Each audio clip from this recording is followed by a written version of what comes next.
Oh wow! I realized I didn't test shit before going live. Go me! I also didn't turn on extra lighting before going live. Go me. Whoopsie! Default? No, microphone's correct. And the camera looks to be correct. Not exactly synced up correctly, but that's fine. Lighting wise, though, not correct. Not great. Turn that off. A little extra front lighting. Hello! What's up, everybody? How we doing today? Happy Monday. We're here on a Monday. Shocker, I know.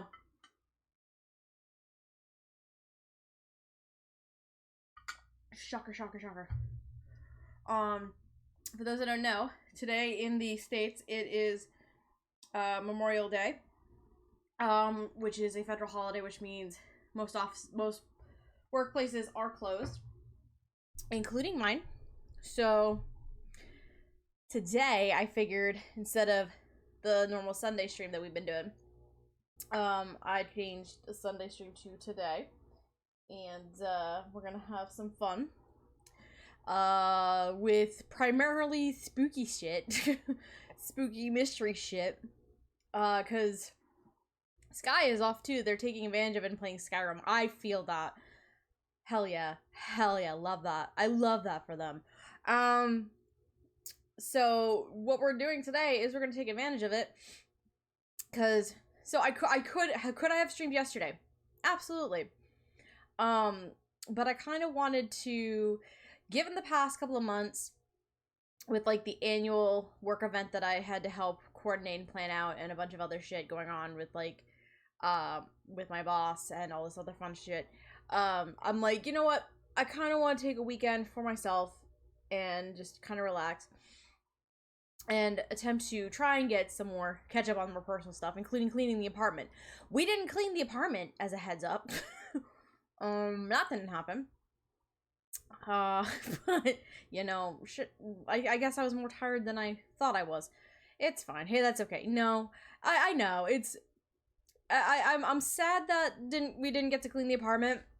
At the same time, though, it's not the end of the world, because it's like, I got to relax and chill, and it was good, because, I had to do some updated labs for my doctor's office anyway, and we went Saturday to the draw station. There was one lab test that they wanted me to do, that was gonna take like 2+ hours to do, because they had to draw blood like 3 times in order to do it. And we went, unfortunately, later than we should have. My bad. I wanted to sleep in. So by the time we got there, they weren't going to be able to do the blood test and everything for me. But there was another location that was open yesterday that we could go to, and they were like, and we were like, okay. And I was like, okay, what time do you think we should get there in order for them to do it? They're like, they suggest like 9 a.m. I'm like, okay.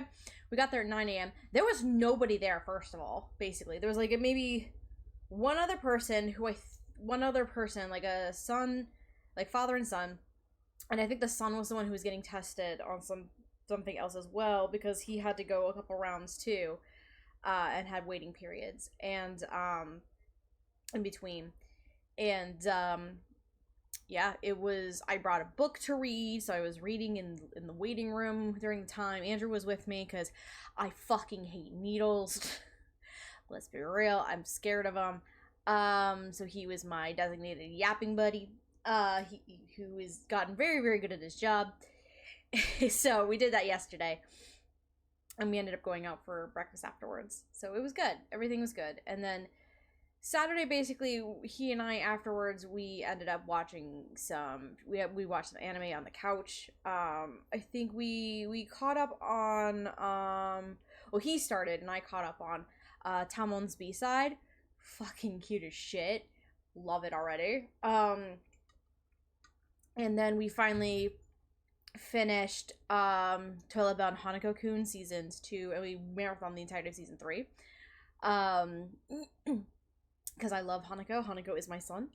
Hanako is, it's one of those things where it's like, I've gotten to the age where instead of like crushes on anime characters, I have just collected anime characters as my children. That's kind of where we're at.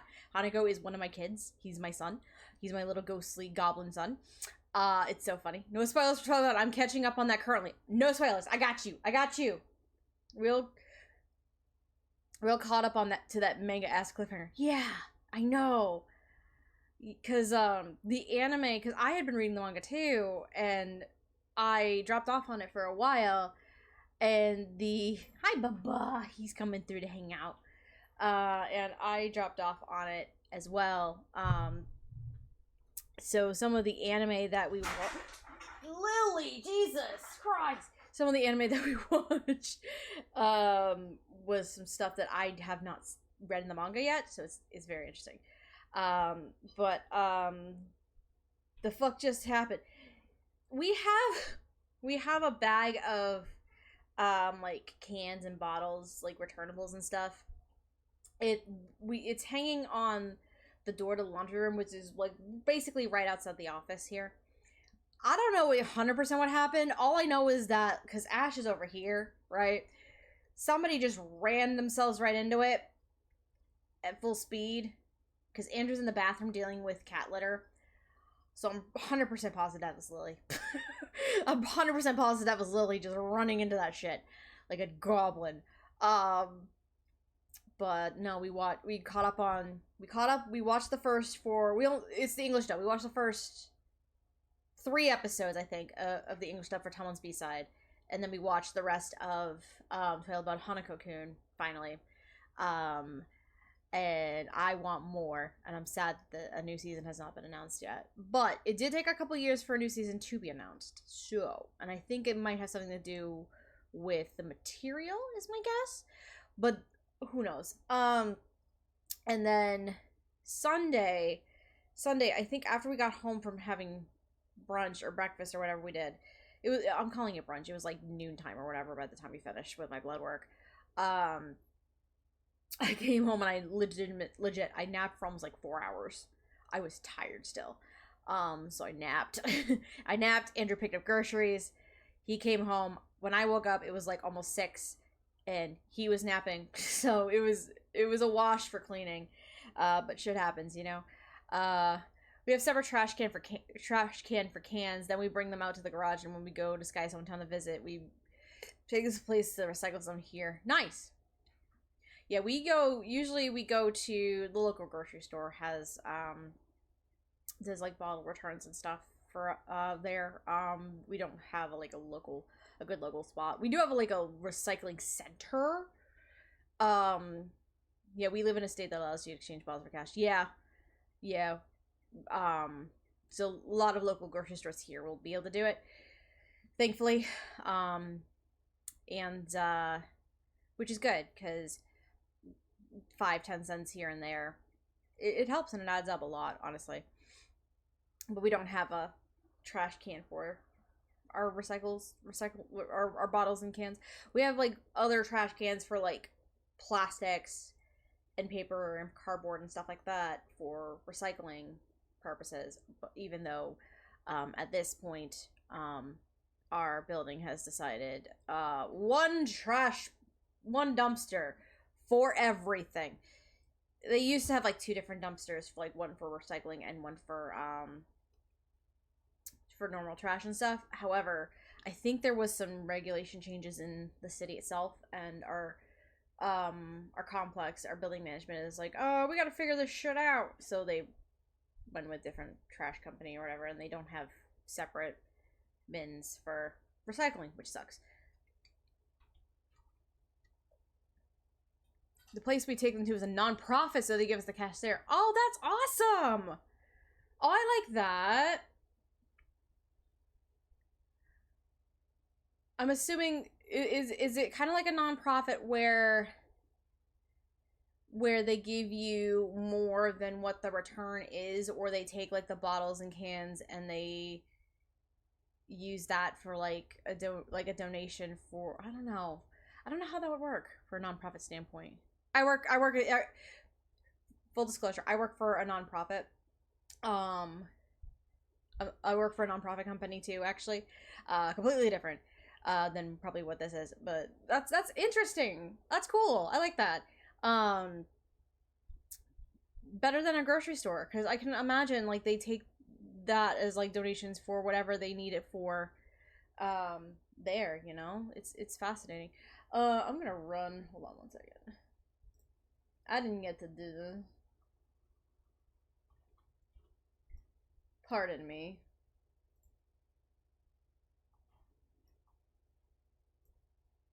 Because I didn't get to test this before because I'm an idiot.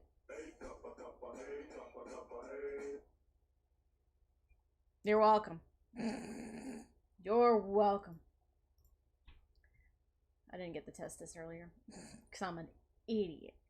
I don't know how full it works, to be honest. I asked Sky and they don't know either. I'd have to ask next time they're there. Yeah, okay, interesting. That's fascinating though. But no, it's mostly been a lazy weekend, which is not the worst case scenario. Not the end of the world, you know? Sometimes you just need those. Oh, are you joining me? He has joined me. Hello, handsome. Hello, my handsomes. I almost couldn't stream today, FYI. I almost didn't get to stream today. Because a certain somebody held me hostage. A certain somebody held me hostage for like 15-20 minutes this morning when I woke up. My alarm went off. I turned it off. He noticed that I was awake. And then he held me hostage for 15-20 minutes. Wanting and demanding pets. So. That's right, huh, Bubba? You held me hostage. You just straight held me hostage for like 20 minutes. That's okay. Sky is being held hostage right now by Noel. You handsome boy. You just want love and attention. These cats have been so sweet and cuddly the past couple of days. We have also taken the opportunity this weekend, since it's a long weekend. And also, so Andrew's schedule has changed, where his weekends are no longer Sunday, Monday. His weekends are going to be Tuesday, Wednesday. But he does have, I think, like basically the entire week this week off. So he had the past few days off. And we have been taking the opportunity this weekend to give Lily a little test run at night, because I don't have to worry about going to work for a couple days, right? So we've been leaving. So for those who don't know, Lily is the younger kitty of the two, and she's a little over 2 years old now, but she is a menace and a goblin. We love her. She's a menace, though. And trying to sleep at night with her is a challenge, because she likes to get into everything, primarily my shit. Now, she gets into like stuff on my nightstand, she gets into stuff on my makeup table, she gets into everything. Andrew can sleep through anything, basically. I cannot. So what we've been doing forever has been locking her out of the bedroom, right? But what we have been noticing in past several weeks and a couple months or so is when we do that, we've noticed that there have been points where she's actually quiet. We don't hear her running around. We don't hear her going crazy at night. So we're like, you know what? Why don't we take this weekend to kind of do a test run and see how she does overnight? She actually did pretty well, like for the past few nights, because we left the door open the past 3 nights. She's done pretty well, actually. Now, granted, I've been using earplugs. Because the thing is that I've learned with cats is if you give them attention to something that they're doing, they're gonna know that they can continue to do it in order to seek out that attention, right? And I think that's what Lily's been up to. So me having earplugs on at night while she's getting into my shit, I think she's slowly going to learn that she's not going to get the attention that she's looking for like she used to. And so far it's worked. So she hasn't figured out she can cuddle with us at night, because I've woken up a couple times in the middle of the night and she's not in bed with us. He's still in bed with us, primarily sleeping right by my head on my pillow, because he's a mama's boy. And that's his new favorite sleeping spot lately. But no, she's been good the past couple days, shockingly. And then last night though, I basically went to bed by myself because Andrew was in the bedroom. Granted, I went to bed at 2 a.m. like a dumbass. And Andrew was on the couch, so he kind of stayed there and ended up falling asleep there because he got trapped, I think he got trapped by Ash at the time. So he kind of just fell asleep. And so because of that, he stayed out there and fell asleep, but I wasn't going to wake him up and move and make him come to bed. So I kept the door open, and perfectly fine. Nothing bad happened. So I think slowly but surely, Lily is learning that we can handle her being in the bedroom at night. And I think over time, it's just going to be a matter of her realizing, oh, shit, I can stay here at night now. Now, if only this dum-dum would be better at sharing pillows with me right now. Because he likes to take over a majority of my pillow currently. Like a butthole. Because he loves being cozy with mamas. Because he loves his mother. But anyway. But no, that's kind of what's been going on lately. It's been pretty much a quiet weekend. At Casa Day. Lilac and Spartan. I have bagels, so we're doing a slight breakfast stream, by the way. But all's good in the hood. But anyway, we're here for some games and stuff for today.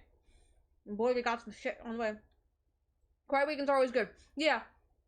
After everything that's been going on, I realized that's 100% what I needed.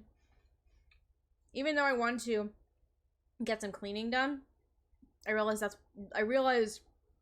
after like chilling on Saturday, napping for like 3 or 4 hours yesterday, I'm like, this is actually what I needed. Just a quiet weekend, doing nothing, catching up, like just chilling, doing nothing.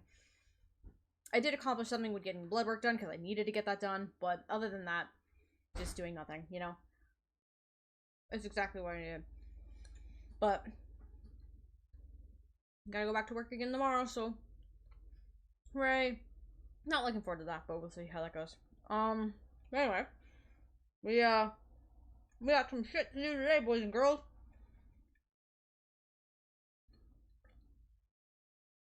Because I'm playing 2 games at least today. Because the game plan is, because we were supposed to hopefully finish this last week, but thunderstorms were a bitch. We are planning on playing Project Songbird today. And because we're playing it earlier in the day, our goal is to finish this game today. So we're gonna play Project Songbird first. That's what we're gonna do first, is play Project Songbird. And the goal is we're going to play it until we're done. We're gonna play it to completion. We're finishing this shit today. That's plan number 1. Plan number 2. After we finish Project Songbird, we're gonna play some Danganronpa. Because we got a class trial we can do. So we're gonna do that. I'm gonna dive in that class trial and get that done. And then, I won't lie, my brain this morning, part of me was like, what if I could squeeze in some Tomodachi Life afterwards? And then I look at Andrew as I'm saying that, I'm like, but I also have to edit both of these videos to get them done for this week. He's like, yeah, no, don't do that to yourself. Super full stream. Yeah, I know. But with Project Songbird, as far as I can tell, we're close to the end of the game. It's just a matter of how long is it going to take to finish it, you know? Because we are smack dab in the middle of Act 3, which is the final act of the game. And we are also smack dab in the middle of our third red door weird area. So it's gonna depend on how long the rest of that portion takes, really, is what it comes down to. Because where we left off on that, we kind of died. So it depends on how many times it takes me to get through that one little bathroom section, I think. Which,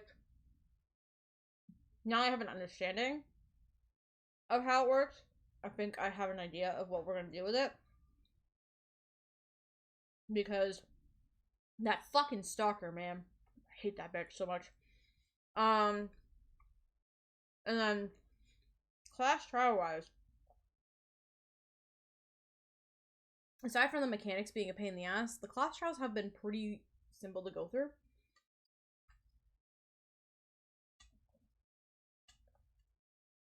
If I remember, are you smelling me? I showered this morning, buddy. Why are you sniffing me? I'm not as stinky as I was. Why are you smelling me? I feel a little insulted right now. My cat is smelling me. Hey, girl, you stinky. I showered, though. I feel so insulted, bud. Jesus.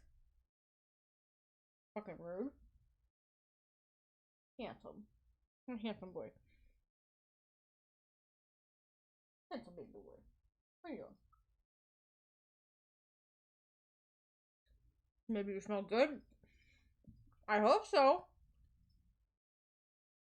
I did shower this morning. I did shower, so hopefully.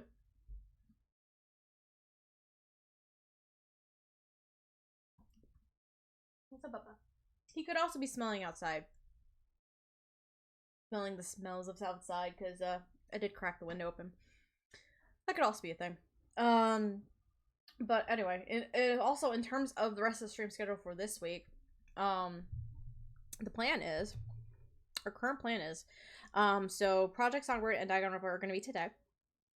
And then tomorrow, I do plan on streaming tomorrow night. We're going to be playing, Amanda the Adventurer 2. Because we did play the first game a while ago. And we managed to play it in one go. I'm kind of hoping we can do the same here. Hopefully. But we're gonna play Amanda the Adventurer 2 tomorrow night. And then Thursday. So I know I just said that Andrew's schedule has changed, and now he's gonna have, I didn't mention this part, he's gonna have Thursday afternoons free now. So he'll be able to stream with, he'll be able to come back to stream Thursday nights with us.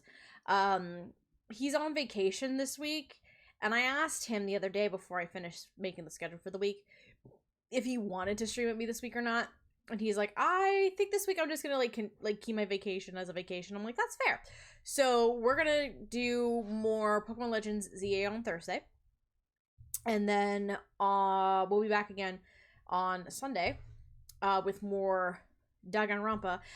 My brain was thinking Project Songbird. I'm like, no, bitch, we're finishing that today.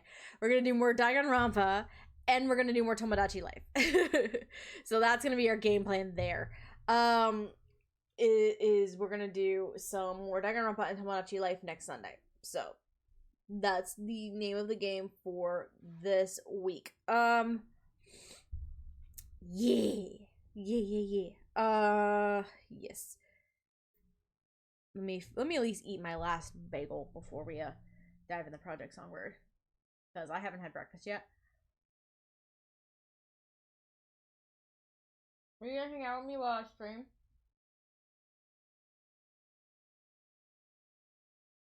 You might be hanging out for emotional support today,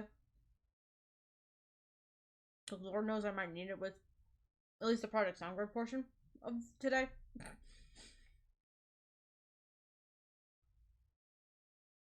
Lord knows I might need it, because I'm either going to get terrified or want to kill things.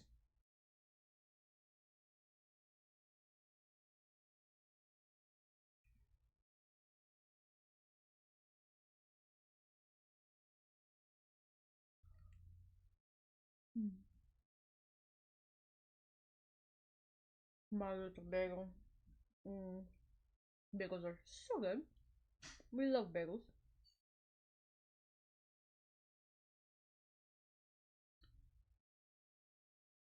I already had yogurt to go with it, so just eat my bagel.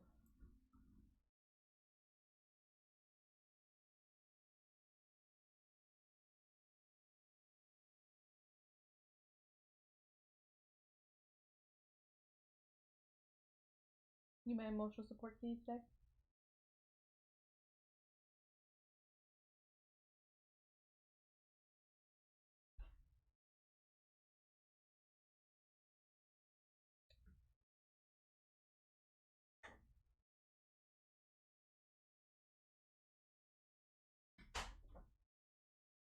Sorry, we're just trying to eat this bagel. And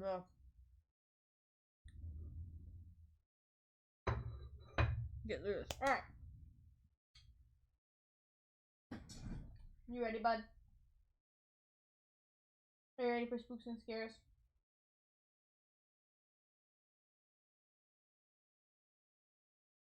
I'm gonna need you to be a good emotional support kitty for me today. I'm gonna need it. Alright, Bubba? Alright. Okay. Yeah, fix this up. Alright. We got my coffee. Oops, it would help if I do that. Alright. I'm gonna have to fix my sound, I believe, as well. Right? Yeah, I do. Adjust that. Alright. So I realized I'm an idiot. I didn't say what we were talking about, what we did last time with the game. Oopsie.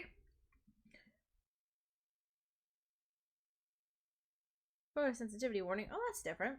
It's not the TV screen this time, though. It used to be.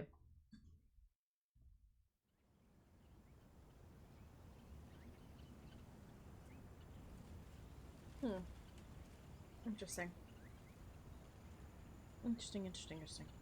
Because I'm a dummy and I forgot. Last time on Project Songbird.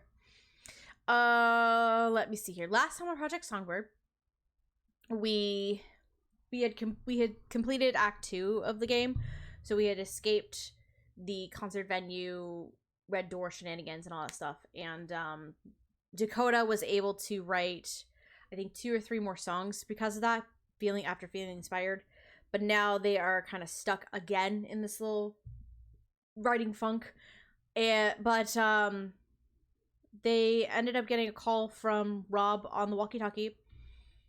And Rob's pushing them out of nowhere for some reason to continue on and find another door and finish those songs and to finish this album, which is very, very out of character for Rob. Personally, I think Rob's not Rob and it's actually Granny Witch. I wouldn't be surprised. But our next spot that we went to was this mine. We discovered this mine that was kind of fenced away and locked away, and we had to go into. We learned a little bit more secrets. We kind of explored it a bit. We got separated from our backpack because we fell, and we were kind of screwed for a hot minute. But as we were trying to figure out a way out, we had to fight through a bunch of those like big fucking Woodstalker things in real life, which was freaking weird because you usually only find them like beyond those red doors. So it begs the question as to how the fuck, like how are those real in the real world? You know what I mean? But after we got out of the mine safely, we've now been led to the next red door, and now we are currently in what used to be Dakota's dad's house, now currently supposedly Finn's house, and we've been tasked to find paintings that are scattered in different parts around the house to put in places to unlock different areas in order to new rooms and areas and eventually unlock the final red door so we can escape. So that is our current objective, is escaping the house. Yeah, that's pretty much where we're at. So let's dive our butts back into this game. We did also die. We did also die. So we're gonna need to kind of start from after that point.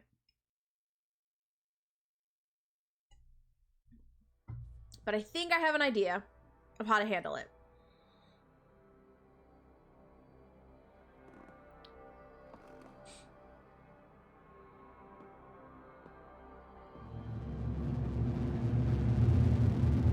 Oh. You know, it would help if I was paying attention. Alright, so we're here. So we need to go over here, right? That's where we go. We only have... We don't really have any bullets. I think we have one bullet in the hunting rifle right now. So we're over hiding around here. So we found the first painting in this room, right? I believe we found it in this room originally. And we took it downstairs, opened up a door, and we went in circles for a hot minute, not knowing what the fuck we were doing. After we found the second painting. We brought the second painting up here, and it unlocked this. So now, I'm assuming we gotta figure this shit out and get the third painting. You know, because I'm gonna assume, because I haven't tried this yet.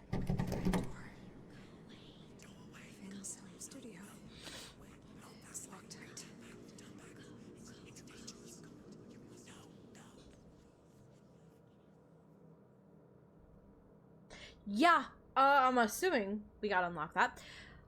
I'm gonna assume the last painting will end up here, right? And that'll unlock this door. Because there's one painting that needs to go downstairs still. And that'll probably unlock another room. So... I'm thinking... Okay. Damn it, it's freezing in here.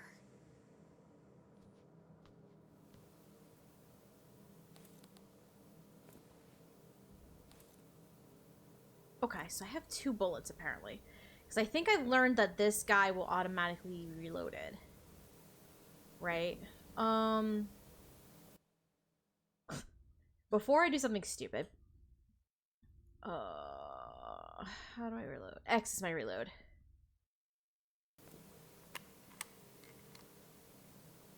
Okay. I thought it automatically reloaded on me, but I guess not.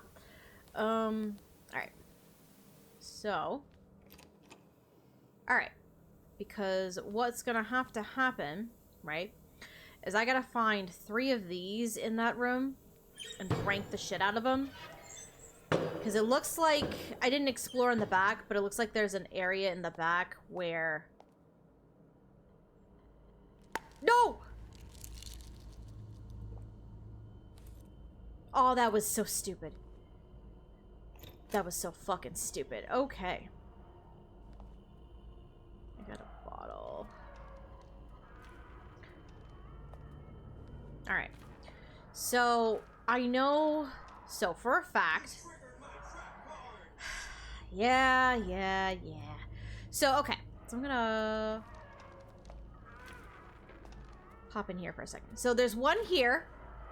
I already know there's one here. So, there's 3 of these guys total, right? There's one in here. And there's 2 more that come over the side. So, you're gonna see in a second... an arm kind of poking around here.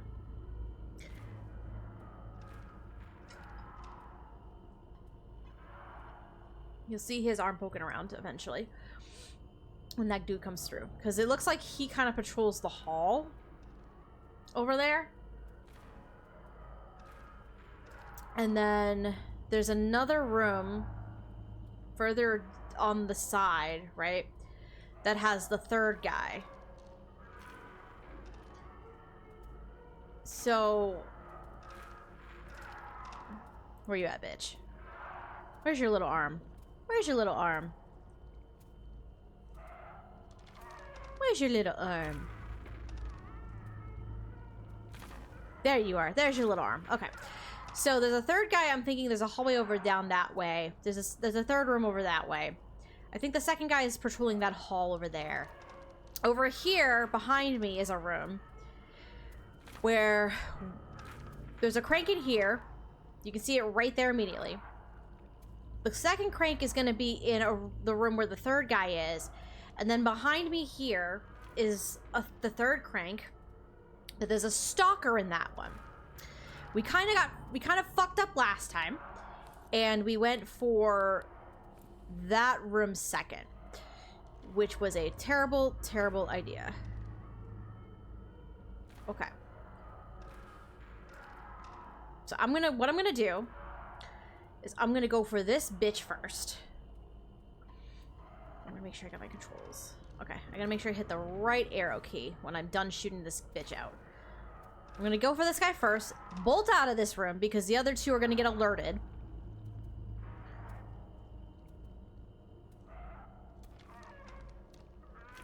And then they'll reset those two.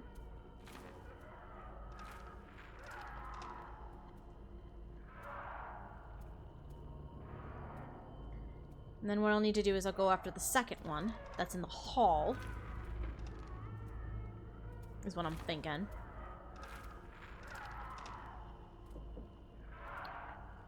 Come on, Bubba. Come on, buddy. Let's go. Yeah, because I only did this room once. And it took me so long to, like, maneuver around and figure shit out. But at least, now that I've had, like, at least about a week to... or a couple weeks to think about it, I at least have an idea and a plan, a game plan now of how I'm gonna handle this dude of this area, so I just need this first bitch to come back.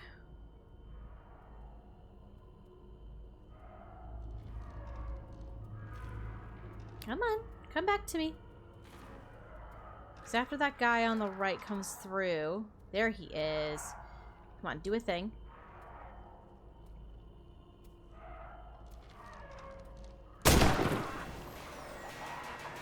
Alright, we gotta go. Alright. Let me track these dudes. Out we go!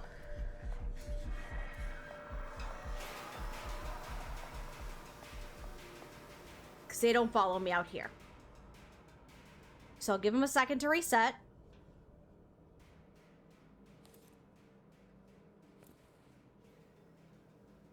Alright. That actually worked out.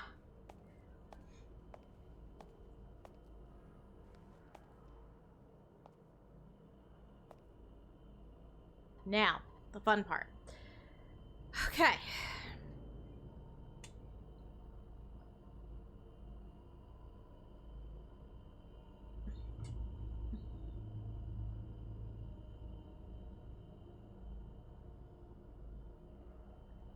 I gotta wait for this first one to come through.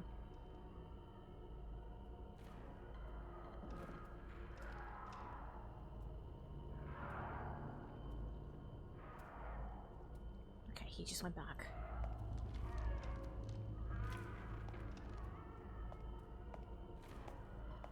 Okay, we're gonna go in here.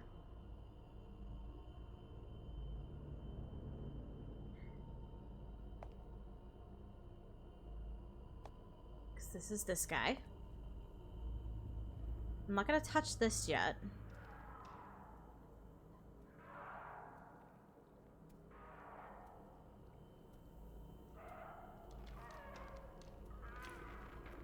I'll wait for, because he doesn't pop up over here in the doorway there. I just want to make sure he's not gonna come over there. I just want to stay out of his line of sight for a second, because there is a hunting rifle bullet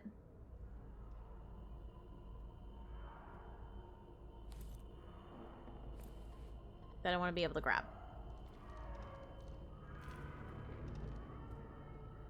So he's over there. He's coming over here.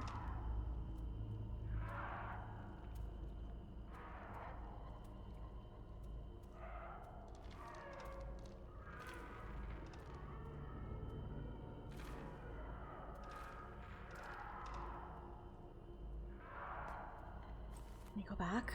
Oh no, that's a regular bullet, I think, right? That's a regular bullet. Okay. So I don't think I have the hunting rifle anymore. As far as I know. Alright, so it's left if I'm going to need to do that. Okay. Alright, so what I'm going to need to do, then...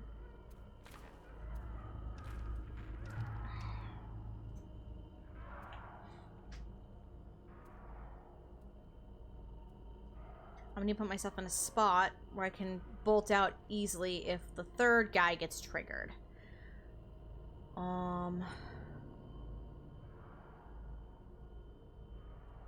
need to put myself back over there. That way, in case I don't have hunting rifle bullets when this dude comes back through, I can switch to... I can either run... I can either haul ass and run, or switch to my handgun.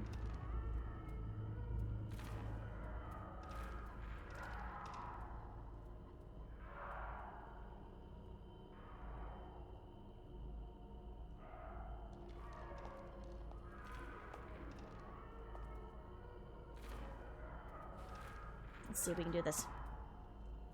Come on, fucker. It's gonna be left arrow! Ooh! He has not noticed me.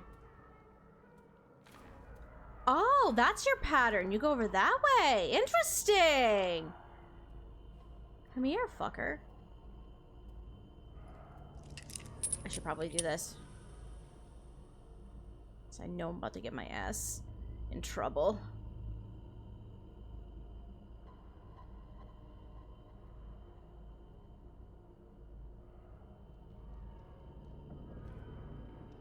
So this is a problem. So I'm not gonna have enough bullets. Come on.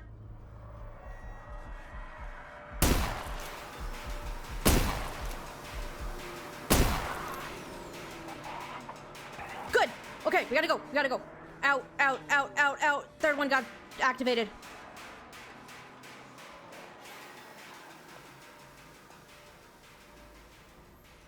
Whoo! Okay.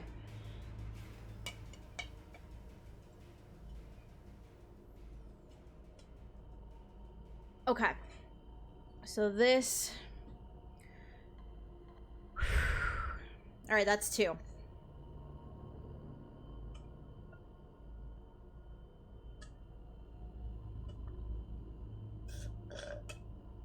Problem is now I'm betting I either have 1 bullet left or I have none.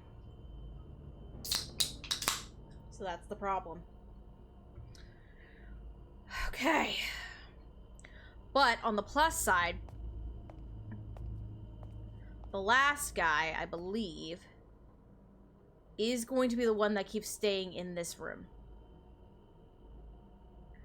Which means I have a little bit more freedom to move around.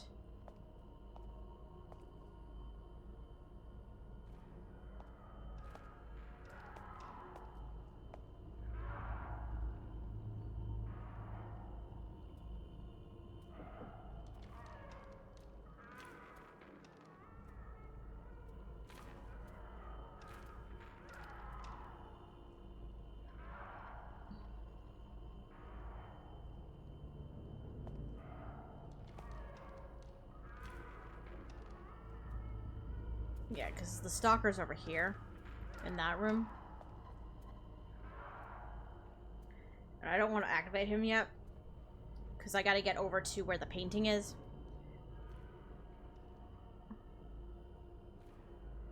See if I'm correct. Yeah. Okay.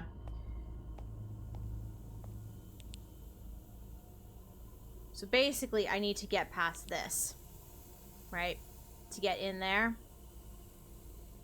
But to do that, I'm going to need to turn off all of these things.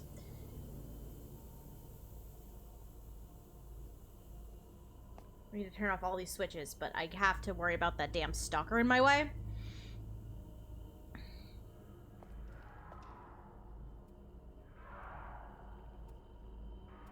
So it's better if I go this one, And then that third one.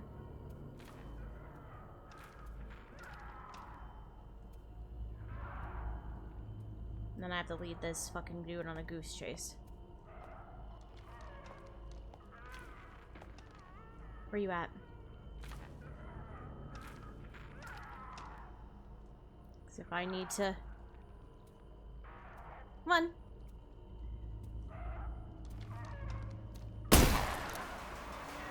Okay, do it. Huh! Oh shit!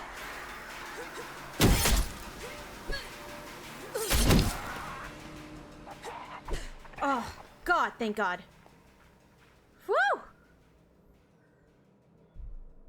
And I don't have any meds.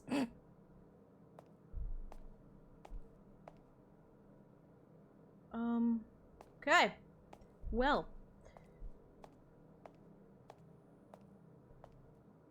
That didn't 100% go how I planned. But, better than what, could have happened.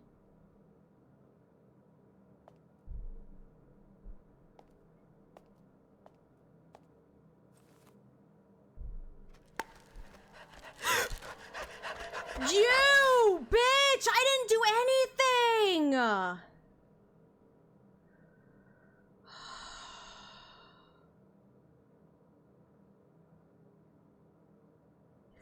No, don't do that. Great, and now I have to deal with you. Awesome! Okay, where's this door? On the plus side, I at least got rid of those bigger fuckers, so... Where are you coming from? Hi.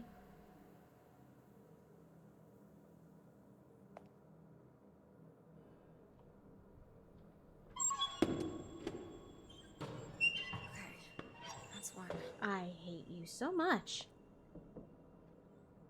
Alright, let's play Follow the Leader. Where are you gonna come from, buddy? Okay, hello. Alright, come back here with me.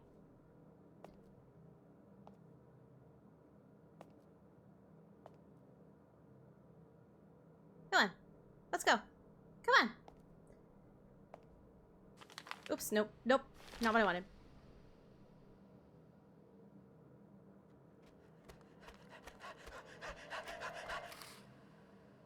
A little more.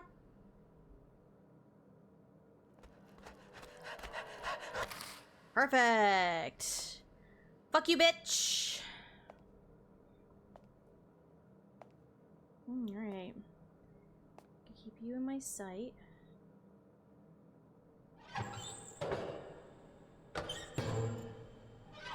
Two down.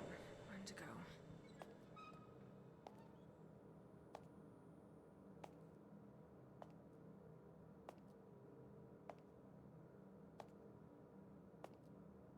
Alright, now I gotta go over here.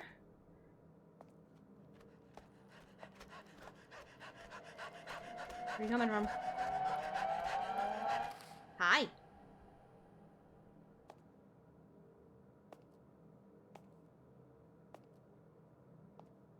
Where's this wheel? Right there. Great.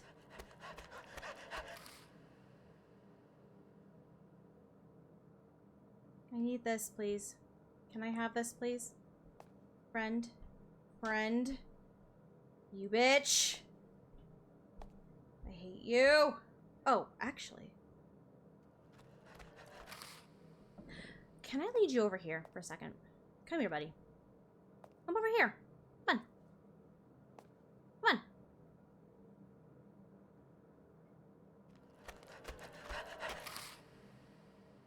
A little more. Oh! Oh! Fuck you! So now...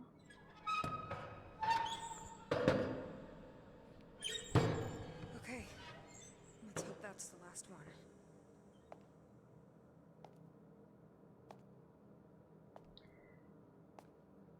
Okay.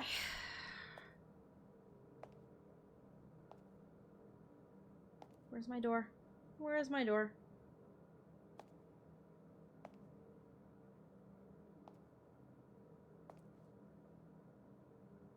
Yep. Shit. It's right there. It's right here where the monster's sitting. Alright, buddy, we're going on a little trip. Come on.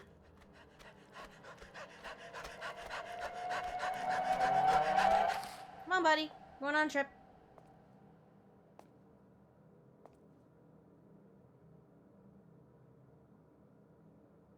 Am I stuck? I'm on a corner. Stuck on a corner. Come on, buddy. He's coming up here. Okay. Alright, hi, bud. Here. Hi, buddy. Can I go here? Come on, door! Fuck you.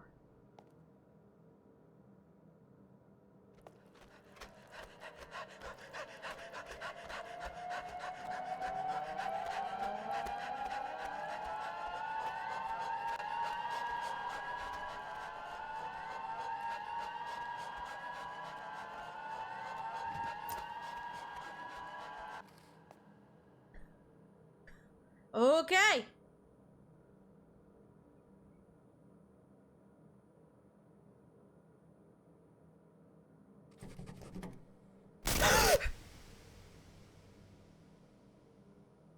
Fuck. I was more concerned about... I was a bit confused about the dude glitching. Instead of paying attention to that jump scare. Fuck me, man. Okay. So I'm gonna guess this goes downstairs, right?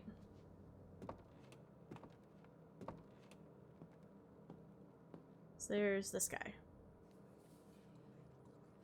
I'm gonna assume. Yep. Basements? Really? Oh, workbench though. Haha. I do love your workbench. 180. I don't know if I can do anything with you. No, not really. Alright, I need more scrap. I also need tons of bullets. Because I have none. What? I'd hate staying in a place like this. I think I'd go nuts.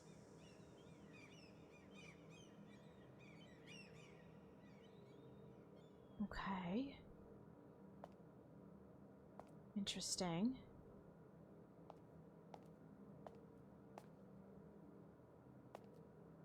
An old film projector. There's no film reel in it, though. Diamond painting. 6?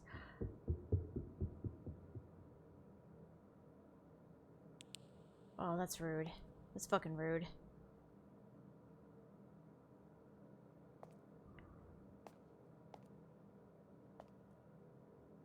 Okay.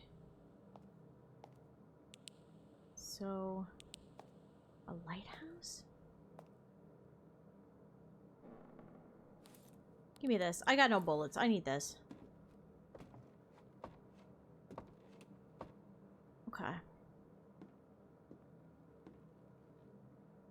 So, there... Hold up. There were numbers behind a couple spots. Right? Where I found those paintings, there were numbers. Let me write those down.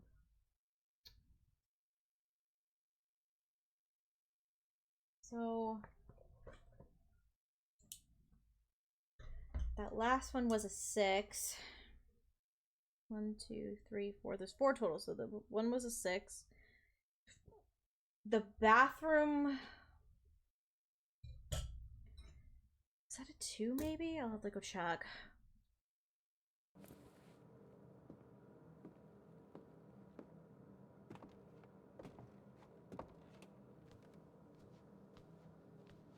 2. It's number 3. In here, is there a number?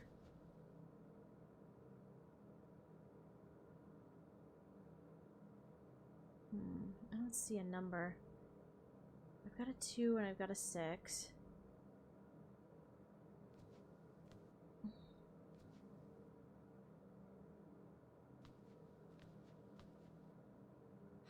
No, that's not right.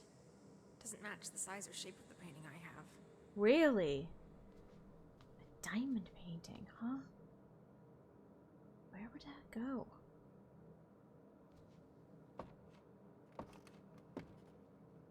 Oh, hello.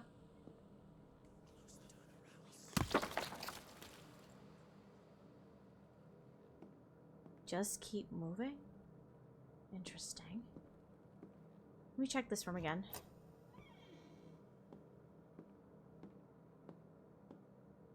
Just to make sure.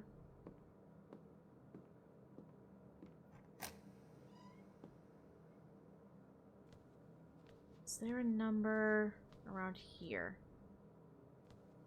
Just want to make sure. No, there was not. Okay.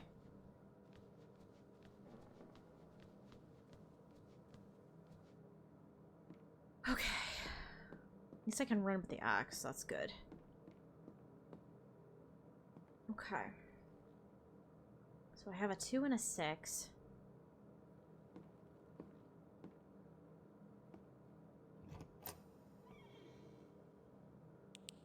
Christ.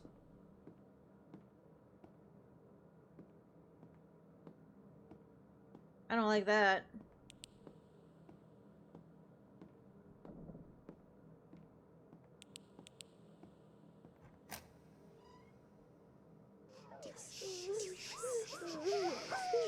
Those sounds! I can't hear myself think.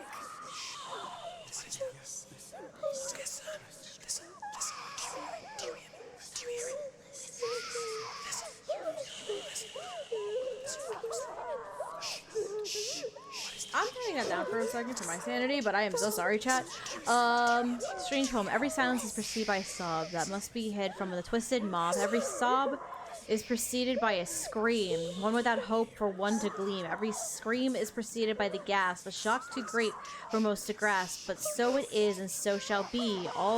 Is the way of tragedy. Okay.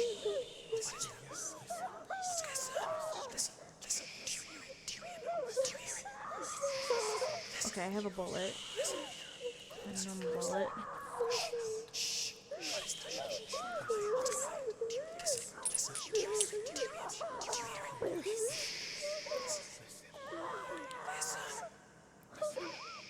Battery.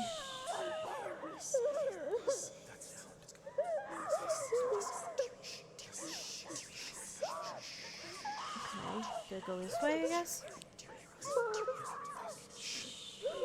Am I just going in dark hallways? Fuck, I hate it. I don't like this.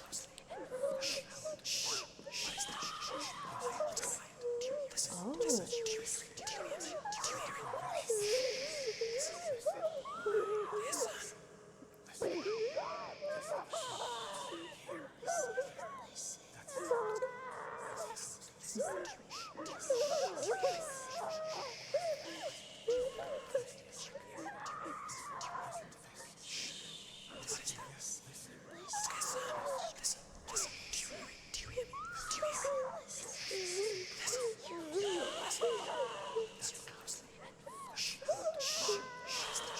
Okay, clearly this is a puzzle, clearly. Okay. Do I have to go down the hallways in a specific order, it looks like? That's what it's seeming like. Every silence is preceded by a sob that must be hid from the twisted mob. Every sob preceded by a scream, one without hope for one to gleam. Every scream preceded by the gasp, shock too great for most to grasp. But so it is, and so shall be, as the way of tragedy.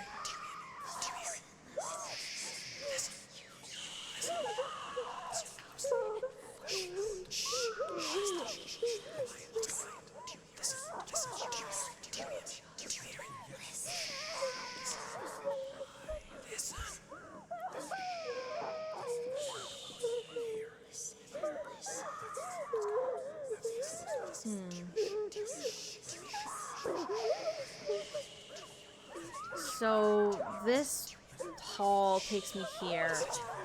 This hall takes me here. You know there are sounds coming from the halls, but I can't hear them. I need a way to single them out. Oh!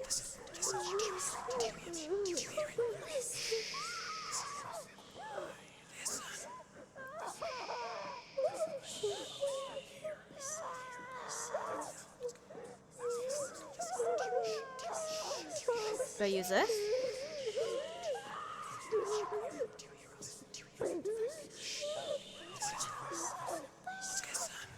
Oh, this one. Duh.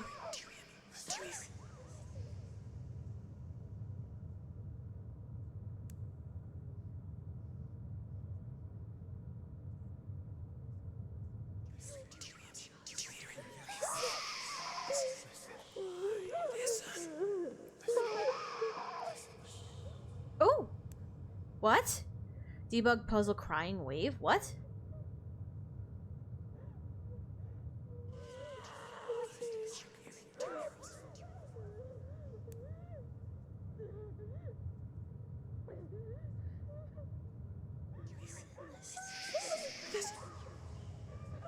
Crying.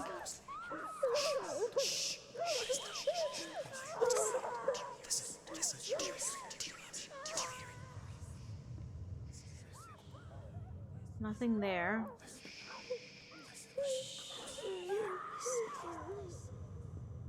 Screaming. Okay. Okay. So crying, screaming.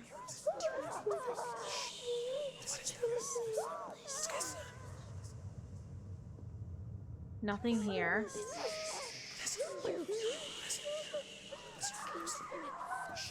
Gasping. Okay. So it is a certain order.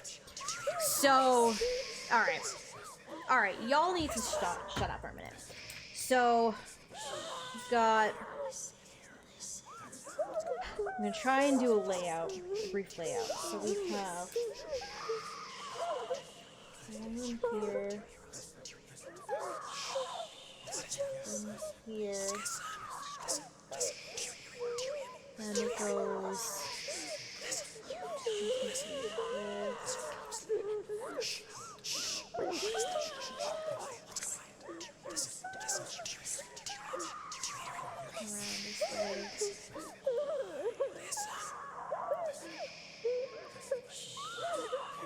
Okay, this is the entrance. So this one is gasping. Yeah.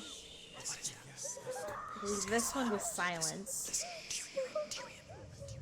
That one was silence.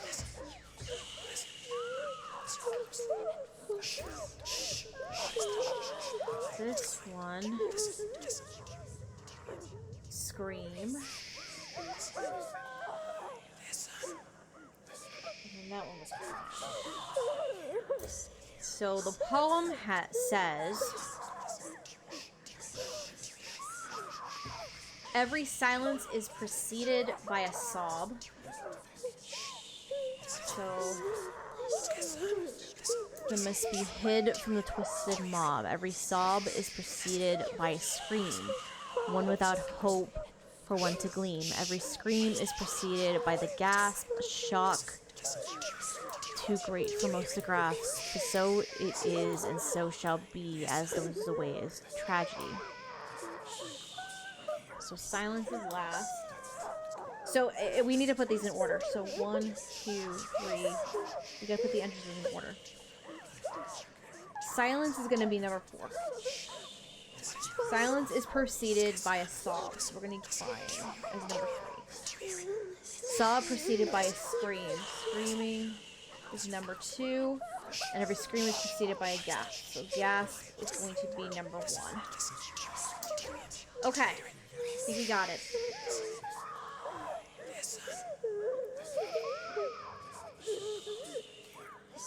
Alright. So, we gotta go gasp first.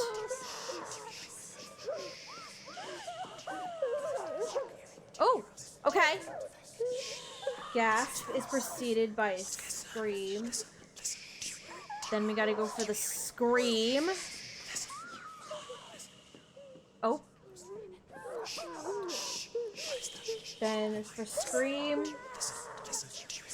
Oh no, I screwed it up. It's crying. I screwed it up. So, oh no, gasp, scream, cry.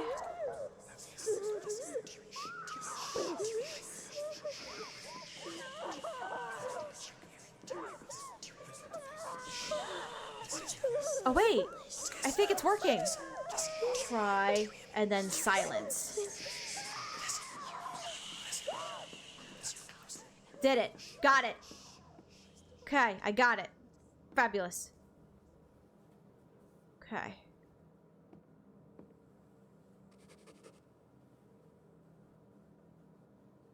There's a 6 here.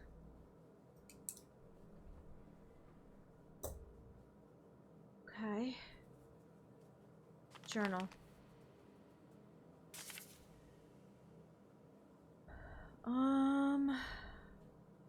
Oh, I haven't even read this in a hot minute.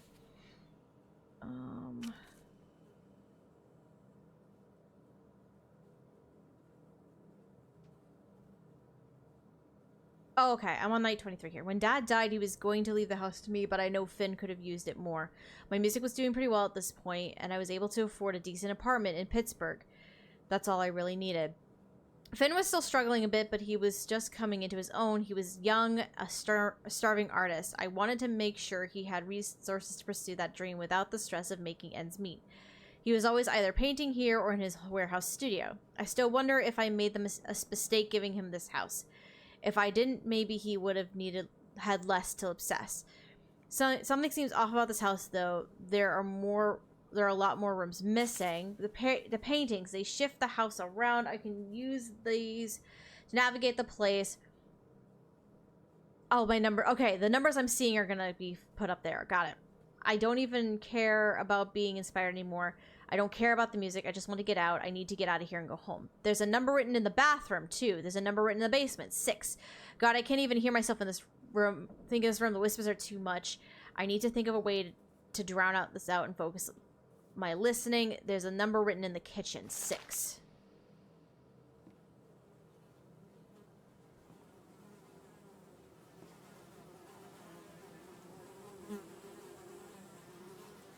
Oh, here's a painting.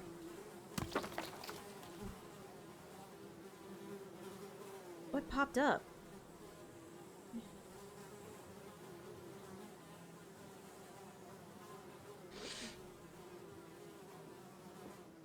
This house just won't stay still. Okay.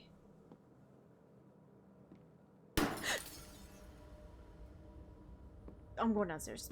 I'm going downstairs. I don't like that. I'm going out here.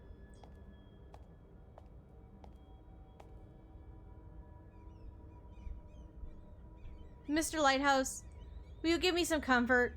Because this is starting to freak me out. Okay. Alright, I do have handgun ammo, though. I know that. Still don't have what I need here.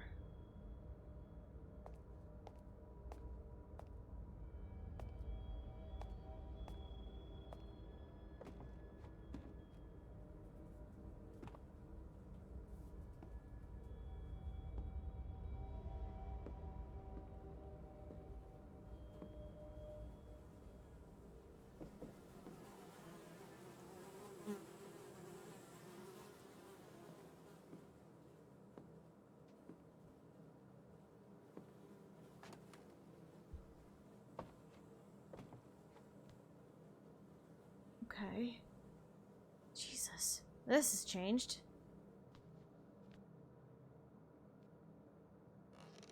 I don't like that. Okay. Clearly, I gotta go over here.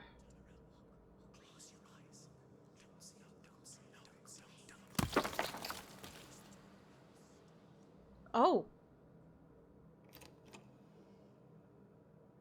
Oh, God.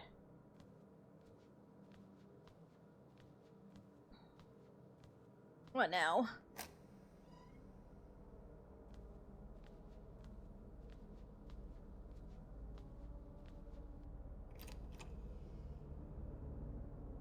I don't like this at all. Two worlds? Oh god.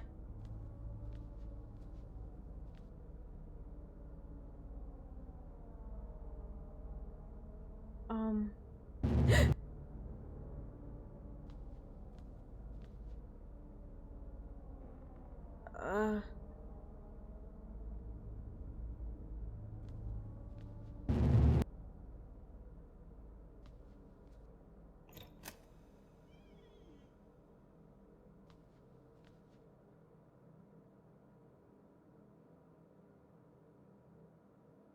Okay. Now what?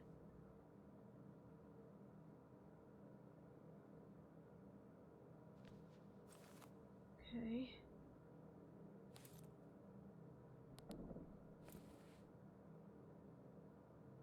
Oh, no. Not what I wanted at all.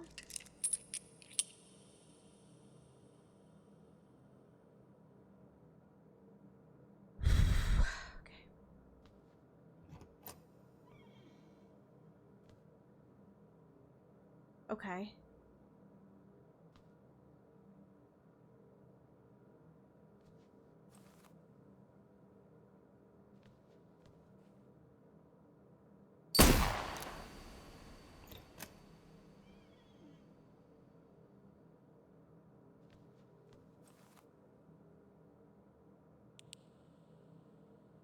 Okay.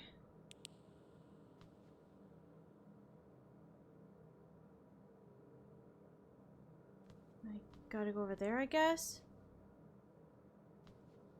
Is there anything...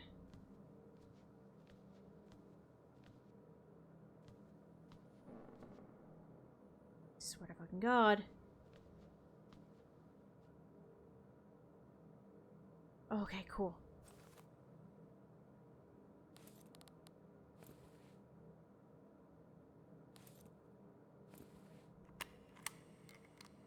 Alright. Got a couple bullets going on here.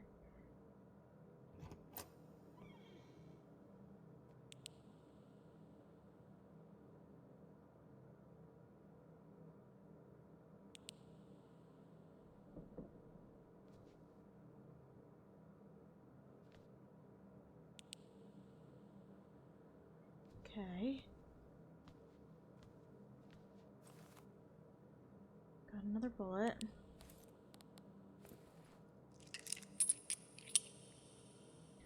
Dude, my heart is racing. Oh my god.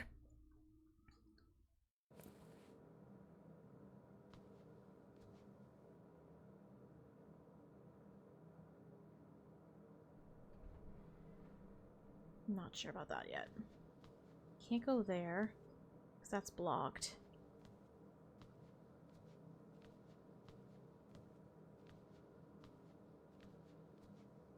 Kind of want to go to the others. Oh no. Y'all see that shadow, right?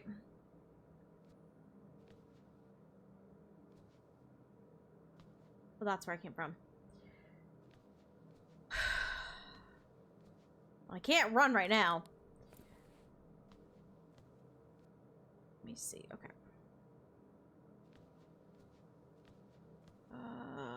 That way. Can I do this?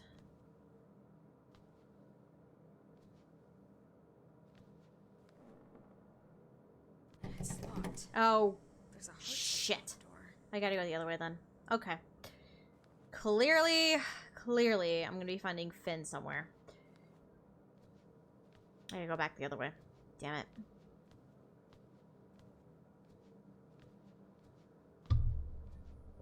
Oh my god. Ugh. I realized I didn't post the, Hold on. Let me post the video for today. Cause, the video did go live like 30 minutes ago. Okay. Oh my god. Alright. So we do gotta go, unfortunately, this way.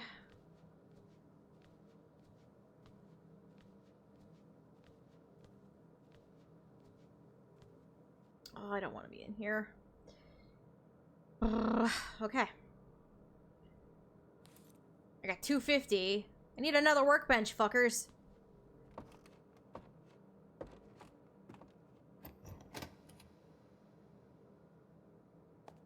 Oh, workbench! Give to me!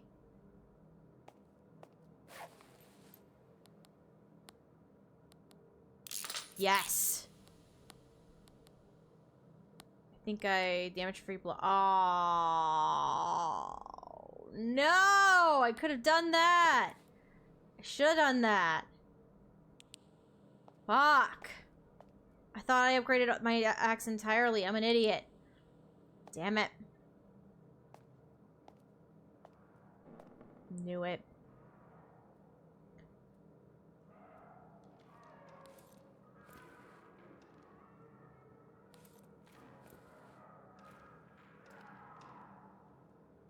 I know I at least got one bullet in this fucker.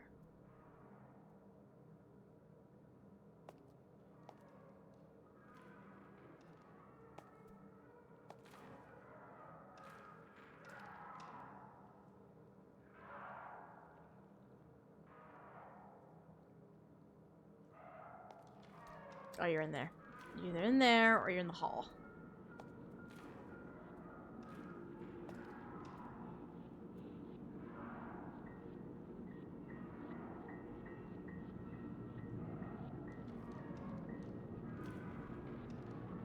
You might be one of the rooms to my left.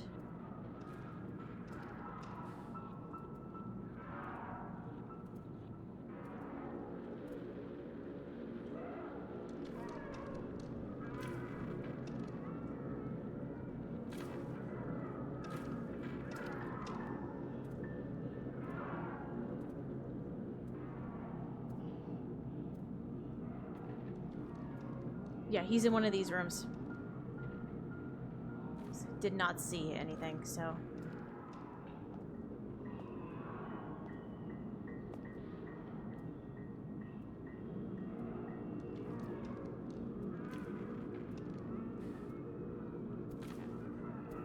Oh, hi! There you are!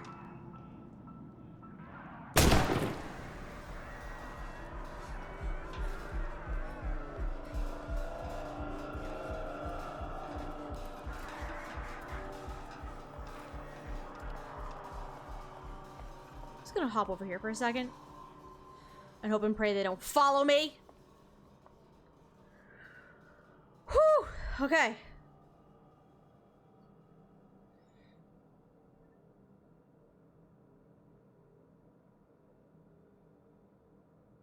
Okay. That's one.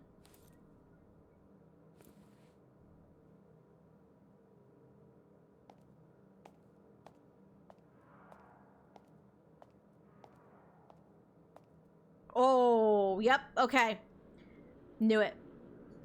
Another one busted through this door. Yep, he busted through that door. Come on, bitch. I'm ready for you. Let's go. Come on. Come on. I know you're coming for the door. Let's go. Come here. A little closer. Come on. Come on. A little closer. Oh, don't you walk away, you pussy. Don't you walk away, you pussy. Pussy bitch. Pussy beach. Come back. Pussy beach.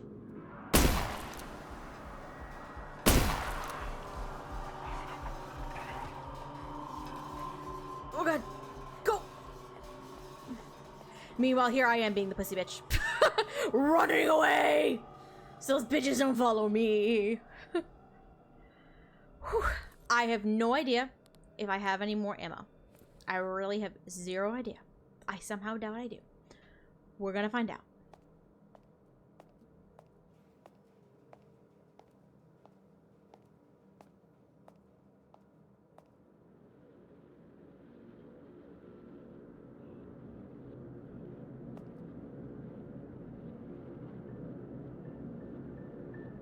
Oh, there's at least one. I hear him. There is one. I hear the bitch.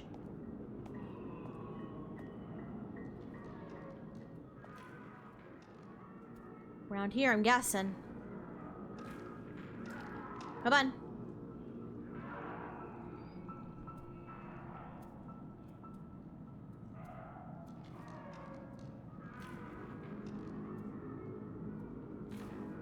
Come on, pop up for me. Let's go. Come on, fucker.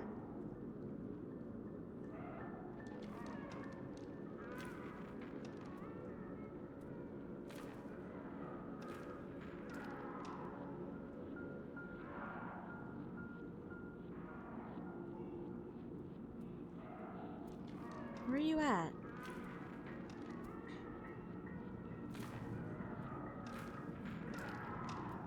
Where are you at? Come on.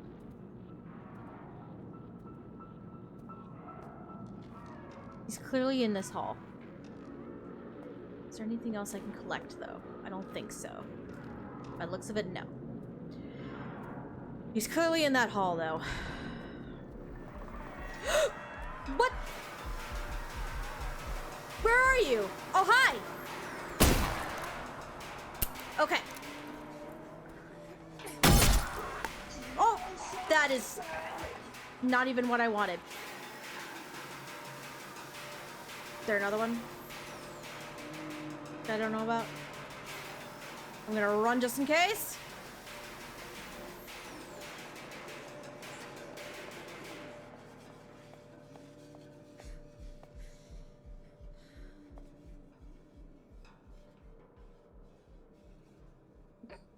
The music didn't calm down, which means there might be another one floating around. And I just used my health like an idiot.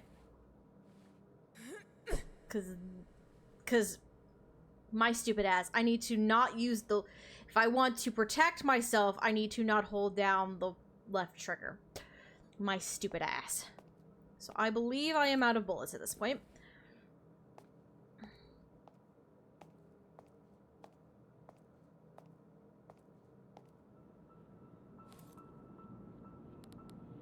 I also have a bottle, though.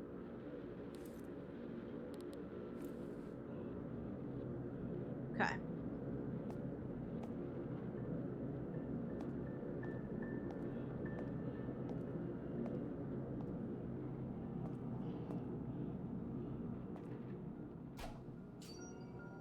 Ooh. I have bullet.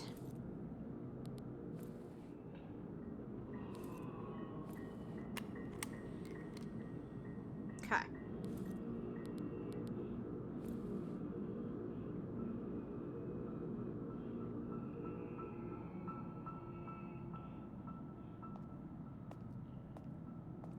I didn't get to explore down here, so...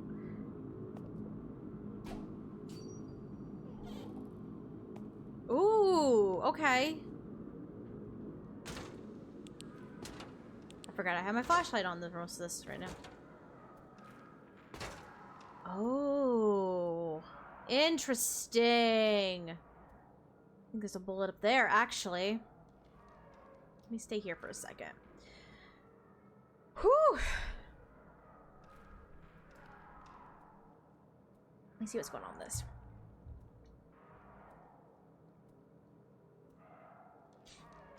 All things considered, we're not doing too horribly.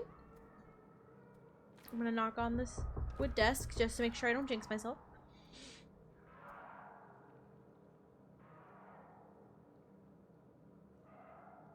I'm just gonna make sure I don't... This guy doesn't come through.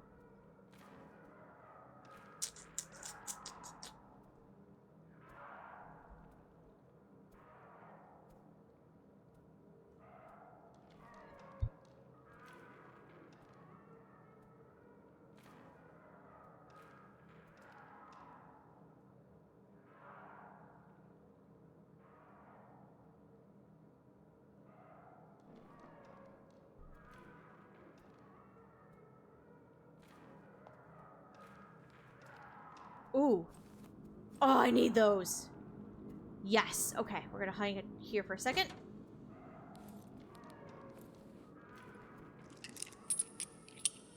Alright, those are gonna come in handy.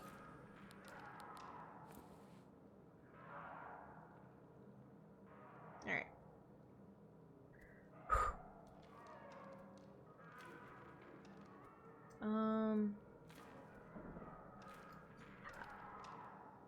I didn't realize that my emotional support cat is here. He's chilling with me. Happy boy. Know what I'm gonna do? Because even though I just asked Andrew to do laundry, but I feel like I need a second anyway. So what I'm gonna do, ad breaks are going anyway. So what I'm gonna do, I'm gonna take a quick little break. I'm gonna do a quick laundry change, and then we'll come back and we'll continue on with the game. So give me like 5-10 minutes. Get yourself a bathroom break, get a snack, and we'll be back real quickly to continue on and play more of Project Songbird. All right, so we'll be back shortly. Okie dokie. Okie dokie. I'll see you guys shortly.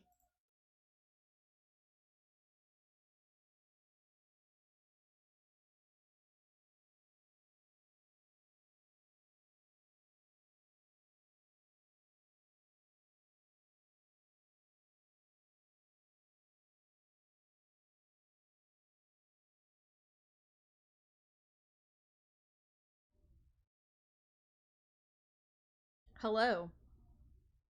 We're back. Let the shit calm down for a second. Hi. Whew. Yeah, my brain was like, oh, ads are running. Laundry's done. Why don't we take care of that? And at the same time, take a second to, you know, let my heart rate calm down. Because shit's getting intense with this game. But so far, knock on wood, so far things are going good. So I'm hoping the trend continues.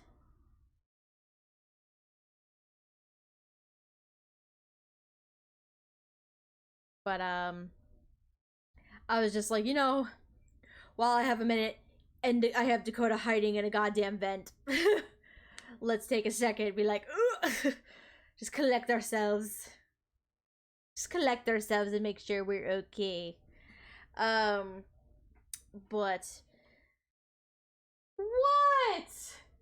Handsome.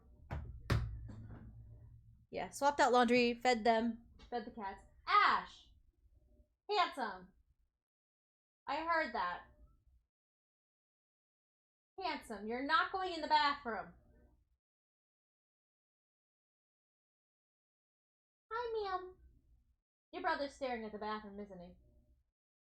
Lily, your brother's staring at the bathroom, isn't he? He wants to go in the bathroom very badly. Currently though, I have the bathroom window open pretty decently to kind of air it out. And I don't need, while the bathroom is open, Ash is not the most nimble. Lily is. I don't need her getting in the bathroom window. So, hence closing the bathroom window, bathroom door. But a certain somebody loves his sippies in the bathroom sink. Handsome. Handsome. Buddy. Handsome.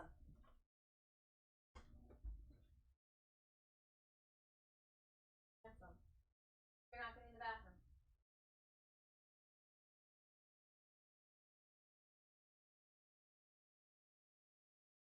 Hang on, mommy again. You're not getting in the bathroom though. Have a water fountain. He is such a brat. Ash is such a brat. Not even funny. He is big old brat, but we love him anyway. He's my sweet baby boy, but he's a brat. He's my sweet baby boy. He'll probably come back and join us in a little bit, though. That's my guess. Alright. Let's... Oh! That was fast. Hi, buddy. Handsome. He's like, fine, I'm gonna sulk in here and make you feel bad, mother. I'm gonna make you feel bad for not letting me go into the bathroom. I'm gonna make you feel bad. The horrors. I'll make you feel bad for not letting me go into the bathroom and hang out in the bathroom, mother. This is what you get. I'm just gonna show up on stream, stare longingly out the window, and show you my suffering. Have you ever seen... Oh my god. I showed Andrew some of these videos. There's this person on TikTok. She has 3 cats. I can't remember the user's name. One of them's name is Gandalf. It's the same owner who has Gandalf. And Gandalf is the cat who will lick graham crackers on Mondays because it's her favorite activity. If you've ever seen those videos. She has another cat named Dave. Right? Dave is Gandalf's brother from the same litter. And the third cat is their mother, Natia. So one of the funny things that they'll do is create videos, weekly videos of how, weekly or sometimes daily videos of how Dave suffered. And how Dave suffered today. And it's just a list, and it's just a bit of, like, clips and things of, like, moments and things of how Dave, quote-unquote, suffered. Including getting locked out of rooms, not being allowed to eat things he shouldn't be, getting into and losing fights with his sister Gandalf. It's the funniest of shit. So that's currently what's it's reminding me of this goober right now. is Ash is suffering because he can't be let into the bathroom currently.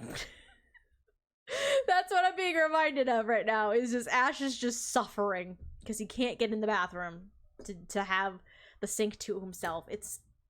He's such a goober. I love him though. Alright. We need to dive back into Songbird. We need to dive back into this game. Because, okay. We have more bullets. We need to find a way to get into the room with the heart door. And thankfully we have... Hi, handsome. You joining me again? We have copious amounts of bullets, which helps nicely. Which helps. I'm gonna do this. Just so y'all... I wish you luck, friendo. I appreciate it. Hi. You're gonna be with me, huh, Baba? We're gonna do this so y'all can see our boy. Let me bring my drink a little closer just so I can have it on hand. Ugh, okay. Alright. So clearly there's one over there. I'm gonna go back this way for a second because I don't remember if there was a dead end over here or what the story was.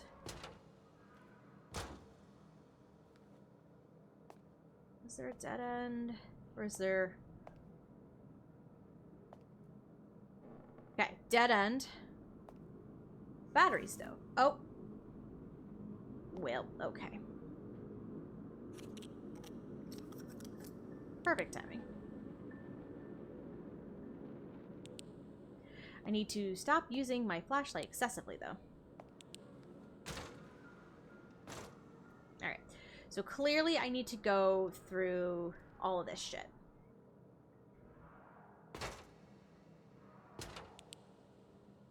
Alright.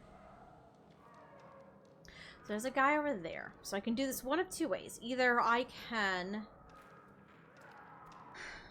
go through here, but there's the potential of being boxed in, or I go back around to that entrance that I was using before, so I have an opportunity to book it out back to the workbench. I kind of like that idea, personally. That way I have the opportunity of being able to get out easier.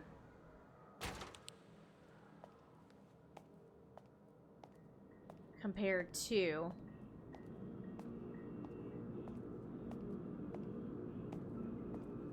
I'm not even going to try that door right now, to be honest with you.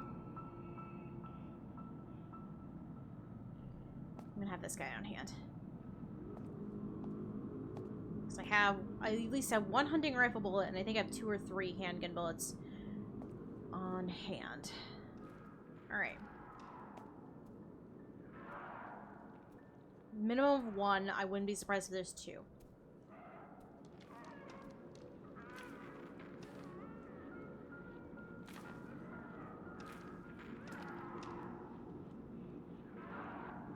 I just gotta be super careful right now. Because I only have so many resources.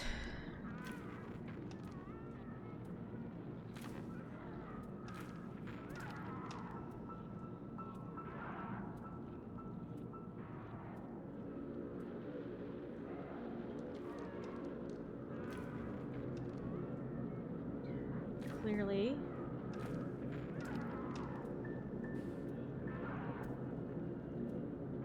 Clearly, you're around the corner.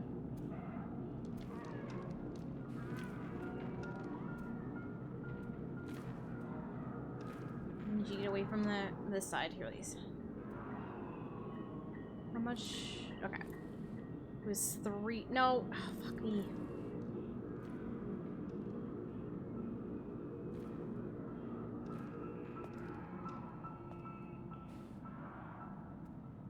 That's a door.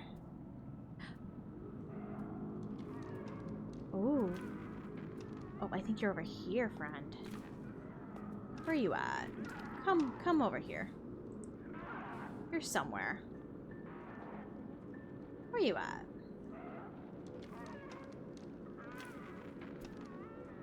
You're over here. I hear you, bitch. Come on.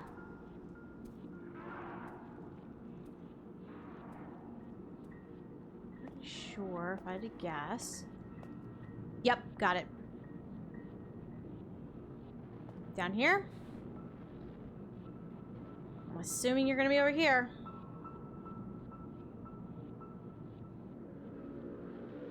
Which means I have a hiding spot that I can bolt to.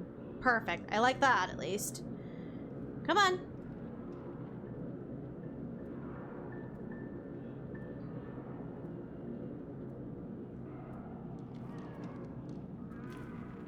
Let's go. Come on. I know you're there.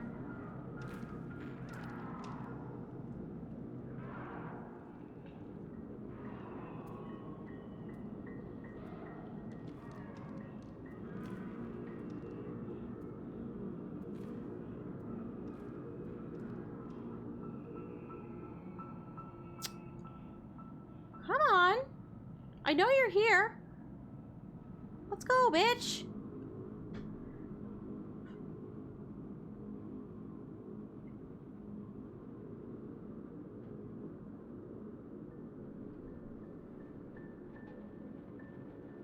Are you one of those that takes your sweet ass time to come back around?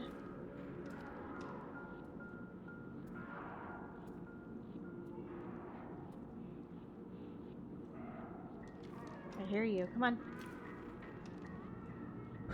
Come on. Open up.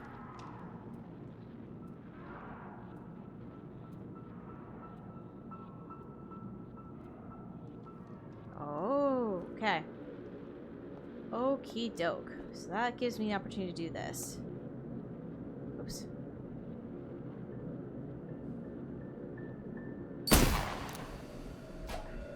Okay, clearly I gotta go hiding now.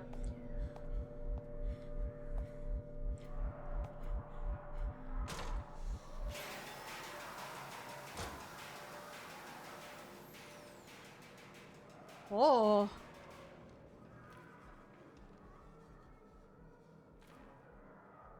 Oh.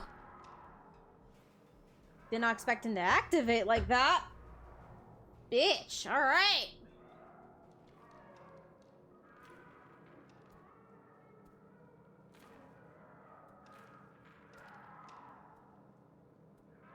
Alright.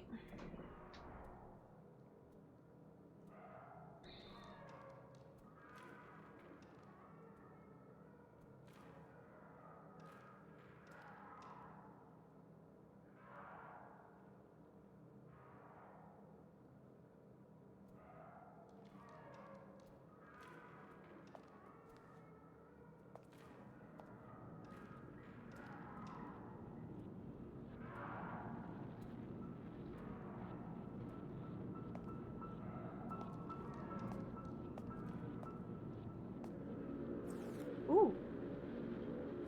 Got tons of scrap on that. Oh, that's not the one. Alright. Is that all I get in here? That might be all I have in here. Okay. Alright.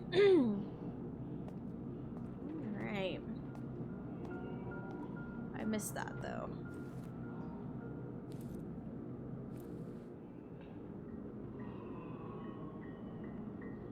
Alright, clearly, this bitch ain't gonna come out. Hi! Huh? Oh, fuck!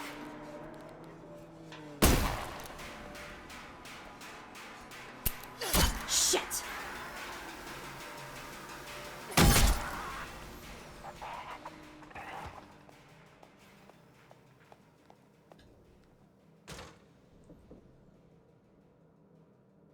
Whew.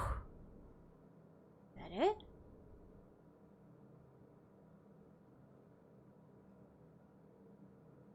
Did I do it?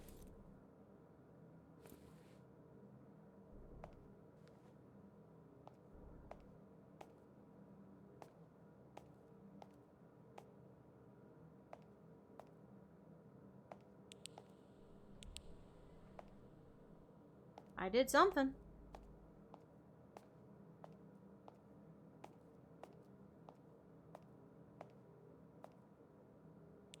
This bottle? Okay.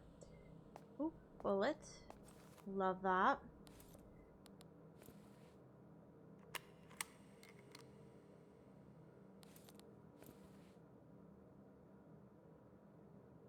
Okay.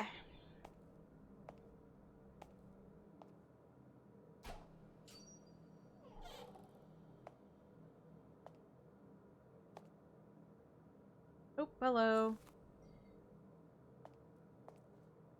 Key. Okay. I'm gonna need that for that door. Nothing else. Okay. Alright, I just looped back.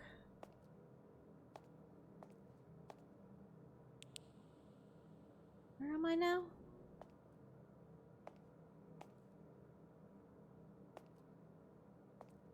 Oh, I'm back here. Okay.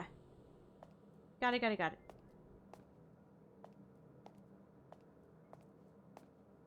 I won't be surprised if something else pops up, though. Okay.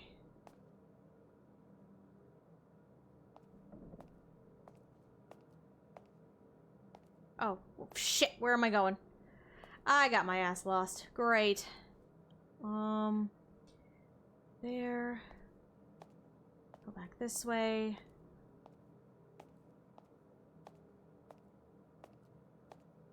This way.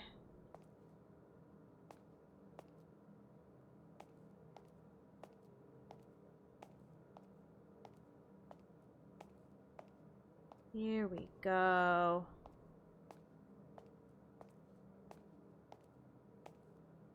Can I... Damn. Nope. Shit. Alright. So I have the key.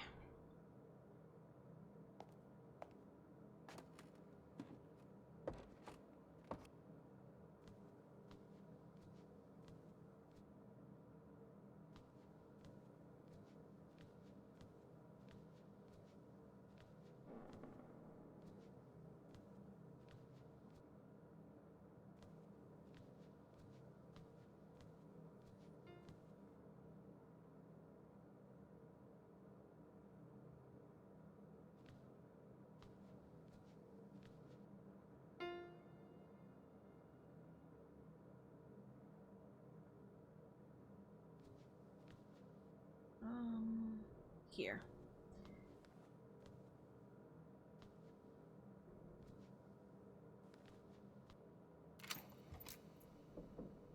Oh, Jesus. Okay. So... Oh! Taxidermy crow? Well, that changed. Oh! I'm back here. Okay. So... I think I know where this needs to go now. Because...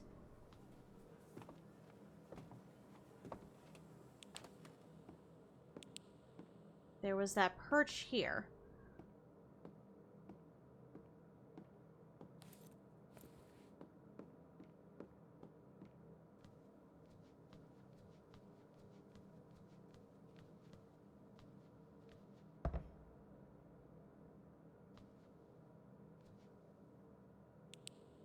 So that stopped that. Right? So now, what do I do now? I did something.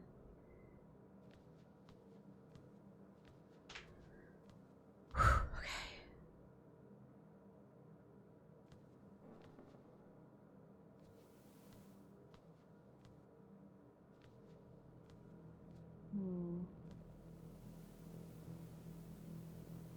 Oh.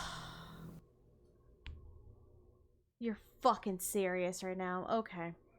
Bubba, as much as I love you and I love to have you on camera, I need to be over here so I can see this bitch. I hate this bitch. These stalker bitches so much! I hate these guys. Oh, I hate you. To no end. Clearly there's a TV.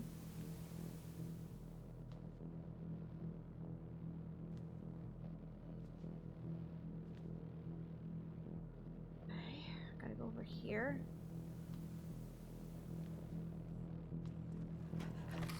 Alright, bud.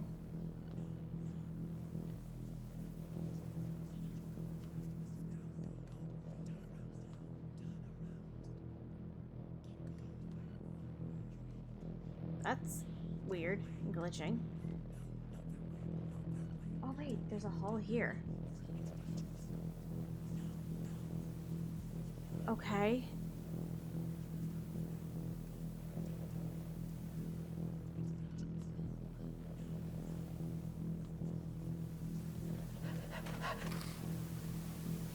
Okay.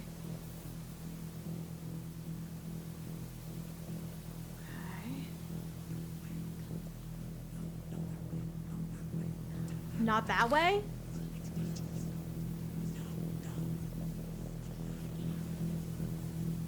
I'm hearing them in my ear saying not that way.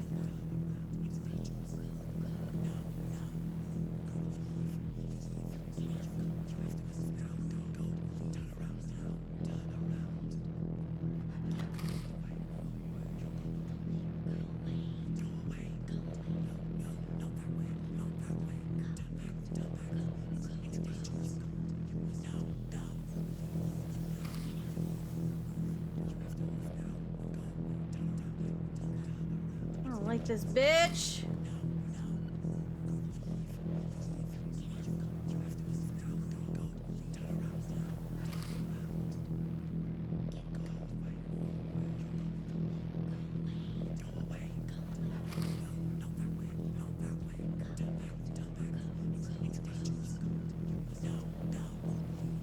Where am I going?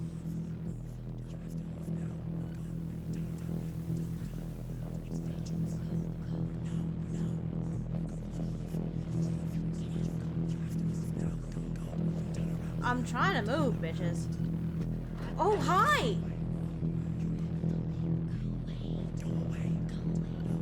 Oh.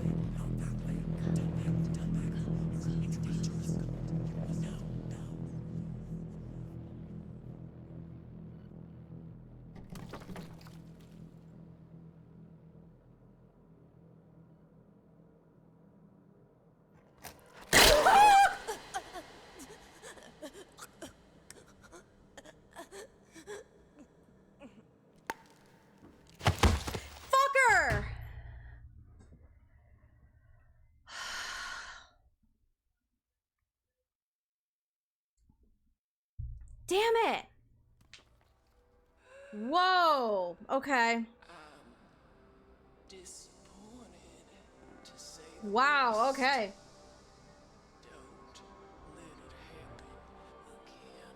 Fuck. This bitch.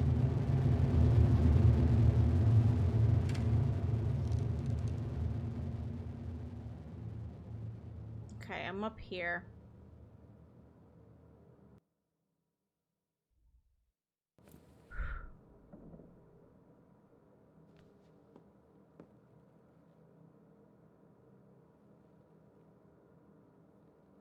Where am I now? Wait, this room is... It's a living room now. Did I actually do it? Wait, because I opened the door, did I actually make it out, supposedly? Did I beat the system? Did I beat the system? I won't lie. It will be hilarious if I beat the system that way. I won't fucking lie.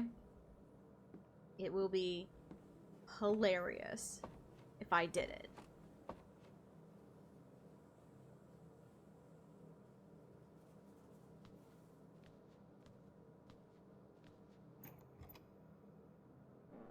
Okay. There's some 6s and a 2. Can I open this yet? Studio. It's locked tight. I'm missing something.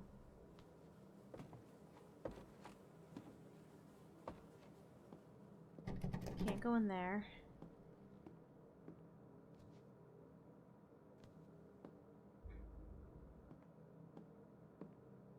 Oh! Ooh, okay. 2.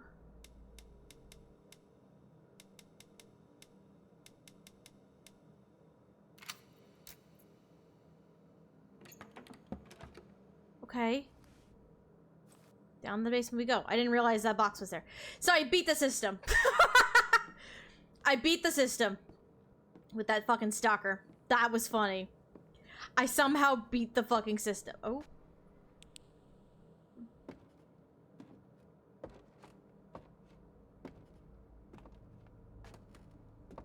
This is different now.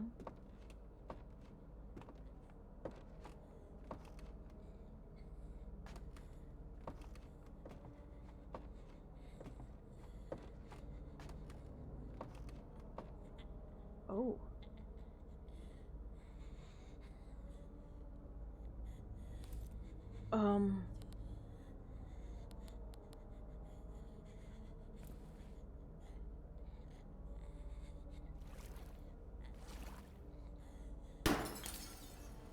Oh, shit. I don't like that. One bit.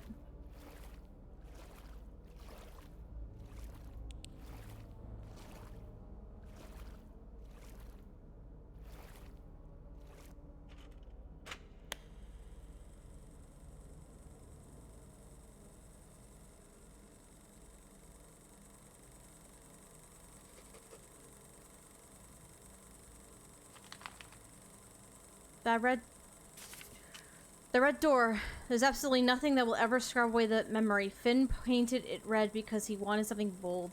He wanted some sort of self-validation that what he was doing was important. Having his studio be behind a big red door sold that idea to him. I guess that was his flair for the dramatic peeking out. It's funny the things we latch onto, isn't it? The specific door with a unique color. The smell of the ink he used filling the room. The sound of the static white noise he'd play to clear his head. Whenever you're stuck with a feeling too malicious to fully sit with, it's like your mind takes a snapshot of that moment. Maybe it's a survival instinct, your sense being heightened from a fight, flight, or freeze. But it's just too cruel instinct to have. It never lets you forget. Okay.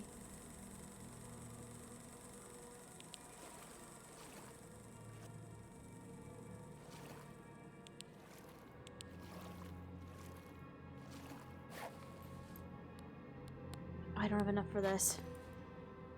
Damn it. Ooh, that's close. I don't like that. Yep, I can finally go through the door. I can't.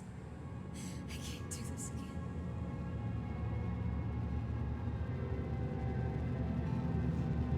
I don't want.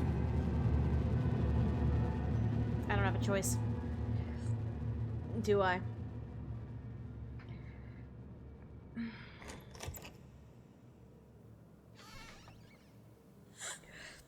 Knew it.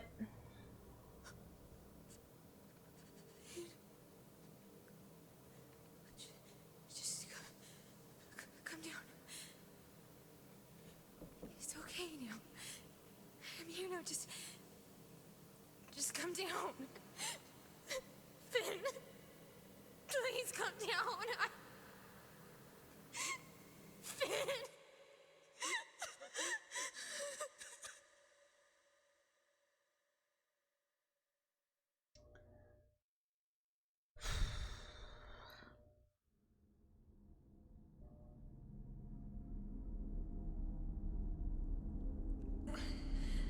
I need to get out of here. The radio. I dropped my radio. At this point, I don't think it was Rob you were talking to anyway, dude, so... The radio. I dropped my radio. Oh, I gotta look for the radio?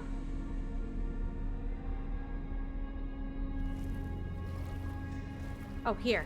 Okay.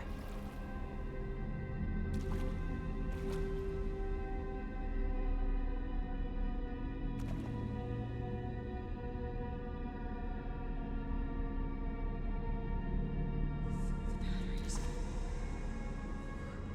Where are the batteries?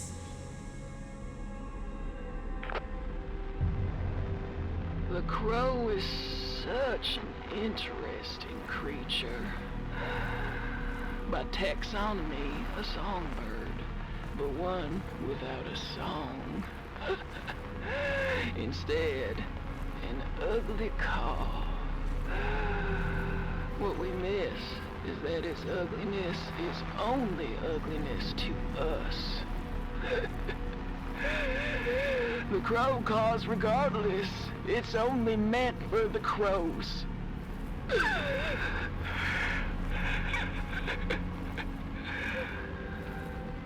Another thing about crows. They ain't got no qualms with feasting on other songbirds. It's up to you whether you want to be the crow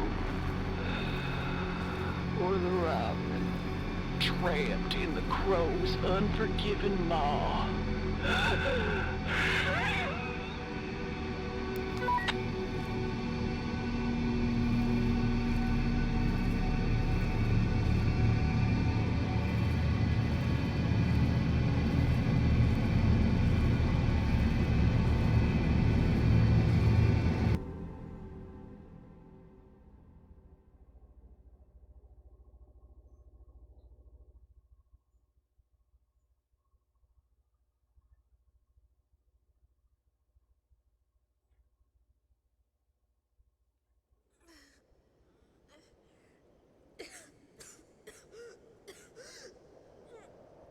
Where am I? I need to finish the album. I can't. Oh, I'm back here at the mine.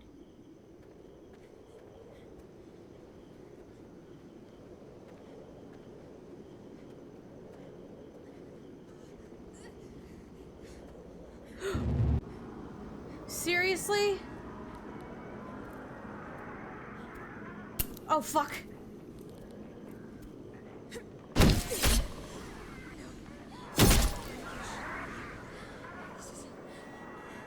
didn't go through a door. This isn't a dream. This is real.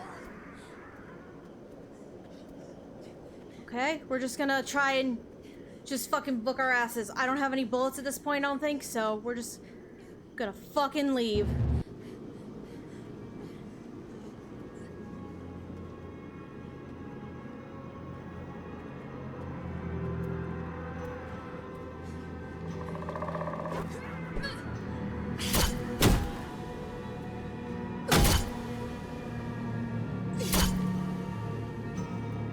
Go, go, go, go, go. Where am I going?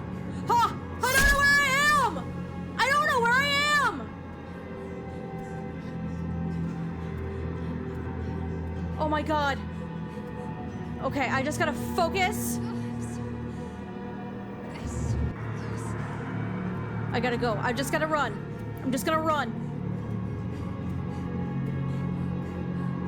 I'm just running. I'm just fucking running.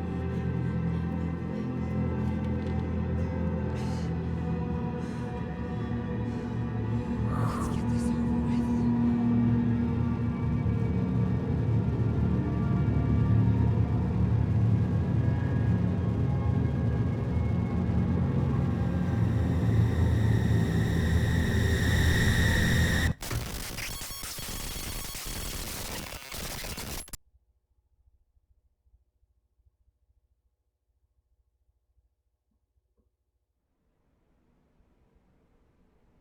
Hey. I want to show you something, okay? Yes, Connor? Remain calm? Uh-huh.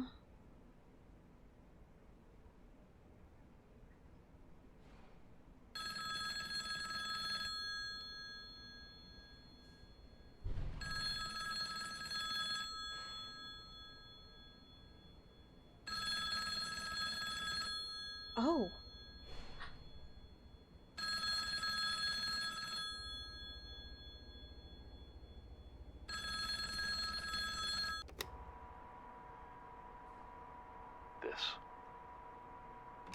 This is what I'm most afraid of. I need to get to work.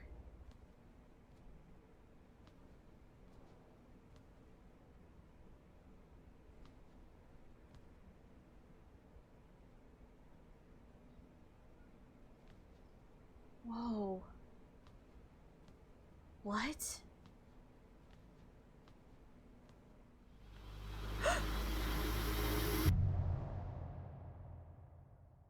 I just want to be proud of myself. Why can't I feel proud of myself anymore? Is there something wrong with me? It feels like nothing I ever do is going to be enough, like I'll always fall short, like I'll always disappoint. This used to be so much fun. When did it stop being fun? It's like I'm drowning and the only way to stop it is to swim. I used to be such a good swimmer. But my arms are so tired.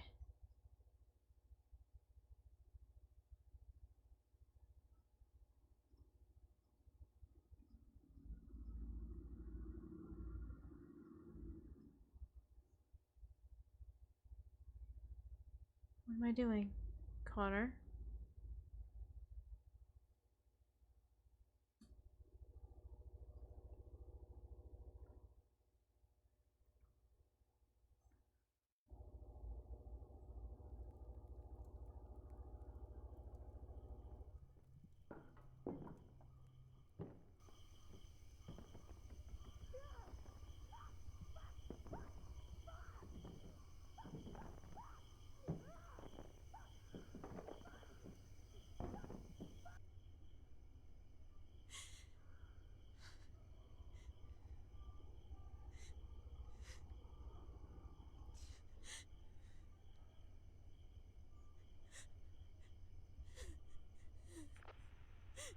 Hey.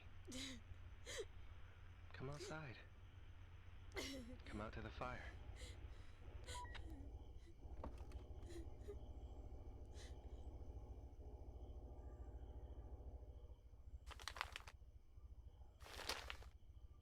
Oh, I don't have access to my backpack anymore. I don't have access to anything anymore, really. Okay.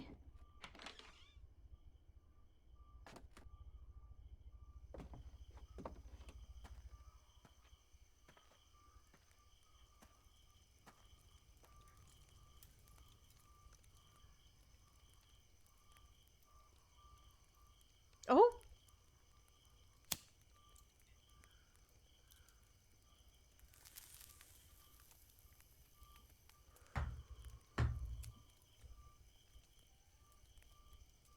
90 minutes.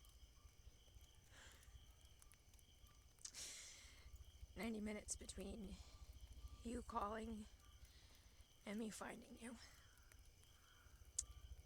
It took 90 minutes. You know, I didn't believe it at first. I didn't think you'd do it. You know why? Because I thought I knew you.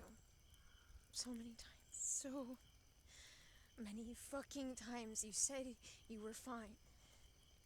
No, I'm okay. No, Dakota, I'm just tired. I just didn't fucking believe it. I didn't, and I really still don't. I sat in my room for days, months. I expected you to walk right through the front door, but you never did. All that I did for you. I loved you so fucking much. I worried about you for so long, and you barely said a word to me about any of it. And then you go and you pull some shit like this. You selfish asshole. 90 minutes. I finished up that song and then I drove right over. I don't know. I got some shitty songs out of it though. You know, that's the first time in a long time I felt okay making music, and that's something, right? It's the first time in a long time I even felt like I was making my music. I started reading more into your paintings, trying to pull some sort of grand answer out of them. God, you were so talented, and nothing I ever said or did could make you see that.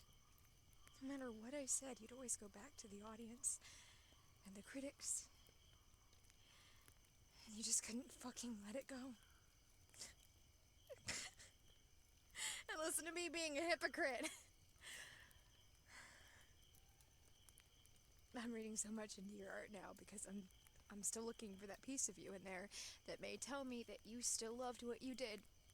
And sometimes I think I may actually see it. I don't know how much of it I'm making up in retrospect, but then again, I don't know how much you really believed yourself. Something about your paintings and my music made me feel like maybe I could get closer to you, you know? In a sort of fucked up way.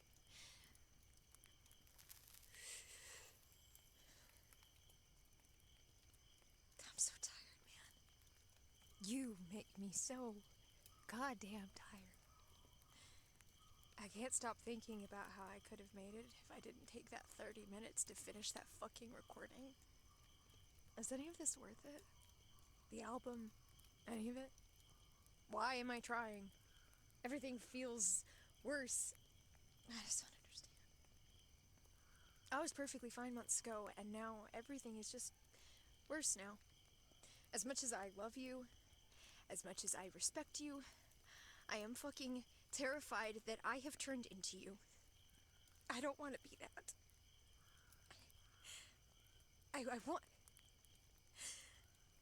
I need a way out.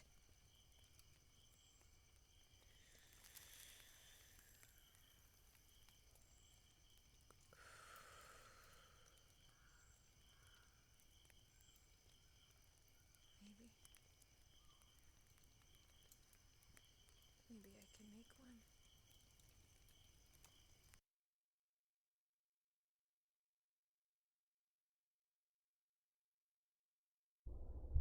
Jesus fuck.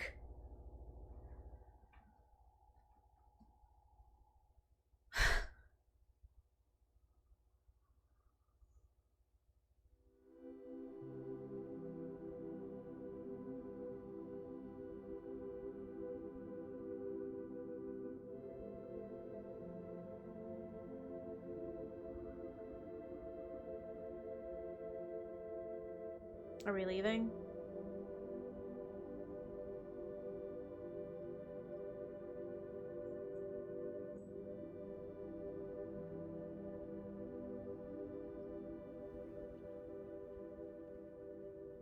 Day 30, okay.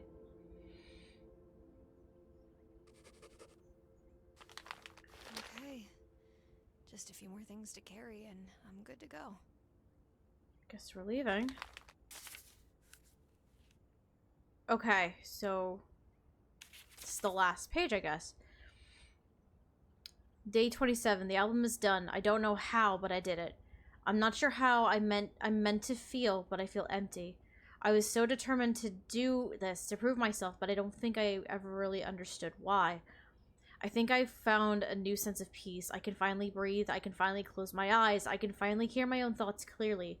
Ever since that last night of recording, I've stopped seeing things. I have 3 days left.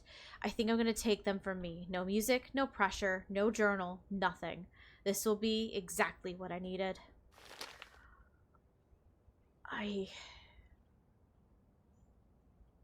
Wow, okay.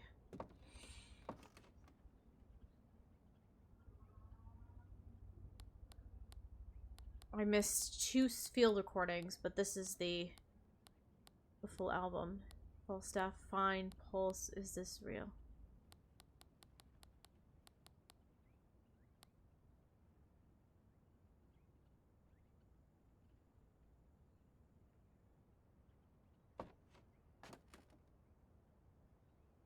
I didn't really take a lot of photos either. Jesus.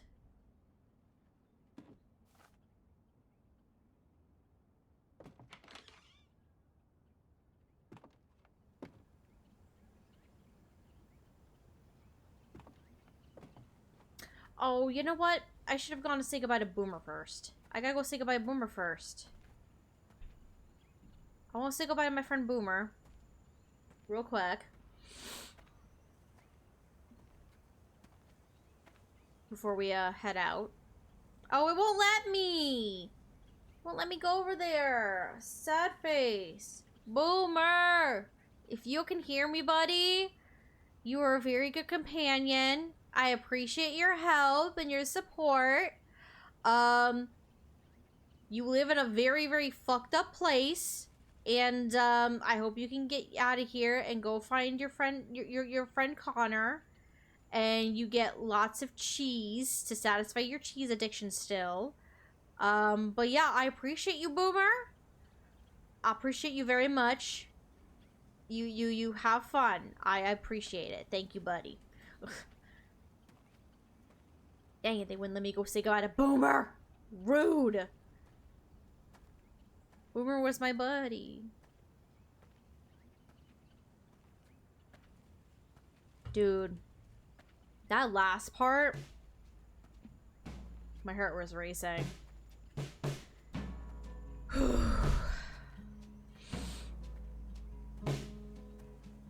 Cause I think, like,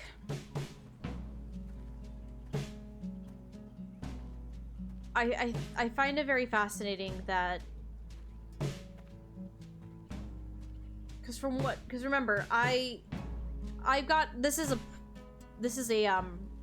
press copy of the game that I managed to get a hold of, and I appreciate Connor and Fire Games for letting me have this press copy. I very much do. So from what I remember from everything that I dug into, this game became very, very personal for him, and now I understand why. That little, the bit at the beginning of the entire game where we were in his home, in his apartment, and then that scene we had just before Dakota confronted Finn by the fire. Yeah, I completely understand why this became a very personal game for Connor, and why the theme of the creative process became so prevalent in this game.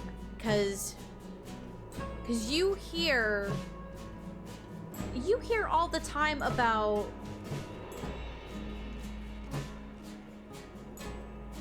I'm just gonna sit here for a second. You hear all the time about artists, whether you're a musician, a content creator, a game creator, like even a painter, things like that. You hear all the time, a designer, anything, where it's can be difficult. Like burnout's fucking real, guys, and the artistic process can be tough on someone. This is probably more of a discussion for credits, but like I completely see why this became such a huge labor of love. Why is your guitars here? You don't have a guitar case, Dakota? Did I put it with this? Okay. Okay. I just, need to go grab the recordings.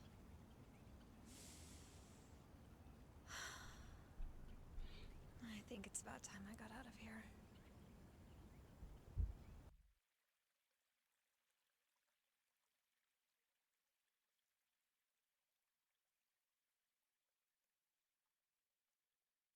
That it, I think? I think that's it, right?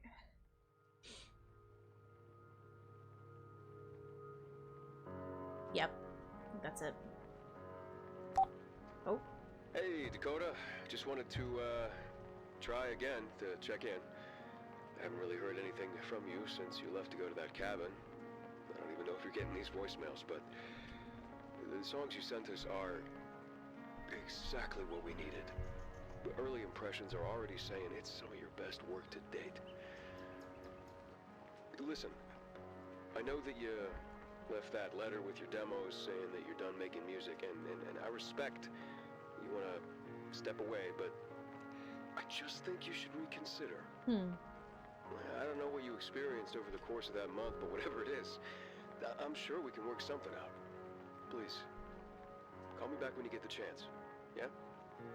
Bye.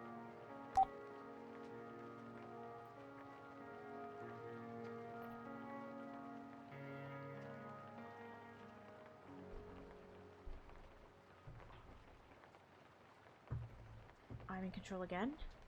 Oh, Finn.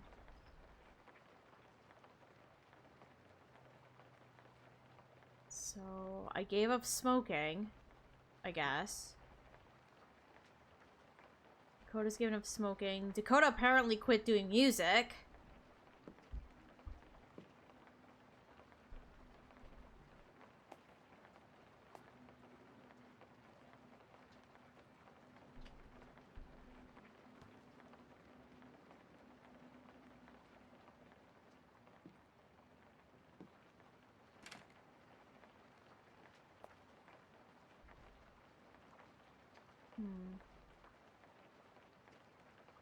Okay. There's the painting. This is Finn's painting, now that we know what it is. And we're not afraid to hang it anymore.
Did she finish the song?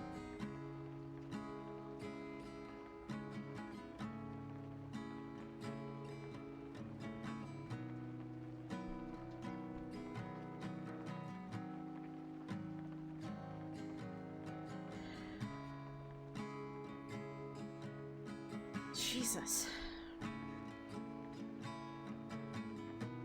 When I found you 10 toes off the ground, it was hard to fight the feeling that you wouldn't be around.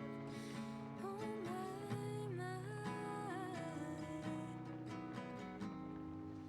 never been so far from you.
won't hold blame or carry a new name.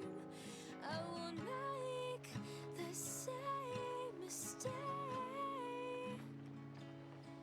Oh my, it was all because of you.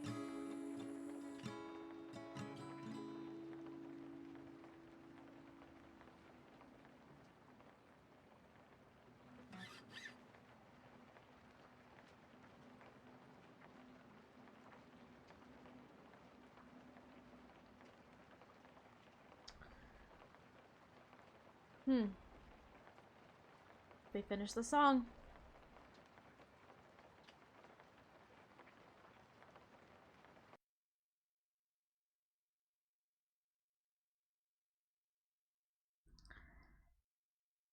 Whew.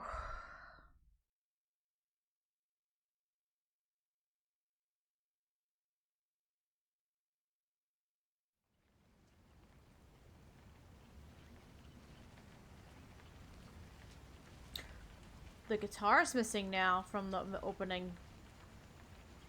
Interesting. Okay. Whew. That... Wow. Okay. Fuck.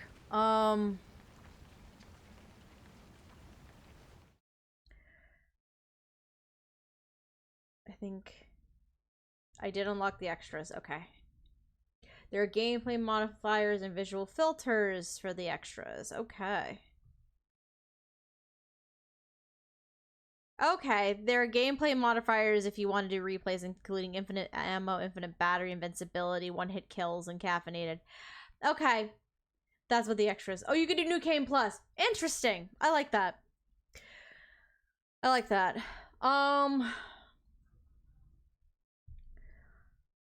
Oh boy. Whoa. That was a lot. That was definitely a lot. I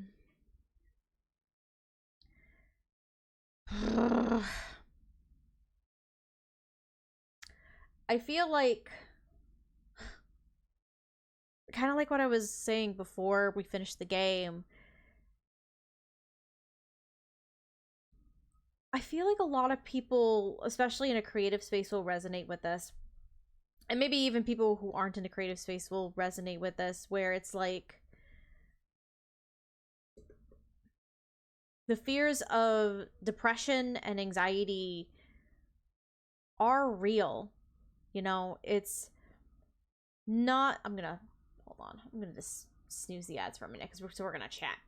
The fears of depression and anxiety, they're real. And especially, I feel like a lot of people in a creative field you hear about oftentimes, whether it's performing as like an actor or musician, or you're in a visual space like an artist, or you're like a content creator or a streamer or things like that, you fall into this category, in this bubble, where sometimes people put you in this box and they expect certain things from you, and you're not able to be true to yourself and true to who you want to be, and you're not able to create the things that make you happy. And in the end, it's a matter of you're eventually hit that crossroads sometimes, where it's you have to decide whether or not you pursue you go on and continue to pursue something that could lead to your own destruction, or you try and pivot and work your ass off and work hard to try and create something that is true to yourself and makes you happy, which clearly seems to be one of the strongest themes of what Project Songbird is about, is that creative process and whether or not you want to decide whether you want to be true to who you are in a creative space, or do you continue on a path that you continue on a path where you do what others expect of you, do what others think is going to make you successful, make you popular, and if you do that, is that going to make you truly happy? Is that going to satisfy you? And you can see that obviously there's three sides to this. Realistically, there are three sides to this story, three sides to this theme in this game. You have Finn. Finn tried so hard to succeed and to satisfy the critics and everything like that at the cost of his own happiness and what he wanted to do. And because of that, it led to his own self-destruction, and he committed suicide. You have Dakota, where what they want was to create their music. They did not want to conform to what the label wanted of them. And the overarching story for Dakota is coming to that realization and deciding what is it that they want before it becomes too late, and they follow the same path that Finn walked. The third perspective, ironically enough, is one that is, I think, from the looks of it, basically whether or not to sell out. In a way, yeah. The third perspective, ironically enough, is one that I think is still kind of continuing in a way. And that's the developer. That's Connor Rush's perspective. Because again, we have a couple of scenes and a couple of moments in the game. And to be honest, maybe even little bits here and there, because there are moments where the shift in the game does break a bit. And that was done by design, by Connor's design. And seeing Connor's perspective, he's kind of, it seems like Connor is getting at that crossroads, if that makes sense. And it's we're snoozing ads again. It's fascinating to see the perspective of the developer as well in the same context, because he said that this game was very personal to him in a lot of ways, and I can truly see that. And oh my god, I did start tearing up during parts of that. I think the scene with the conversation at the fire between Dakota and Finn, I was just like, oh. But because dealing with loss is not easy to do, and grief, and trying to process that and figuring out a way to move past that. And in Dakota's case, because Dakota is slowly walking down the same road as Finn did, but Dakota doesn't want that. You know, it's a lot. This game has a lot going to it, and Jesus Christ, this was a really, really good game. Like, it took me a minute to get some of the mechanics sorted out, and there were some puzzles that, like, did annoy me and piss me off, granted. So some of the mechanics of the game could have been better. But I think the fact that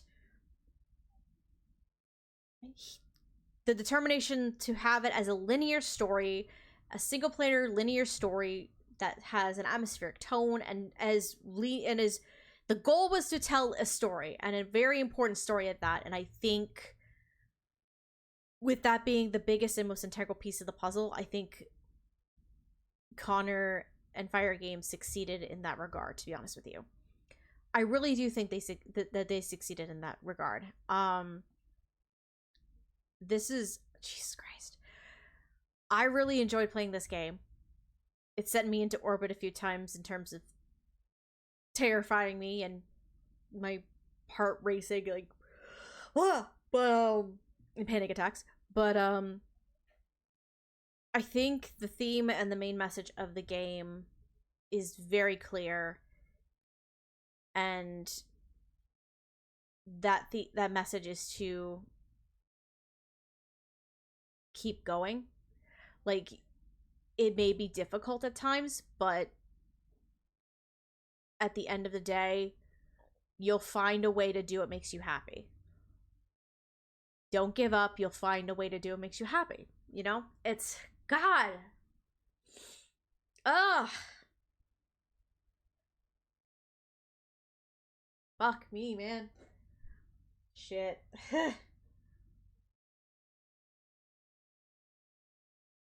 I think the theme of the game was pretty clear, honestly.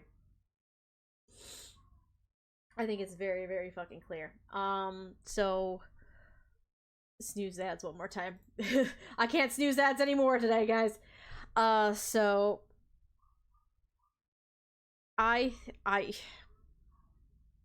guys, this was a really, really fantastic game. I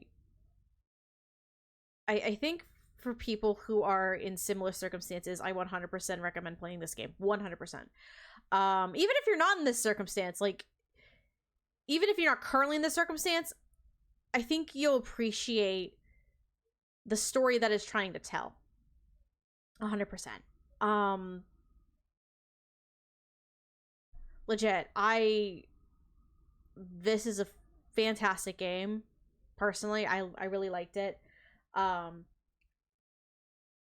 Again, thank you so much to Connor Rush and Fire Games for allowing me access with a early press copy. It took me forever to finally get through the whole game due to scheduling and craziness, but I am so glad I stuck through it and I got through to the end of this game. So to Connor,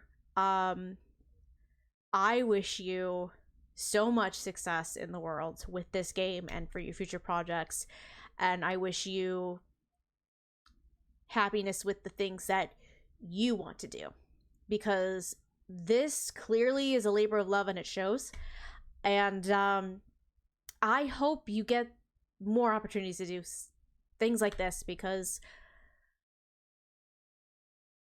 putting your personal touch on something like this is, I find personally, like, a person can relate to a game a lot better, a lot more with those personal touches, honestly. But I personally, Connor, on the stupid chance you ever see this, I wish you all of the happiness and success, not just with this game, but with future projects, because, my dude,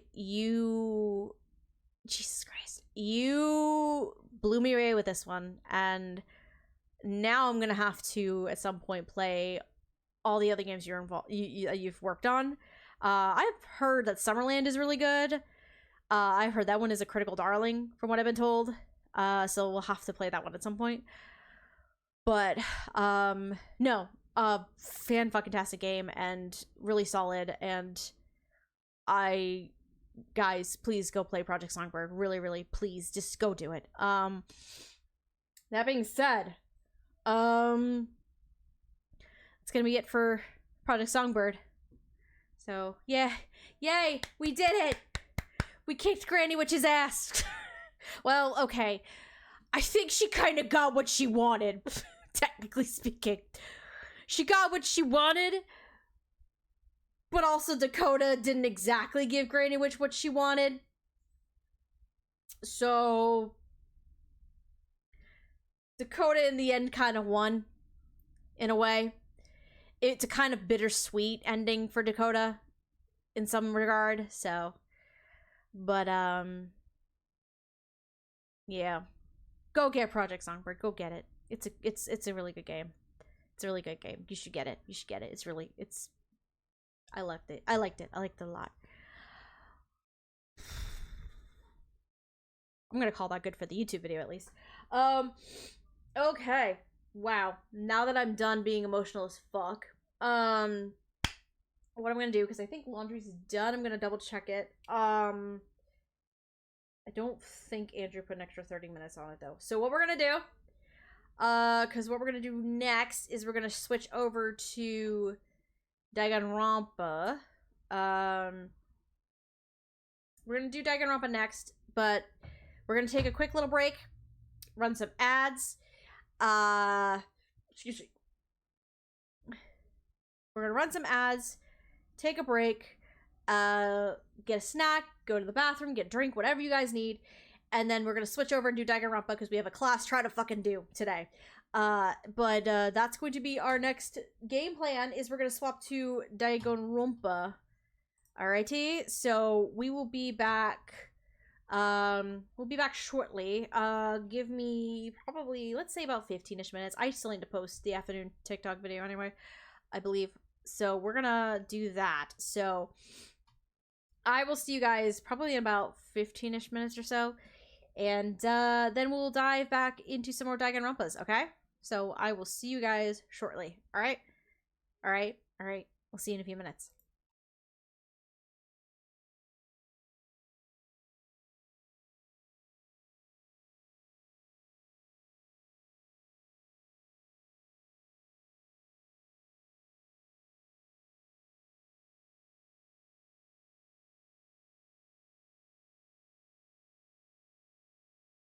We do be back.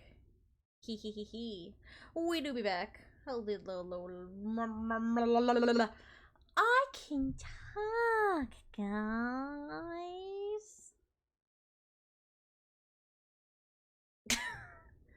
Oh my god.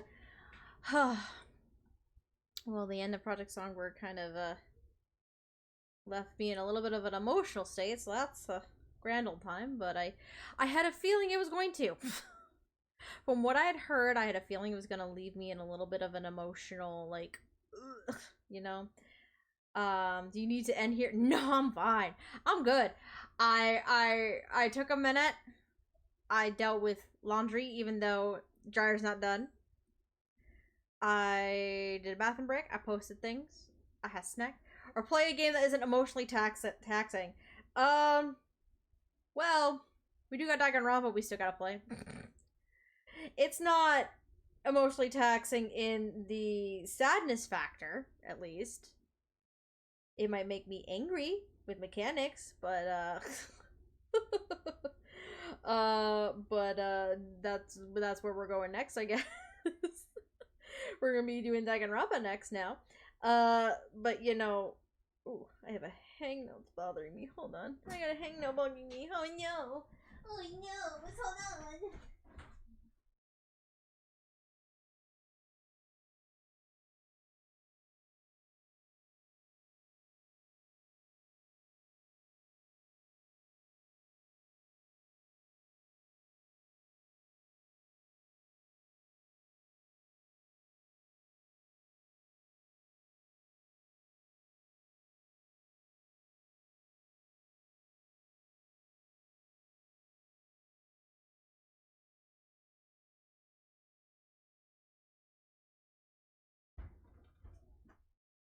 Alright, we're back.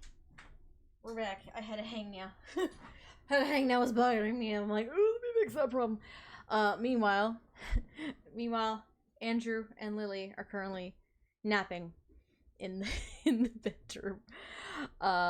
Andrew was supposed to be doing things, but he got trapped by Lily, and now he's kind of in and out of consciousness because it's nap time for Lily.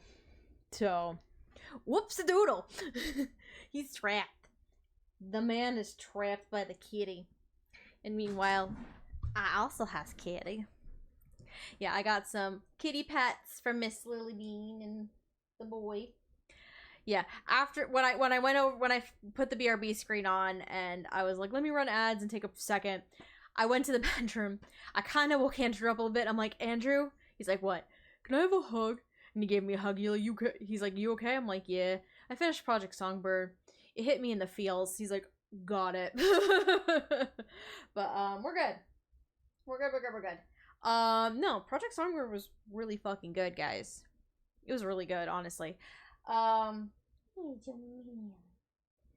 We has the boy. We has the boy. And then we also have apparently, I don't know if someone is doing fucking road work or lawn work on a holiday right now outside, and it's obnoxious as shit. So that's a thing currently. Whoop-de-doo. But in good news, the sun's coming out, finally. Because it's been raining for the past several days. So, progress, I'll take it. That's the other reason why we didn't really do anything this weekend, is because it was raining all fucking weekend. We were thinking about, Andrew was looking into, like, some stuff we could do, for our weekend home. Like, we can do, like, a day trip or something, go out, but it was raining for pretty much the entirety of the weekend, so we didn't really do anything because of it, so, which sucks. Because my next holiday weekend is not going to be till the 4th of July, so it's going to be in a couple months. Or less than that, really, because we're at the end of May right now. And, we're going to be hitting July soon. Before we know it, honestly, so. July will be here before we know it. 4th of July will be here before we know it. And Laura knows what's going to happen for 4th of July. Hey, I'm back! Hello, Ocean! Welcome on in. How's it going? We do be here. Ayo! Welcome, welcome, welcome. It's been a hot minute since you've popped in. A month till then. Good. Love seeing your cat too. He's a good boy. He's a mama's boy. He's a mama's boy. My little mama's boy. But no, we're going good. We're about to dive into more Danganronpas, or Dang It Grandpas. Yeah, I took a break because we just finished Project Songbird. So I took a little bit of a break, and now we're gonna do some more Danganronpa. And then yeah, we're gonna be having fun there. But so like in 1 week we are getting the PlayStation State of Play and Summer Games Fest. That is around the corner. I did not realize it was around the corner. Jesus Christ. Oh. I kind of hope we get more news. I kind of hope we get more news on Danganronpa 2x2. Basically Christmas for gamers. I know. This is like me streaming. It's so funny. So me doing like streams and shit now, I actually like start paying attention more to gaming news and things. It's so funny how that ends up working out. I'm kind of hoping we get some news on the reboot thing for Danganronpa 2. I gotta remember to watch the State of Play. I'm probably gonna be at work while a lot of the shit happens, to be honest, which is gonna suck, which means I have to watch it after the fact. I'll send the link in the schedule to take a look. Nice! Hell yeah! Hell yeah! I'll have to take a look at it. Ugh! I'll have to remember to take a look at it later. Thank you. Appreciate it. But, I think that's the biggest thing I'm hoping for is Danganronpa 2 news for the, re-release reboot that's, on the way. Because I think, supposedly, the last I knew is that we were going to be getting the Danganronpa 2x2 sometime in 2026. But there hasn't been a solidified date, so I'm assuming we might get that in the fall or by Christmas is my guess. But last I knew there wasn't an official date announced for it yet. So I'm hoping we actually get something this time from Spike Chunsoft. Like legit look at it because we are getting 16 showcase. 16? The fuck you mean 16? Hold it. Turn that down. Hold on, because I just realized. Take a look. Hold on. I'm pulling it up on my phone. Hold on. What the fuck you mean 16 showcases?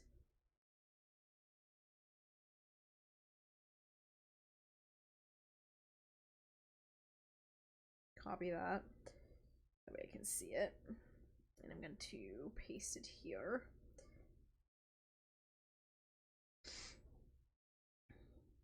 The fuck you mean 16 showcases?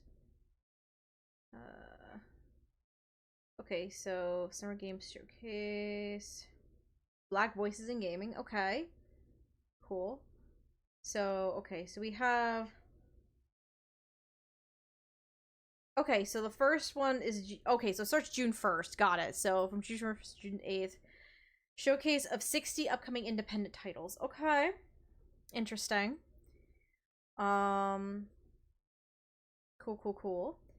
And then you have Black Voices in Gaming on the 2nd, which is new games from talented Black creators from around the world.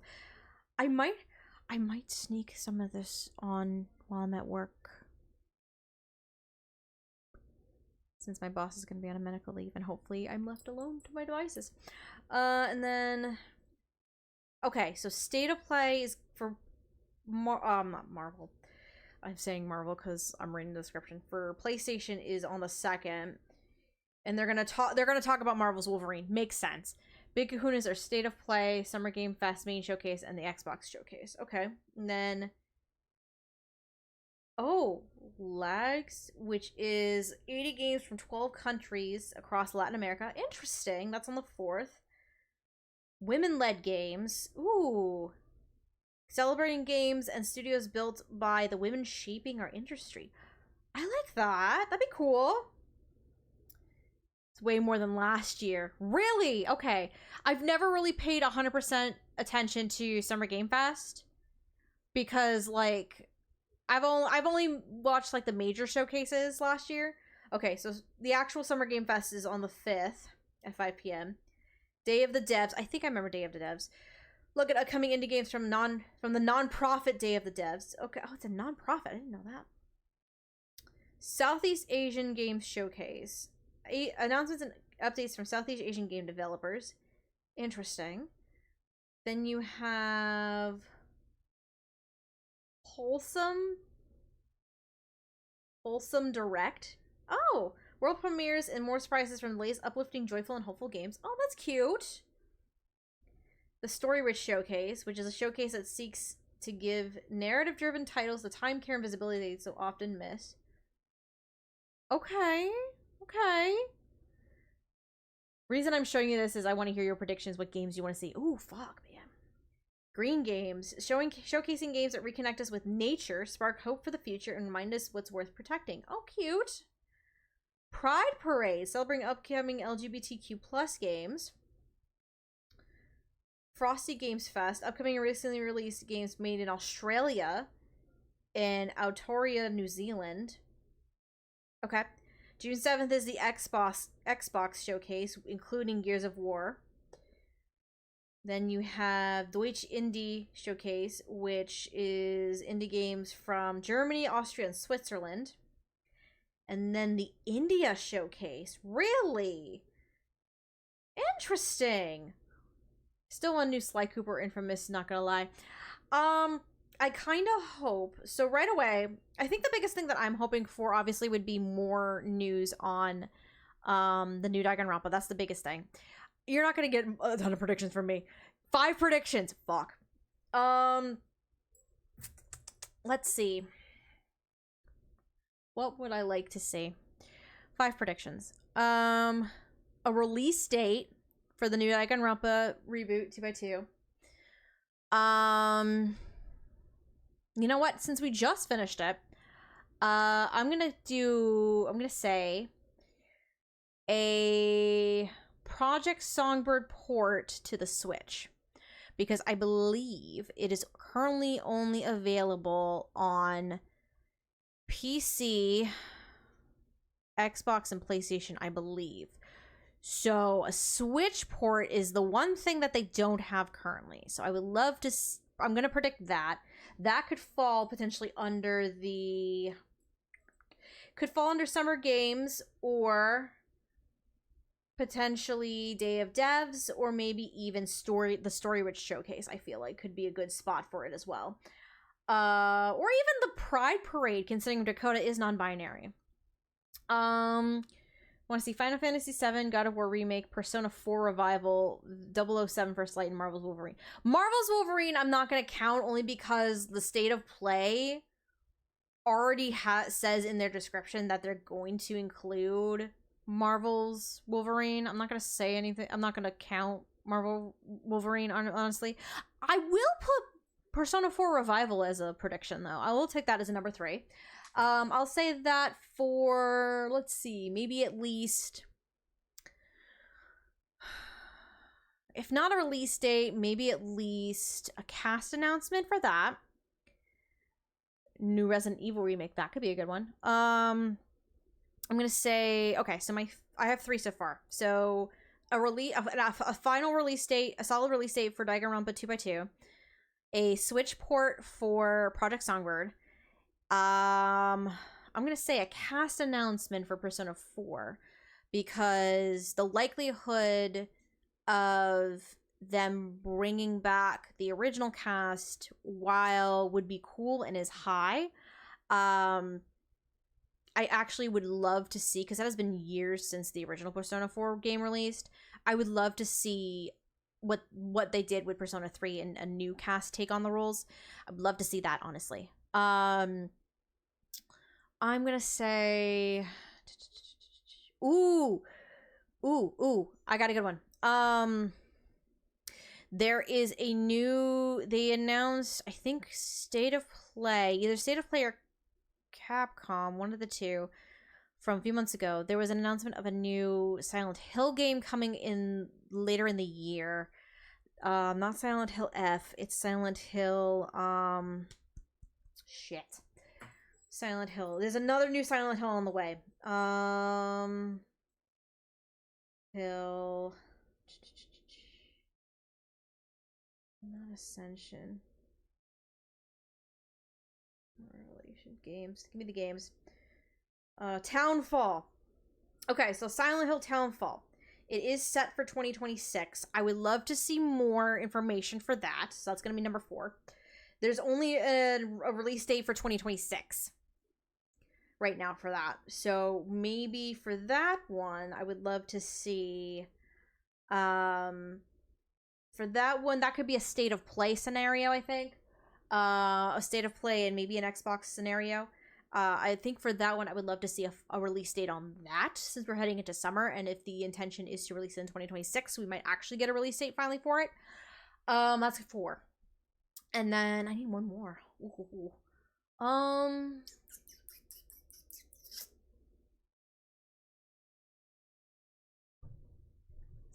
Let's see. What could be a good one?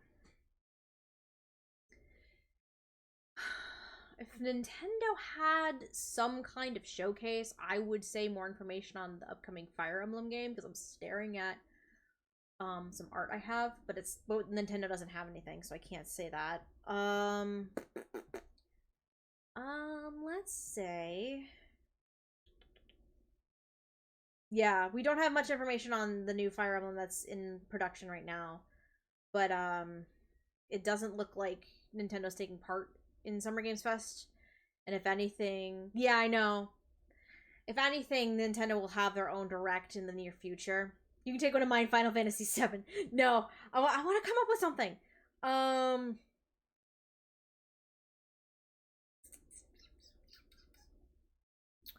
You know what?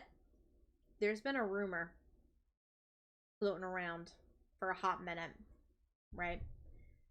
There's been a rumor that people have been saying for a hot minute.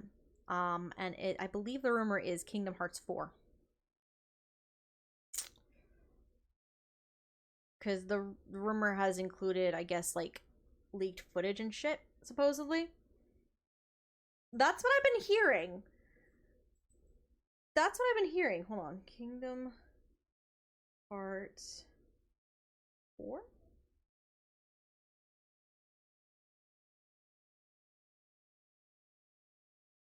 Yeah.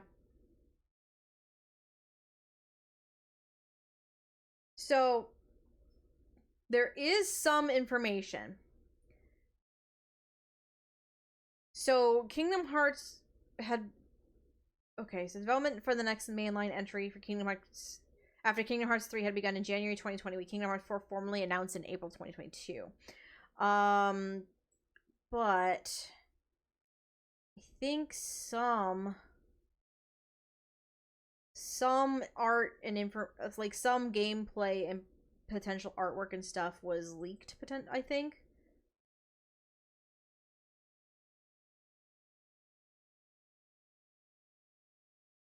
Anniversary. I don't know. I don't know the story. Unless it's like old shit. 4 years since it was announced. When are we?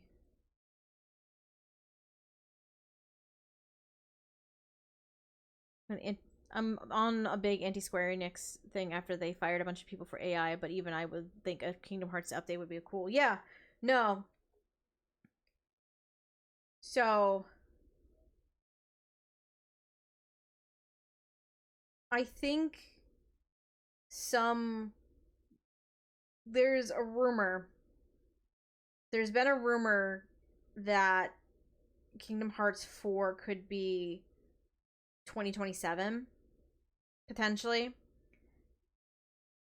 That's the rumor. But this is the long, like, Kingdom Hearts 4 is the long shot prediction, right? Because at least everything else, I think all of my predictions that I've made so far are reasonable. This is my way out of left field one.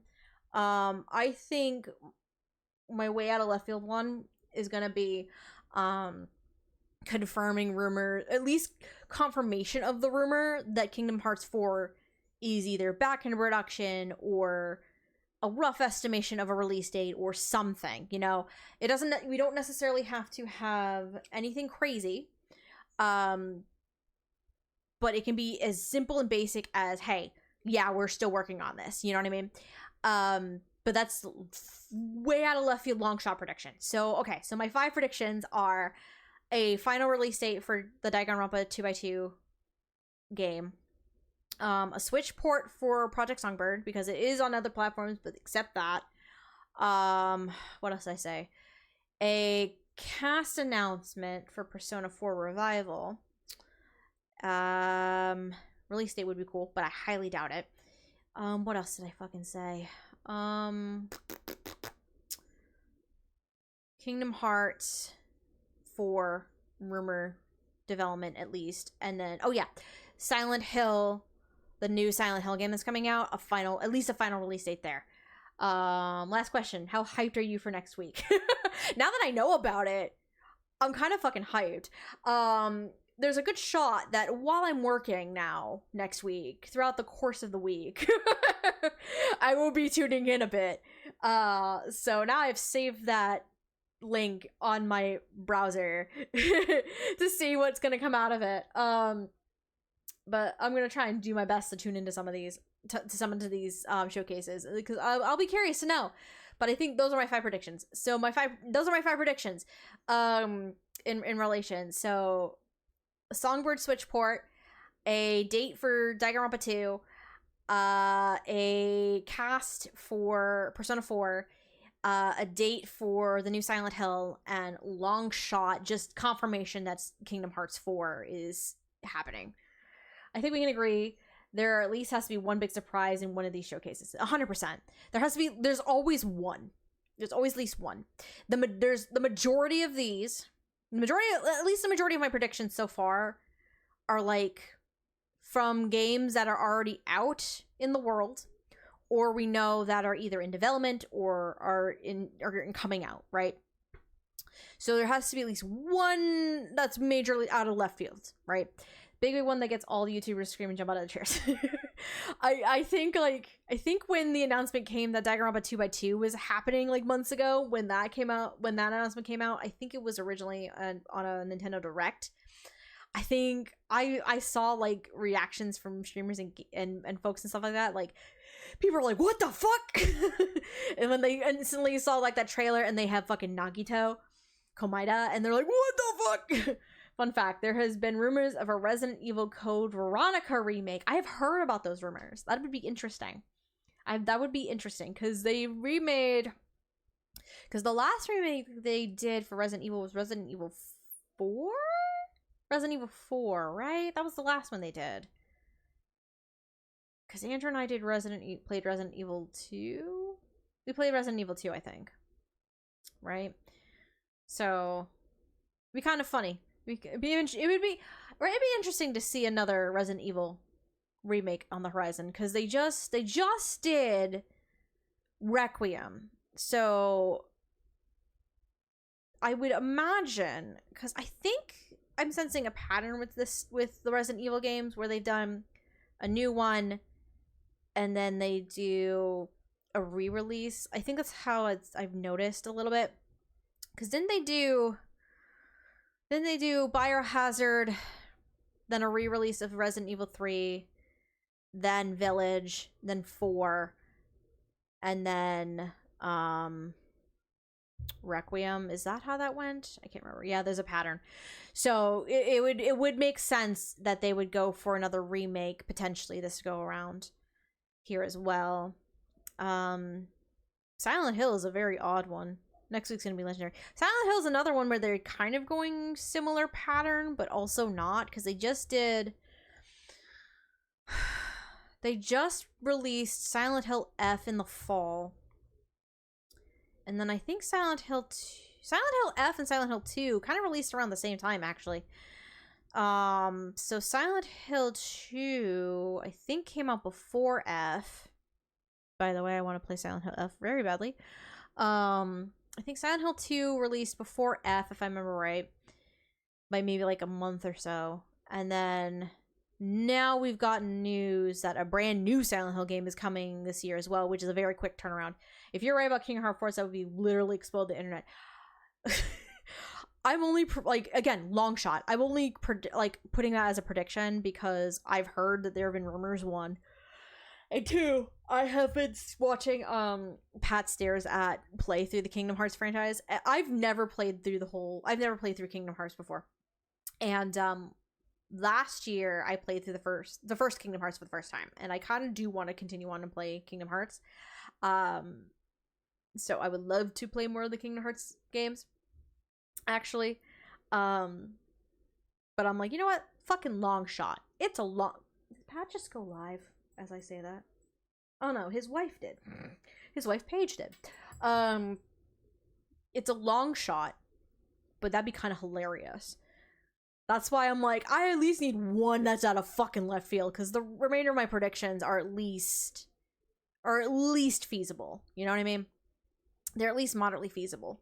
And I think the one that I really, really, really would love to see happen would definitely be the Project Songbird Switch port. Mostly because I just finished the game earlier, like an hour ago, legit. I would love to see a Switch port of that. You know, I think it'd be pretty cool because they already worked with a developer to help bring it to PlayStation and Xbox, I believe. So Switch though was not on the original radar. So I'm wondering, because of the Switch 2, I'm wondering if they wanted to work on making it a direct port to the Switch 2 or not. I don't know. That could be why it wasn't released for Switch on the get-go, because of the Switch 2. But who knows? But that would be fucking cool. You'll be at work, you said, so Twitch reaction screaming, I guess, not possible. No. Even if like one of the showcases was during a time when, like, because there are some that are like 7 o'clock at night when theoretically I could do a reaction stream. My computer's not capable of that. Because I stream from a gaming PC laptop. A laptop. I don't have a proper PC, you know? So I've tried doing reaction shit before. Not capable of it. So unfortunately there's not going to be reaction type streams for that kind of shit. Unfortunately. I would love to one day, someday, but we'd have to get a nice actual PC that can handle that amount of craziness. But I don't have that right now, unfortunately. Completely understandable. Yeah. No, I would never have suggested it. The only reason I am because this is the biggest gaming event. Totally fine, though. Yeah, no. if one, I didn't have work, and two, if I had a computer that would be capable of doing it, then I would highly consider it. But I don't, unfortunately, have that. I don't have either option, unfortunately. But no. Thank you for bringing to my attention Summer Games Fest, because I was not aware of that. Listen, I would have found out from Andrew probably next week, to be honest with you. So the fact that I know now, means I can try and remember and keep an eye out for it. Alright, so we got some dang it grandpas. Let me load up the game so the intro goes. Alright. So, we got the dang it grandpa. So we are in the middle of chapter 5, I believe. So last time on Danganronpa, we have been in the middle of investigating our next moida. We've been investigating our next moida of the random body that was in the garden that tried to kill me, or kill Makoto, I should say, in our sleep.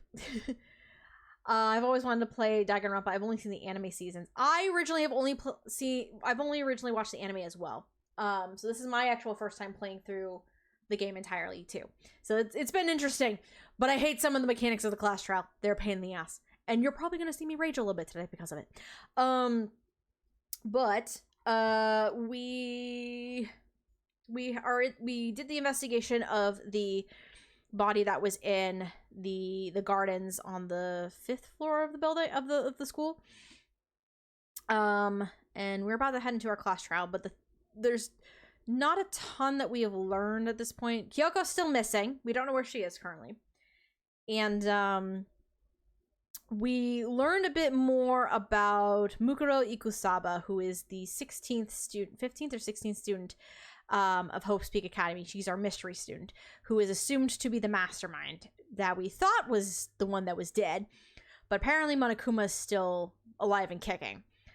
And so now the assumption is that the dead body is actually Kyoko. And on top of that, we have now learned, because we managed to get our butts into the data center, thanks to finding the data center key that was on the body, I think.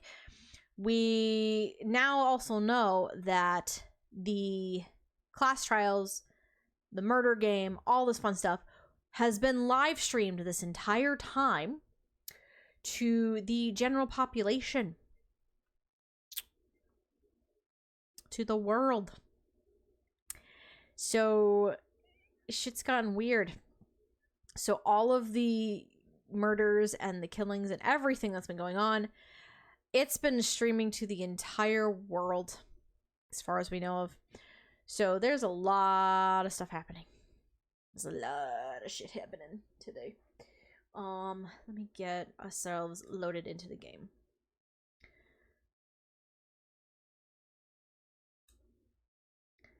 Continue, yep. It should be right outside. Yep, okay. I'm gonna need to also turn down my volume of the game, because I know for a fact, because I turned it up when we were playing Project Songbird, which means y'all are gonna be having some problems if I don't turn that down. Let's turn it down to here. Alright, so we about to head into the unknown, and we're gonna find out what the fuck is happening. Also, I have a snack.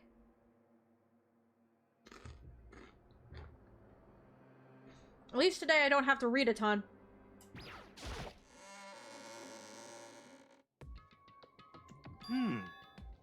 Whoa. Byakuya and Makoto showed up together. Oh yeah, I forgot. He was with me this whole time. Byakuya was with me. I walked my dog. It was really nice talking games. Catch you later. See you later. See you later, Ocean. Good talking to you, dude. It'll be interesting to see what Summer Games Fest has in store next week. For sure, for sure. Thanks for dropping by.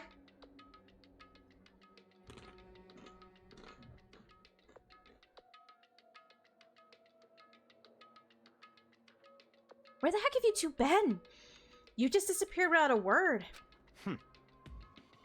We were investigating, of course. How could you not figure that out by this point? Makoto's ranked high enough for you guys to go off together, just the two of you? Huh? What, are you jealous? Hey. Or are you making up some kind of creepy fantasy for yourself? What? Stop talking, brace yourselves. He'll be here any second. Any second. He could show up anytime. When I imagined what was about to happen, I immediately tensed up and prepared myself. But we stood there for 5 full minutes waiting for something weird to happen. And then 5 minutes became 10. Why? What's going on here? Why hasn't Monokuma shown up yet? Could it be? Maybe he died again? What should we do? Should we keep waiting here, or... Oh. Or what? What? Jesus. Did I scare you? Come on. I demand an explanation. Why did you waste my time and make me wait like that? What? I made you wait? You got it all backwards. You're the one making me wait. Huh? In other words, I'm waiting for everyone to arrive. We can't start till everyone's here, now can we? What are you talking about? Everyone is here. We've all been waiting for you. Sorry, but you're wrong. But I've been waiting 10 minutes now, so it's okay if I punish someone making us all wait, right? If we all agree it's a violation, I'll arrange a punishment right now. If it's me you're waiting for, I'm here. When we heard that voice, we all spun around to look. hey, Where the fuck have you been, bitch, this entire time? I'm here and no rules have been broken. Kyoko! Kyoko, you're still alive! No, that's a ghost! Stop talking. If you wanna fight, do it in the class trial. You need to save some of the fun for later, right? What? But is it okay that there's no particular penalty for being late? is that right? I made it here just fine. What school regulation did I violate? Am I wrong? You're so selfish. So spoiled. You're right. There's no penalty officially, but I bet you'll be sorry later. No, I'll make sure you're sorry later. Anyway, hustle your butts onto the elevator. I'll just be one step ahead of you. When Monokuma was gone, we all rushed up to Kyoko. Kyoko! So you really didn't die? Indeed. Of course I didn't die. Thank God, I'm so glad you're okay. Perhaps, but that's not necessarily a good thing for us. Huh? Yeah, who the fuck's dead? He's right, now we gotta deal with a ghost. I told you, stop talking. Let's go. Come on, let's just go. Whatever we need to discuss, we can do it during the trial. Without ever looking directly at Kyoko, Byakuya stepped onto the elevator. Master, wait for me! Good call. Who knows what might happen to us if we take too long. But I'll be happy when this trial is all over. One after another, everyone piled onto the elevator. But I couldn't help myself. I had to talk to Kyoko before the trial started. Where were you? Listen, before we get started, I have to ask you. Where have you been this whole time? You used that key of yours to go somewhere, didn't you? So... Correct. I went to investigate the second floor of the dorms. The second floor? That's right. There aren't any monitors or cameras there, so I was able to avoid Monokuma completely. Of course, I also missed his announcement because of that. Whew. I had no idea a body had been discovered. Then, when did you find out? So... Just now. I finished my search and came back down just in time to hear the class trial announcement. I took some time to go over the crime scene first. I can't do a trial completely uninformed, can I? So that's why you were late. However... I'm sorry I kept you all waiting. But if you were on the second floor of the dorms, then that's what the key you found goes to? Wrong. Actually, to be precise, not quite. In other words... I used Monokuma's secret tool, which can open any lock in the school. What? Okay. You're a truth bullet now? Just a second. Hey, what are you two doing? Hurry up before we get in trouble with Monokuma. Makoto. We can go over all the details after we get through the trial, okay, Makoto? Right now, I just want to focus on surviving our current situation. It would seem... Because this is probably the single most crucial moment so far for me. For her? That's a strange way to put it. The class trial is important for everyone, right? So why would she say it's a crucial moment for her? Goodbye. Well, that's all. Seemingly unconcerned, Kyoko made her way to the elevator. I'm just overthinking what she said, right? Yes, we go. Being the last one left, I stepped into the elevator. And the door slid shut. This time, the clunking was loud enough to hurt my ears, and the dread began to consume me once again. I can't imagine ever getting used to the mental pressure that comes from preparing for an execution. In that dusky darkness, nobody said a word. We just stood there, silent and still. After an immeasurable period of time, the doors opened without warning. A dazzling light penetrated every depth of my eyes. But it wasn't the illuminating light of hope. It was the blinding light of despair. I can't wait! I can't wait! I'm gonna turn this up a touch. Just y'all. There we go. That might be good. I've been waiting for this. I feel like it's been forever since we got together like this. The time for pointless jokes and jabs has passed. Thrills, chills, kills! Let's get on with the show. And so the curtain opened for the 5th time. A deadly judgment, a deadly deception, a deadly betrayal, a deadly riddle, a deadly defense, a deadly faith, a deadly class trial. All right. So, the problem now with Kyoko being alive is who the fuck is the dead body? Right?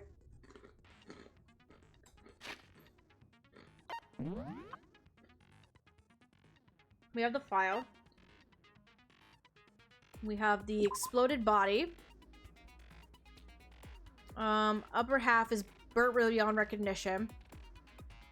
Upper half of the body remained on fire and had to be extinguished. Because of this, the upper half is soaking wet and the bottom is dry.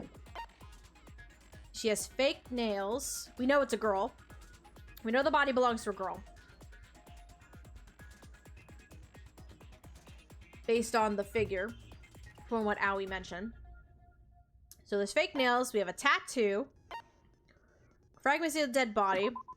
Bits of charred debris near the body. It should be noted that the bomb, which had been removed from Monokuma in the gym, had disappeared. It's hard to imagine these two events are unrelated. The sprinkler system, which is programmed to come on at 7:30, and it's impossible to change. And it can be assumed that the body had been in the garden before 7:30, and it would have gotten wet. So 7 a.m. Makoto, this is the timeline. So 7 a.m. Makoto wakes to the morning announcement. 7:30 Makoto and Aoi arrive at the dining hall. 7:30 to 9, Makoto meets the others in the gym, and together they head to the headmaster's room. 9 a.m. Toko is told to find the pickaxe in the garden, where she discovers the body. Now the knife at the crime scene. There's the knife that was used to stab the body, but it's also the knife that Toko gave to Makoto for safekeeping, and the knife that was stolen by the masked assailant when they tried to attack us. We have a tarp hidden among the items in the tool shed. One side is wet and filthy with mud and grime. The other is completely clean and dry. The chicken coop. Number of chickens in the coop has decreased from 5 to 4. Yasuhiro claims that there were, without a doubt, 5 chickens before nighttime last night, and yet. So Byakuya stated there was no corpse in the garden just after nighttime last night, so it can be assumed the murder must have taken place sometime after that. Byakuya also said that he, Yasuhiro, Toko, and Aoi were in the gym the entire night, and none of them were alone at any point. So that gives the 4 of them an alibi, which means Makoto and Kyoko do not have alibis. That's the body before the explosion. It had a mask on its head and a white jacket covering the body. Body had stopped bleeding, but the blood is still wet. noted that there was no blood on the ground around the body. Which means that body was not killed in the garden. The profile of Mukuro Ikusaba. Female known as the Ultimate Soldier. She became obsessed with the military from a young age, disappeared while on a vacation in Europe, reappeared in Japan 3 years later. Apparently every member from Fenrir, which is the mercenary group that she ended up being part of, gets a tattoo somewhere on their body to represent the membership in their group. Monokuma. Apparently the killing game began with 16 participants, all students. It is assumed that Mukuro Ikusaba is the 16th student. Monokuma also revealed that the reason Kyoko wears gloves is to hide something she doesn't want anyone to see. We have the woodblock key that was found in Kyoko's room. The titanium arrows. Set of titanium arrows found in the dojo locker appears to be 10 in total. Along with the arrows, there's also wadded up ball duct tape in the locker. Duct tape had traces of blood on it. It's assumed that this can be related to the case, but nobody can imagine how. Yeah, because this was found after we found the key that was in Kyoko's room, and then the secret tool. Okay.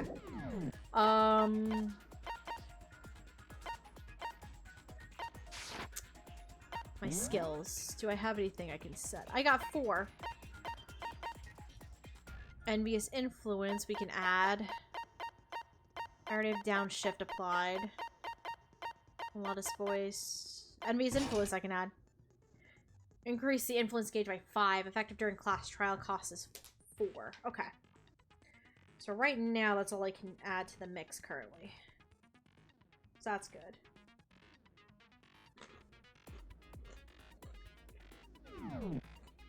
Alright. Here we go.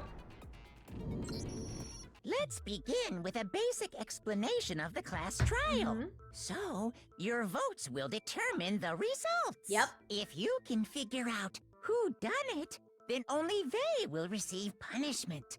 But if you pick the wrong one, then I'll punish everyone besides the blackened, and the one that deceived everyone else will graduate. Okay, well, I'll leave the rest up to you. Well then, let's discuss the specifics of the victim. First, we need to clarify who exactly the unidentified victim is. It's Kyoko. There's no other explanation. But she's right there, bitch. But Kyoko's standing right there.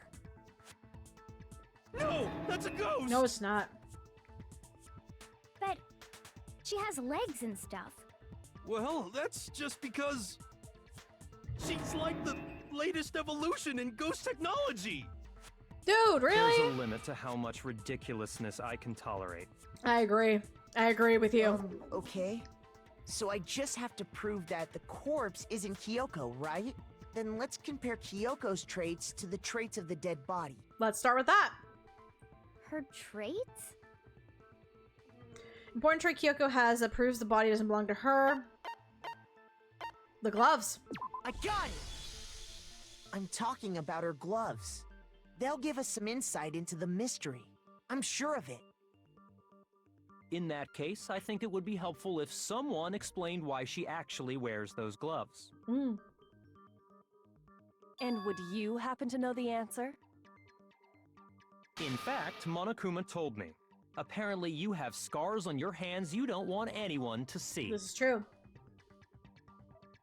Oh, Monokuma did tell us that. Now that I think about it, the corpse wasn't wearing any gloves, right? That's correct. They probably just got burnt up in the explosion. Not necessarily. I'm not convinced. The ghost is just trying to fool us all. Oh my god. No way that corpse was Kyoko. If I can prove why, we're gonna be stuck here and the case won't move forward. So I don't have any choice but to. Alright. Hero, you're stupid. Tattoo. Tattoo on the right hand, exploded body analysis, and the fake nails. That Kyoko there is just a ghost. Impossible. Oh, Okay, then prove it. There we go. Prove she's not a ghost. Got it. The dead body wasn't wearing gloves. They got burnt up in the explosion. Then she was wearing gloves before the explosion? Well, yeah, she must have been wearing gloves. Because that corpse is absolutely Kyoko. This entire discussion is idiotic. Okay. I think it's the fake nails on him wearing Kyoko on the glove there is part. just a ghost. Impossible. Okay, then prove it. The dead body wasn't wearing gloves. They got burnt up in the explosion. Then she was wearing gloves before the explosion? Well, yeah, she must have been wearing gloves. There? There it is. No, that's wrong. Because if you have fake nails, why would you be wearing gloves? No. There's no way the corpse was wearing gloves. Whoever it was, they were wearing fake nails, remember? Like, why? Why? I imagine trying to wear gloves over nails like that would have been a pretty big pain. Right. Besides, Kyoko wears gloves to hide her hands, right? Right. It'd be pretty weird for someone who's self-conscious about their hands to wear fake nails, don't you think? Jeez, man, you don't know women, huh? They're complicated like that. If anyone doesn't know women, it's you. Well, Kyoko, any thoughts? These gloves were custom made to the size of my hands to make sure they don't interfere with my daily life. There we go. If I wore fake nails, the gloves wouldn't fit properly. There we go. Then that's that. The dead body doesn't belong to Kyoko. Which should have been obvious since she's standing right here. Okay, so then, who's the real victim? First, we need to figure that That's out. what we've been saying, you That's idiot! the first thing I said. You're the one who's been dragging us around in circles. Hero, what the fuck? Dude! Hero! You fucking idiot! Why do you... Okay. Hero. Yasuhiro Hagakure. You're fucking stupid. His dumb ass has kept him alive this long. It has! It really has. A sweet summer child. Sweet summer child. How did he manage to last this long? I don't fucking know, man. I really don't know. Because he's a fucking idiot. He really is the stupidest man I have ever met. In my life. Swear to God. Christ, I'm just trying to finish up my little snack. There's some guac in here. I don't have many chips in here. Makes me sad. Trying to get all the guac.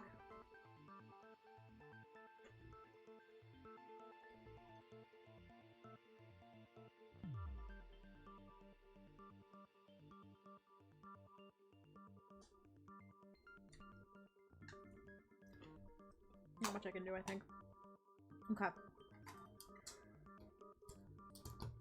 Alright.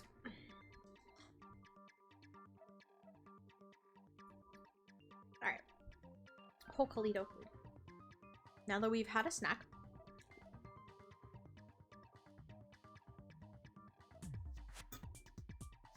Alright. Let's figure out who this body is. Before anything, we have to identify the victim. Everything starts from there. Alright. Kyoko's exploded body, tattoo on the right hand. If Kyoko really is still alive, then who died? There's gotta be some way to figure it out. I don't think so. The face was scorched beyond recognition. And there I wasn't think it's any the tattoo. description in the Monokuma file. It has to be the tattoo. Well, if we can't identify the body... Then there's nothing else we can do, right? Okay, I think it's Toko's statement. If Kyoko really is still alive, then who died? There's gotta be some way to figure it out. I think it's Toko's statement, if I I'm don't wrong. think so. The face was scorched beyond recognition. Ah! Dang it. Shoot! Okay, so it's not Toko's statement. If Kyoko really is still alive, then who died? It's gotta be. I don't think so. The face was scorched beyond recognition, and there wasn't any description in the Monokuma file. Well, if we can't identify the body... There it is. Got it. No, that's wrong. There it is. There was one clue left behind that we can use to identify the body. What? For real? Yep, that tattoo. Ryan, he'll die a cruel and unusual death. Nah. Cruel and unusual death. This I gotta see. Really? She's just being stupid. Ignore them, Makoto. Tell us what you're talking about. The key to figuring out who it was is the tattoo on the back of her hand. Oh, yeah. The design's pretty strange, huh? Is this a dog? Her master must have made her get it. To be like, you're my bitch. Toko!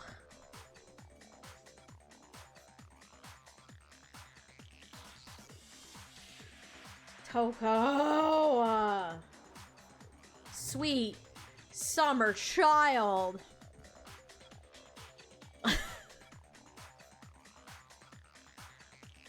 Problem is, in my head, I'm like, can we get Jill for this class trial instead? But Jill would probably think the same fucking thing. So at that point, it would be kind of worthless and moot. So Toko, no! Seriously? They really did something that humiliating? No! No, that's not it. The identity of the victim is hidden within that tattoo. Oh, really? Mm-hmm. If you compare the tattoo to the other information we have the victim. That's going to be the profile. I got it! The Fenrir Mercenary Corps. That's the name of the military group Mukuro Ikusaba belonged to. Okay, so... To show that they're a member of the team, each soldier that joins the squad would get a tattoo representing Fenrir somewhere on their body. And in this case, it's their hand. Fenrir? Image that represents Fenrir is... is it Wolf or... Wolf, I'm assuming? Yeah, I just need a W. And I need an F. Where you be? Give me an F. Give me an F. Ta-da! Now I understand. The representation of Fenrir is a wolf. Ta-da! Fenrir, the wolf of Ragnarok. It's from Norse mythology. A huge, world-ending wolf beast. He's the child of the trickster god Loki, and a female giant. Man, after all this time, we finally got a glimpse of the literary all-star. I mean, she's always been right there, hero. She just also is Fujoshi fangirling nonsense, so... We get to have some glimpses now and then. Come on now. Be nice to her a little bit. A wolf tattoo. Then that means... Exactly. The body we found had a tattoo of a wolf, which means that person must have once belonged to Fenrir. So it must have been Mukuro. Mm-hmm. What? Hold on. Isn't she the one that was behind this whole thing? You sound surprised, but you're absolutely right. Yes, indeed. The trial this time is to solve the murder of Mukuro Ikusaba. Ta-da! Are you saying the mastermind is dead? And now we have to have a cool-ass trial? No. It means we were wrong in thinking that Mukuro was the mastermind at all. But I mean, being the ultimate despair seems like a pretty mastermindy title to me. Yo! Maybe we shouldn't have been thinking of her as the ultimate despair in the first place. Yo, Grief and Gollum, welcome on in. We be playing some Danganronpa right now. We doing a class trial to solve the murder as we have just revealed, of Mukuro Ikusaba. So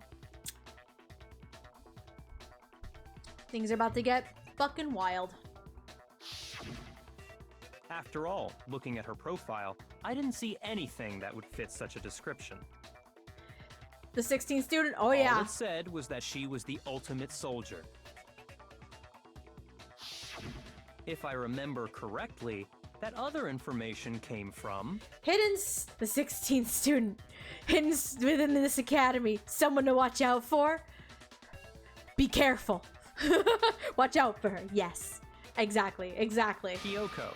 That's what you told Makoto, right? Sure is. So that means Kyoko got it wrong? No. And who was she? Who was Mukuro Ikusaba? She's been gone this whole time? And when she finally turns up, she gets killed. Usually when there's a scene where an important character dies, it has a lot more detail. So you're saying she wasn't an important character? Which would mean she was the same as us. Just another participant. Then who's the real mastermind? It must have been the Hope's Peak Academy headmaster after all. No. No, the headmaster has nothing to do with it. But how can we trust that? We already know your information about Mukuro was wrong. But is it My though? information was not wrong. But is your information wrong? Okay. We're in the middle of a trial right now. Figuring out who killed Mukuro is first and foremost. Please limit all future prattle, chatter, and chit-chat as much as possible. You've never been this chatty about stopping us before. Not a fan of that. Fine. Uncovering the identity of the mastermind will have to wait. But remember this. No matter what happens, we will find out who you really are. I stake my family name on it.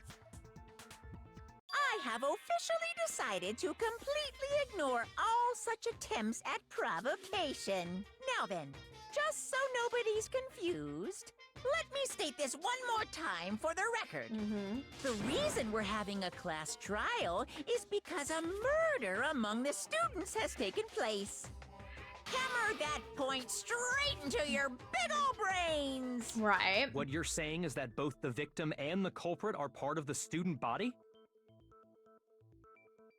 Then, one of us killed Mukuro? Wait, no! There's a chance that there's some mystery 17th person who's been hiding all along! No. Nope.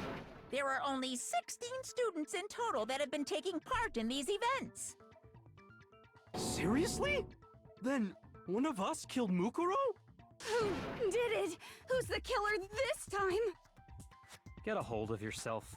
We've already narrowed down the list of possible suspects. Huh? I'm sure you realize who I'm talking about, right, Makoto? Who the evidence points to? Based on what we know, it can be two suspects. Makoto and Kyoko. I got it! It's us. You've narrowed it down to Kyoko and me, right? Why do you say that? Allow me to explain. Just after nighttime last night, I went to the garden, so I can confirm that at that point, there was no dead body there. So, the murder must have taken place after I left the garden.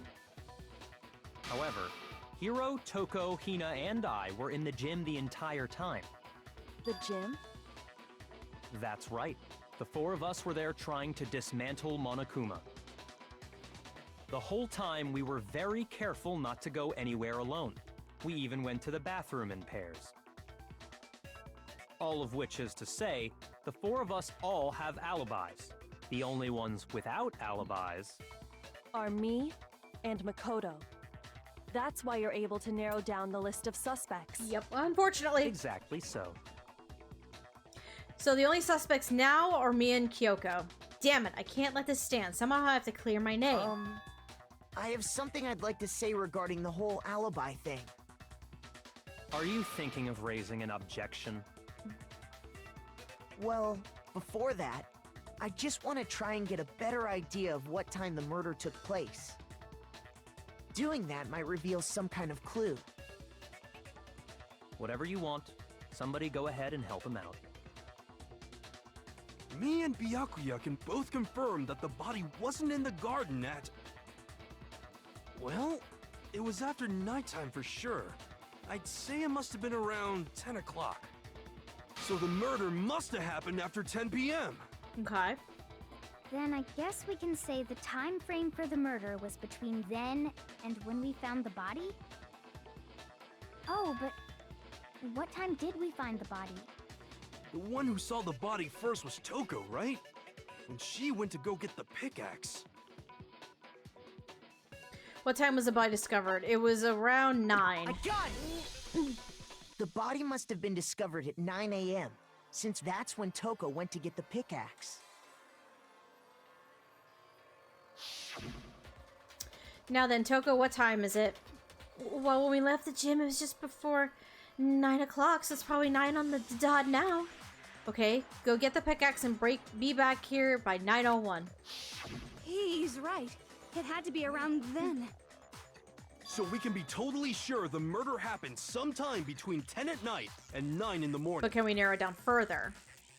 For me, I was already asleep before nighttime hit, so I don't have an alibi after 10 o'clock. Can we narrow it down further, though, considering Makoto had this weird hallucinating dream where he was attacked by a masked figure and Kyoko appeared? Can we narrow it down further from that? But I'm sure I met up with everyone else before 9 this morning. That's also true. We ran into each other in the dining hall, right? That was around... Oh yeah! Right around 7:30. I remember checking right before I went in, so I'm totally sure about it. Which means from 10 p.m. to 7:30 a.m., you don't have an alibi. Murder happened between 10 p.m. and 9 a.m., and I don't have an alibi from 10 p.m. to 7:30 a.m. Okay.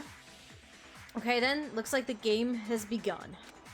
If I can't provide an alibi for that period, then I just have to prove the murder didn't happen during the time I don't have an alibi. To do that, I have to make it clear when the body ended up in the garden. Okay. Alright, what we got? Sprinklers, exploded body analysis, and the fragment near the dead body. Sprinklers, maybe? We've established a time frame for the murder. It took place somewhere between 10 o'clock at night and 9 o'clock in the morning. Because that'll help narrow it down. Yep. And Makoto doesn't have an alibi for most of that time. Yeah, from 10 o'clock to 7:30. Oh! That's more than enough time to commit murder, I should think. So Makoto, if you have any objections, now would be the time. I pressed the wrong button. Something happens in the garden at the same time every morning. Yep. Yep. Yep. Yep. Yep. We've established a time frame for the murder. It took place somewhere between 10 o'clock at night and 9 o'clock in the morning. I know where it needs to go. Yep. And Makoto doesn't have an alibi for most of that time. Yeah, from 10 o'clock to 7:30. That's more than enough time to commit murder, I should think. So Makoto, if that's you my have button. any God damn it! objections, now would be the time. Ugh.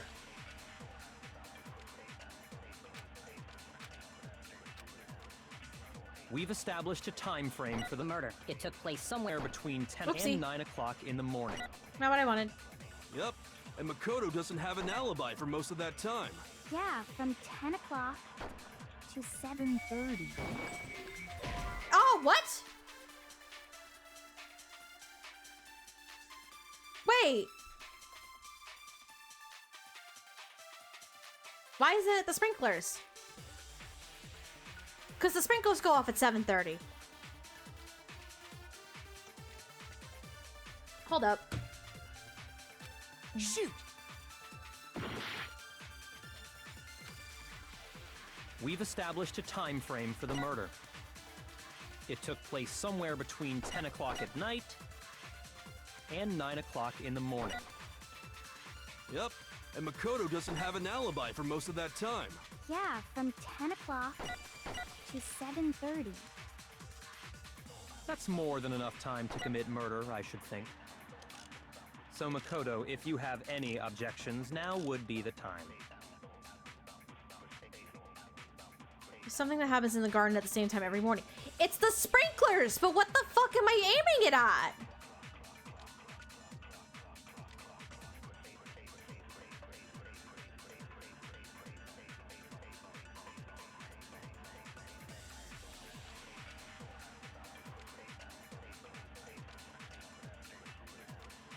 Is it the body?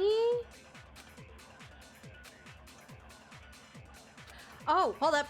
We've established a time frame for the murder. Okay, the body analysis. It took place somewhere between 10 o'clock at night. I think it's this. And 9 o'clock in the morning. Yep, and Makoto doesn't have an alibi for most of that time. Yeah, from 10 o'clock to 7:30. No, no, no. That's more than enough time to commit murder, I should think. So Makoto, if you have any objections, now would be the time. I hate these fucking mechanics, I swear to God. We've established a time frame for the murder. It took place somewhere between 10 o'clock and 9 o'clock in the morning. Yep, and Makoto doesn't have an alibi for most of that time. Yeah, from 10 o'clock to 7:30. What the fuck is it? Shoot!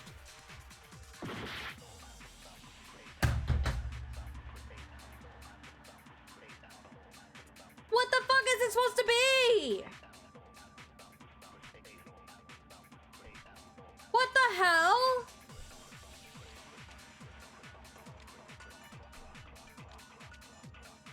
No, I'm not, because I don't...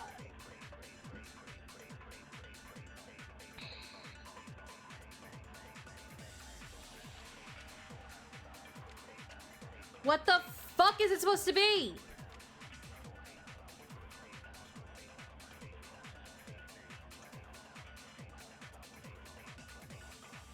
Because shouldn't it be... The sprinklers go off at 7:30 in the morning. Or 7 a.m. in the morning, right? Wherever the fuck it is. But apparently sprinklers is not the solution when you fire it at 7:30. And then firing the exploded body analysis at 7:30 is also not the solution. So, what the fuck am I firing it at? Am I firing it at the 10 o'clock? Is that what I'm doing? This is fucking stupid, man. We've established a time frame for the murder. It took place somewhere between 10 o'clock at night. No, it's wrong. Are you fucking serious? Okay. Actually, the murder couldn't have happened anywhere near 10 o'clock. It had to have taken place way later. This game pisses me off sometimes with its bullshit logic. Emotional damage! This game pisses me off with its stupid bullshit logic, I swear to God.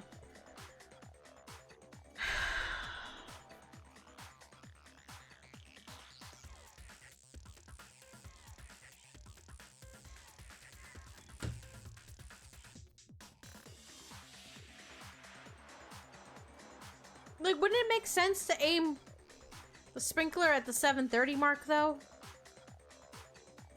Apparently not, according to the game. Whatever. And what makes you say that? Because of the sprinklers in the garden. The sprinklers are set to go off right at 7:30 every morning, right? So if the body had been in the garden before 7:30, then it should have been completely soaked. Oh, hold on. I remember this part perfectly. The body was wet. Dripping wet, in fact. Nope. Sorry, Toko, but you're wrong. Incorrect. I'm wrong? How? 'Cause Are you saying only the mouth down south was wet? How dare you spew such indecent words? Toko! Girl! The only one saying indecent shit is you! Oh my god, girl! No, I'm saying that the body was wet, but not because of the sprinklers. What do you mean? By denying the sprinkler, are you trying to deny my entire existence? Toko, no. Man, you're totally wacko. That's an understatement. If you really think it wasn't the sprinkler, you'd better tell us why! Oh my god. Prove it wasn't sprinkler that got the body wet. All I have to do is tell hey Toko with certain evidence, and that should do it. If we look at the body itself, it should make it clear. Oh, fuck me. Really? Okay. I admit nothing. I hate you. No, no, no! I don't know anything! Hold on! Are you trying to blame me? I admit nothing. I hate you. No, no, no! I don't know anything! Hold on! Are you trying to blame me? I admit nothing. Are you trying to blame me? I admit nothing. I hate you. No, no, no! I don't know anything! Hold on! Okay. I actually did it! The body. How can you say it? This should prove it. I did it. I was like, I have to put the controller down so I can do this.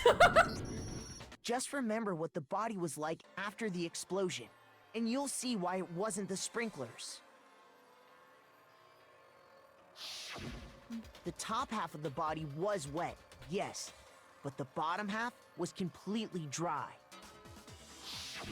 If the sprinklers got the body wet, shouldn't the whole body have been wet? So they only got the top wet? The bottom was completely dry? What a brutal maniac! I'm so sick of her.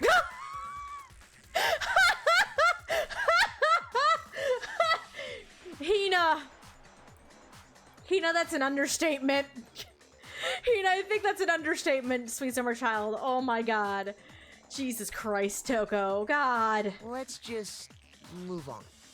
The reason only the top half was wet was because...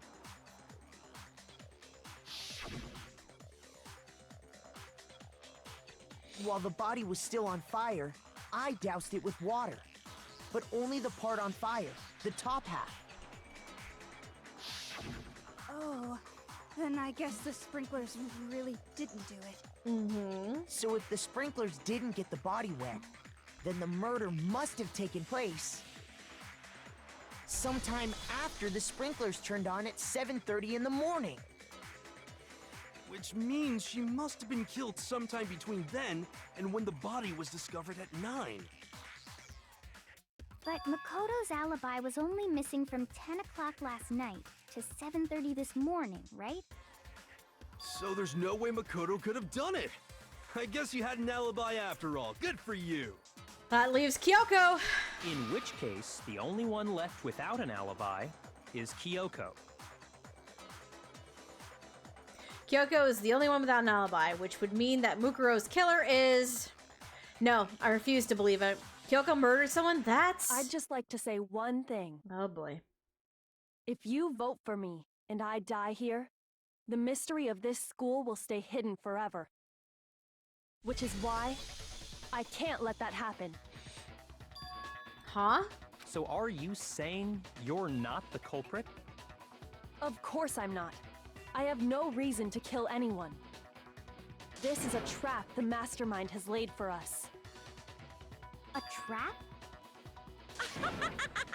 We're this far into the game, and now you decide to blame me? I wouldn't put it past Stop you. wasting time. Stop wasting energy. You really think your little trick is gonna work? Shut up, you! You got it, boss. Shutting up now. Anyway, Kyoko, you actually did have a reason to kill her. Huh? She did? She thought Mukuro was the ultimate despair. In other words, the mastermind behind everything. So she killed her to try and put a stop to all this. Isn't that right, Kyoko? But you made one catastrophic mistake. Mukuro wasn't the mastermind at all. And as a result, we were forced into another trial, something I'm sure you weren't at all expecting. So, that was her motive? If she had a motive and no alibi, well then, I think it's pretty clear Kyoko's gotta be the culprit. I don't know about that. I'm not the only one without an alibi. Makoto's explanation is still insufficient. Huh? The sprinklers didn't get the body wet, but that doesn't mean the murder happened when he said it did. What are you... Because you see, there is a way the body could have avoided getting wet. Interesting. I'm listening. All it would take is covering the body with a certain something to keep it from getting wet. The tarp. She's talking about the tarp that's in the tool shed. Certain something the scene used to cover the body. Yep. She's talking about this bad boy. I got it! You're talking about the tarp, aren't you? You catch on quick. Dang, so you killed him? All you'd have to do is Killed her? cover the body with the tarp, and that'd take care of the water. Oh yeah, how dare I? I totally killed Mukuro. Totally killed her. Mukuro's a bitch. I killed her. In fact, that's exactly what the killer did. The dirt pattern on the tarp can attest to that. Only one side of the tarp got dirty, because that's the side that got covered in water. The side that faced down over the body, meanwhile, kept perfectly clean. This proves that the killer used the tarp to keep the body from getting soaked. And that now opens up the murder window Why again. would they go to all that effort just to keep the body from getting wet? Most likely so they could cloud the issue of when the murder actually took place. In other words, to create an excuse exactly like the one Makoto just gave us. Yep. So, suspicion is now placed back on Makoto because of it. Why would Kyoko say that? Why would she want to make me look like the killer? No, I can't think about that right now. That tarp.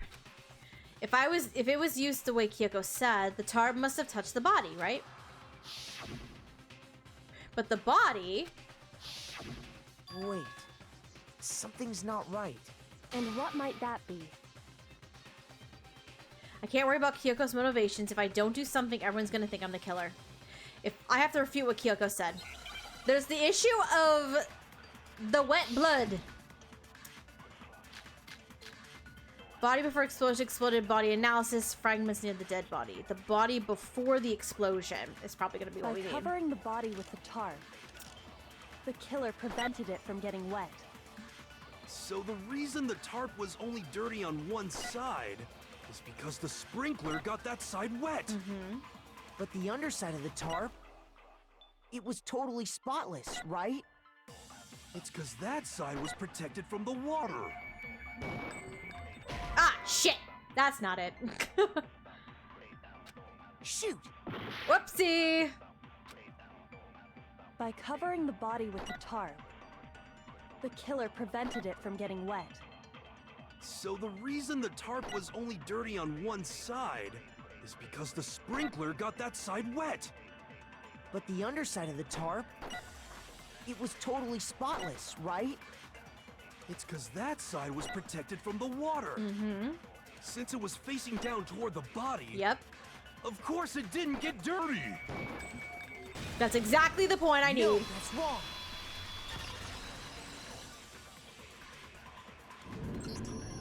There's a problem with that. One side being clean is pretty strange if you think about it. There's one problem with that. Because the blood wasn't dry before the body got blown up, right? Byakuya said it himself. Not to touch it, or you might get some on you. If you put a tarp on a body in that state, it absolutely would have gotten blood on it. Mm-hmm. Well, maybe the culprit washed it, so nobody would know they'd used it. Nah, I doubt it. If they had, they would have washed both sides. Just washing the one side wouldn't hide anything. Yep. Oh, yeah, true. More than that, What if the very blood we saw on the body was meant as a kind of camouflage? Huh? The blood was camouflage? What if, after the killer used the tarp to avoid the sprinklers, they then covered the body in blood that didn't belong to the victim? She's got a point. You mean someone else's blood? Where would they get something like that? I know! They could have grabbed some of the blood packs from the nurse's office. I don't think they had enough time. That's what Hifumi did, right? When he pretended to be dead? No, that's not what happened this time. There wasn't enough time for it. The killer got the blood from right there in the garden. Alright, which means that would be our friend Mr. Chicken! I got it! Could it have been chicken blood? What? Chicken blood? When I checked the chicken coop before the murder, there were 5 chickens. But after the murder, there were only 4. So, you're saying someone killed a chicken and then covered the body with its blood? Man, that's messed up. Yep. Killing a living thing just to do something like that is awful. They should have at least eaten it. Hina, that's not the issue. I wonder if the killer had to get the blood from the scene so they wouldn't be spotted walking around. That's true. That's a good way to think of it. There's no denying that a chicken went missing, which provides a basis for my theory. Perhaps, but even so, there's one thing that still doesn't make sense. Uh-huh. You said the culprit used the tarp to avoid the water and then covered the body in blood, right? Yeah. But if that's the case, then the blood should have soaked into the ground around the body. Ooh, point! But that's not what we saw. Only the victim's clothing had blood on it. That's true. The ground was completely clean. This is true. I have to agree, that certainly is strange. Maybe they didn't apply the blood at the scene. Maybe they covered the coat in blood beforehand. They covered it beforehand? When you discovered the body, was it wearing the coat like you normally would? No. Wasn't. I think so. No, it wasn't. No, it wasn't. Wait, no. The head was through the neck hole, but the arms weren't in the sleeves. Then that settles it. Sorry, I'm having a tough time keeping up. What settles what? Here's what happened. The murder took place before the sprinklers went off. But the body didn't get wet because the killer covered it with the tarp. Then, later, at the same time the killer was gathering up the tarp, they pulled the coat over the body, the coat they'd already covered in blood. This series of cover-ups was meant to disguise the actual time the murder occurred. They wanted us to think the murder happened sometime after the sprinklers had gone off, at 7:30. If that's actually what took place, it certainly becomes possible that the murder happened earlier. But to pull all that off, wouldn't they have had to go back to the garden after the sprinklers turned off? This is true. That actually wouldn't have been all that difficult. What do you mean? What do you mean? They already had the coat ready, so they just had to grab the tarp and pull the coat over the body. Huh. They'd be done in no time. Maybe, but still. Hina, after you met up with Makoto in the dining hall, did you two stay together from that point on? Oh no.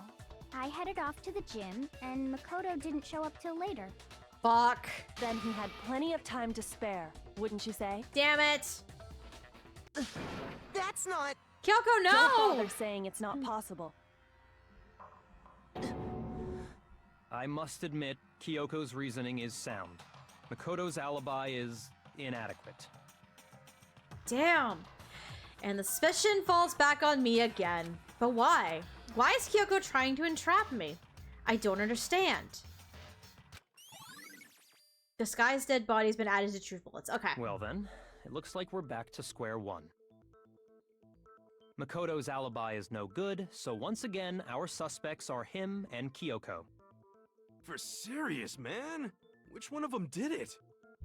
Hey, why don't we let luck decide? Let's flip a coin. 50-50 odds. That's a horrible idea. Oh! See? Pretty good idea, right? No, shut the fuck up. No, not that. I just remembered something super serious. What'd you remember? Well, don't just stand there. Out with it. You know that knife we found all black and burnt? Mm-hmm. The one we found stuck in the body before it exploded, Oh, right? no. We're gonna pin that on me.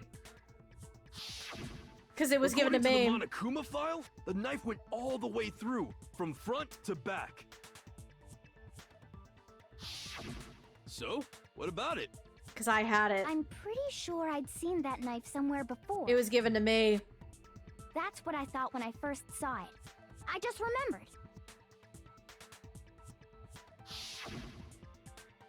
Listen, more important, now that we have the knife, what are we going to do with it? We can't let Toko keep it, that's for sure. We don't know what she might do. I don't want it anyway. So what to do? Why don't you hang on to it, Makoto? Me? It's the knife we gave to Makoto? Uh-oh. You don't seem surprised. You must have noticed earlier. Yeah. Then why did you hide that fact? It's not that I hid it. It's just... Are we about to say? Are we about to talk about what happened? I couldn't be sure what actually happened last night. I thought maybe I really did kill her. Suspicious. Very suspicious indeed. Can we talk about me getting my ass attacked, please? The knife we found stuck in the body came from Makoto. Now I'm totally convinced he did it. 12,000% convinced. Considering everything up till now, I should be able to make it clear. I have to prove that I didn't murder anyone. I'm not the killer. Oh boy. Now what? Dead body, exploded, body analysis, fragment near the dead body. The knife we found lodged in the dead body. Mm-hmm. It's the same one we gave to Makoto. It really is, isn't it? I was afraid of that. If he did have that knife before, then that seals it. Makoto did it. Just because I had the knife once, that automatically makes me the killer? Well, getting stabbed is what killed her, right? Oh. So there's no question. You took that knife of yours and killed her with it. What a horrible man you are, Makoto. I think I got it. Okay. When after the tarp was removed, which means the knife was thrust through the coat onto the body. Yep. The knife we found lodged in the dead body. Yep. It's the same one we gave to Makoto. It really is, isn't it? I was afraid of that. If he did have that knife before, then that seals it. Makoto did it. Just because I had the knife once, that automatically makes me the killer? Well, getting stabbed is what killed her, right? What? Excuse me? Are we doing more stupid bullshit? I swear to fucking God, if we're doing more bullshit. The knife we found lodged in the dead body. Is it this? It's the same one we gave to Makoto. It really is, isn't it? I was afraid of that. If he did have that knife before, then that seals it. Makoto did it. Just because I had the knife once, that automatically makes me the killer? Well, getting stabbed is what killed her, right? There it is. Jesus. No, that's wrong. Incorrect. No, it's not. Wait, hold on. The stab wound isn't what killed Mukuro. That's correct. That should be clear from the description of the cover-up we just heard. Correct. Lies! We never talked about what killed her. Exactly. No, don't you remember? The killer covered the dead body with the tarp and then put the bloody coat on it, right? Which would mean the knife would come as well. In other words, the victim never wore that blood-stained coat until after they were dead. Okay, fine. So what? The knife was put in after the fact. When we discovered the body, the knife had been thrust through the coat along with the body. Meaning, if she wasn't stabbed until the coat was put on, and she was already dead at that point, it's not the stab that killed her. Obviously, the stab wound isn't what killed her. Maybe you stabbed her twice. Once to kill her and once to cover it up. Victim was stabbed twice in the same spot. No, there's no way that's possible. Exact condition of the body was written down for everyone to see. I got it! The Monokuma file clearly states that there was only one stab wound. Oh yeah, it sure did. I totally forgot about that. Moron! Then the knife was just another piece of camouflage set up by the true killer.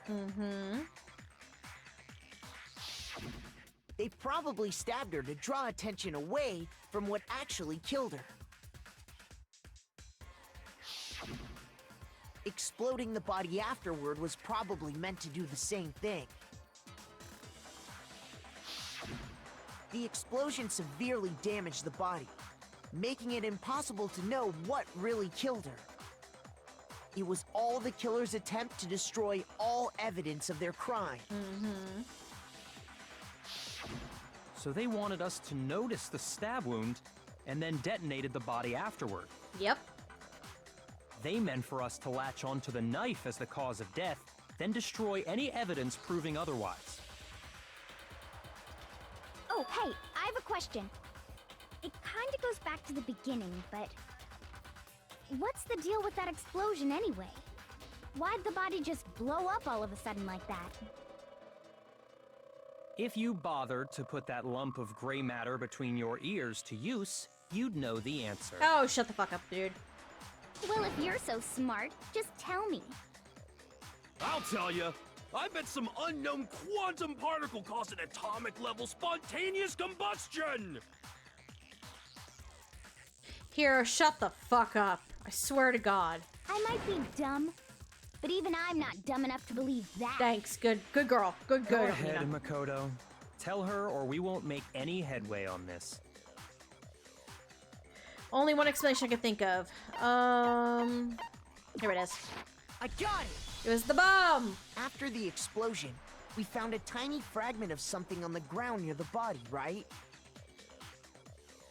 That fragment reveals the cause of the explosion. Huh?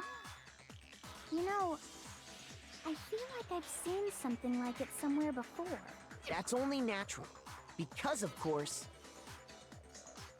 it was the bomb! We saw the same thing when we dismantled Monokuma. It's part of a bomb. Oh! Then the explosion was because of the Monokuma bomb. Anyway, the culprit's motive is becoming more and more obvious by the minute. They wanted the knife wound to look like the fatal injury so that we'd suspect Makoto. And the only one who would benefit from that is the only other possible suspect. You, Kyoko. It's also putting Kyoko in a tough spot because here's the thing. The bomb went missing, right? We were there when the bomb was discovered when they were dismantling Monokuma, right? But the bomb went missing after Makoto and Byakuya went back a while later during the investigation, if I remember right. So when was the bomb taken away? So now, the implication is Kyoko on all this, but I don't believe 1 second of it. Hold on a second, Byakuya. What's the problem? Well, I just feel like we need to think this through. We still don't know what actually killed the victim. This is true. That's true. It's definitely bugging me. What really killed her? Fine. I have no problem with that. Let us continue the debate. It won't change the facts of the case regardless.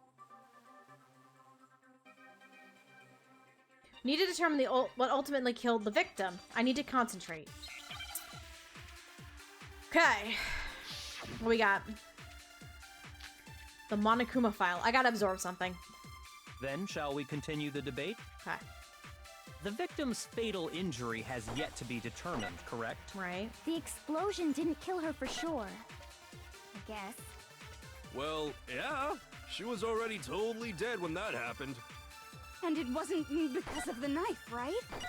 And then there's only one other thing. Oh, yeah. According to the Monokuma file, that's gotta be it. There was evidence that showed she was hit on the back of her head. And more than that, the victim had suffered countless wounds across her entire body. This it? Ah! Shit! Okay, I'm gonna try. Then, shall we continue the debate? I think I need to absorb. The explosion didn't kill her for sure. Well, yeah. Okay, And it wasn't because of the knife, I right? think I need And to then there's only one absorb. other- Oh, yeah. According to the Monokuma, that's gotta be it. There was evidence that showed she was No. hit on the back of her head. And more than that, Wait, I absorb hit on the back of the victim head? had suffered countless wounds across her entire body. Is this it? Hold on. So, do I hit on the... So hold on, do I absorb hit on the back of the head and then shoot it at Byakuya's statement? Or do I shoot the Monokuma file and hit on the back of the head? I feel like this is one where I have to absorb it, right? And then bring it back around. That's what it's sounding like to me. Absorb, hit on the head, shoot it. Okay, got it. Then shall we continue The victim's fatal. The explosion didn't kill. Well, Yeah. She was already totally dead when that happened. And it wasn't because of the knife, right? And then there's only one other thing. Oh, yeah. According to the Monokuma file, that's gotta be it. There was evidence that showed she was hit on the back of Got her it. head. And more than that, the victim had suffered countless wounds across her entire body. All right, here we go. Then shall we continue the debate? The victim's fatal injury has yet to be determined, correct? no. There it it's is. wrong.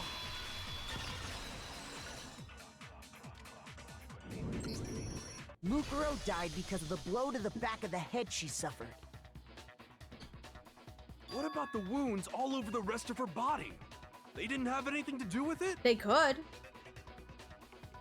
The Monokuma file makes it clear that those weren't fresh wounds. This is true. Oh yeah, good point. If they were old, I guess they don't really matter. Okay, then we're safe in assuming the blow to the back of her head is what killed her. But then, what was the murder weapon? The Monokuma file says she was hit with a blunt object, about as thick as a metal pipe. The arrow. Oh, I bet it was the pickaxe. No. How is that even possible? If you hit someone with that, it'd cave their skull in completely. Yeah. Well, maybe they held it the other way and hit her with the handle. No. Idiot. No way! The balance would be all off. You wouldn't be able to swing it with any kind of power. I wouldn't mind testing it on you if you want. Honestly, at this point, the fact that I have to agree with Toko on this one, yeah, we can test it on Hero if we want. I'm for it. Let's give it a test run, Hero. You could be our guinea pig. You're a fucking idiot. No thanks. I bet you just hit me with the metal end and call it an accident. Oh, poor you. I'd love to scoop out that nasty brain of yours, throw it on the ground, and spit on it. Jesus Christ. I feel the same way. Looks like we're on the same page this time. Jesus. Seriously? Oh my god, you two. We want to figure out what killed her, right? It just so happens we already know. Damn, Toko, that's hot. Christ! We already know? I knew we could count on you, Master. The fact someone went through and proved that Hero is more useful in this trial than Toko is funny. Debatable. Hero's not very useful in this trial, to be honest. So far, Toko has been more useful than Hero in this trial. So what was it? Go ahead and tell them, Makoto. Surely you've deduced the real murder weapon?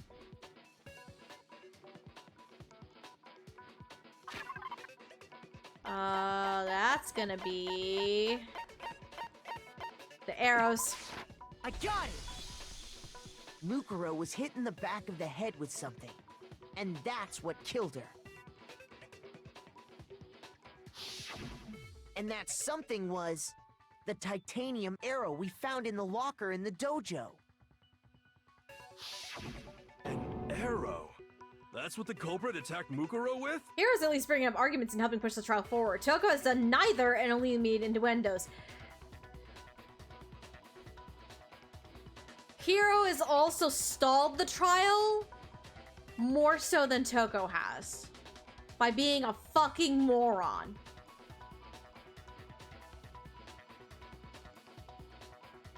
We started this trial off by determining if Toko was actually alive or not. Not Toko, excuse me, Kyoko was actually alive or not. When clearly she's right in front of our faces.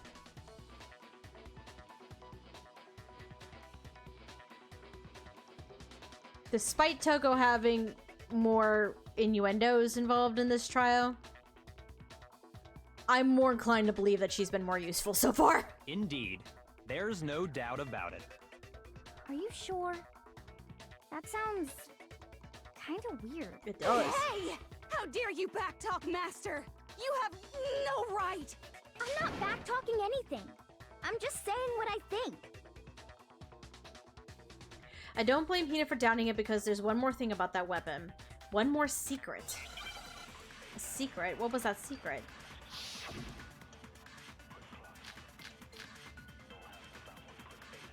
Okay. The titanium arrow. It was in the dojo locker, right? Mm-hmm. I have no doubt that was the murder weapon. Is it the key? You don't sound convinced. What's the problem? Well, because in the Monokuma file, it said the weapon must have been about as thick as a metal pipe, right? It seems like an arrow would just be too thin. Talking back to Master! You have no right! Titanium? If it was just that titanium arrow, it wouldn't be nearly thick enough.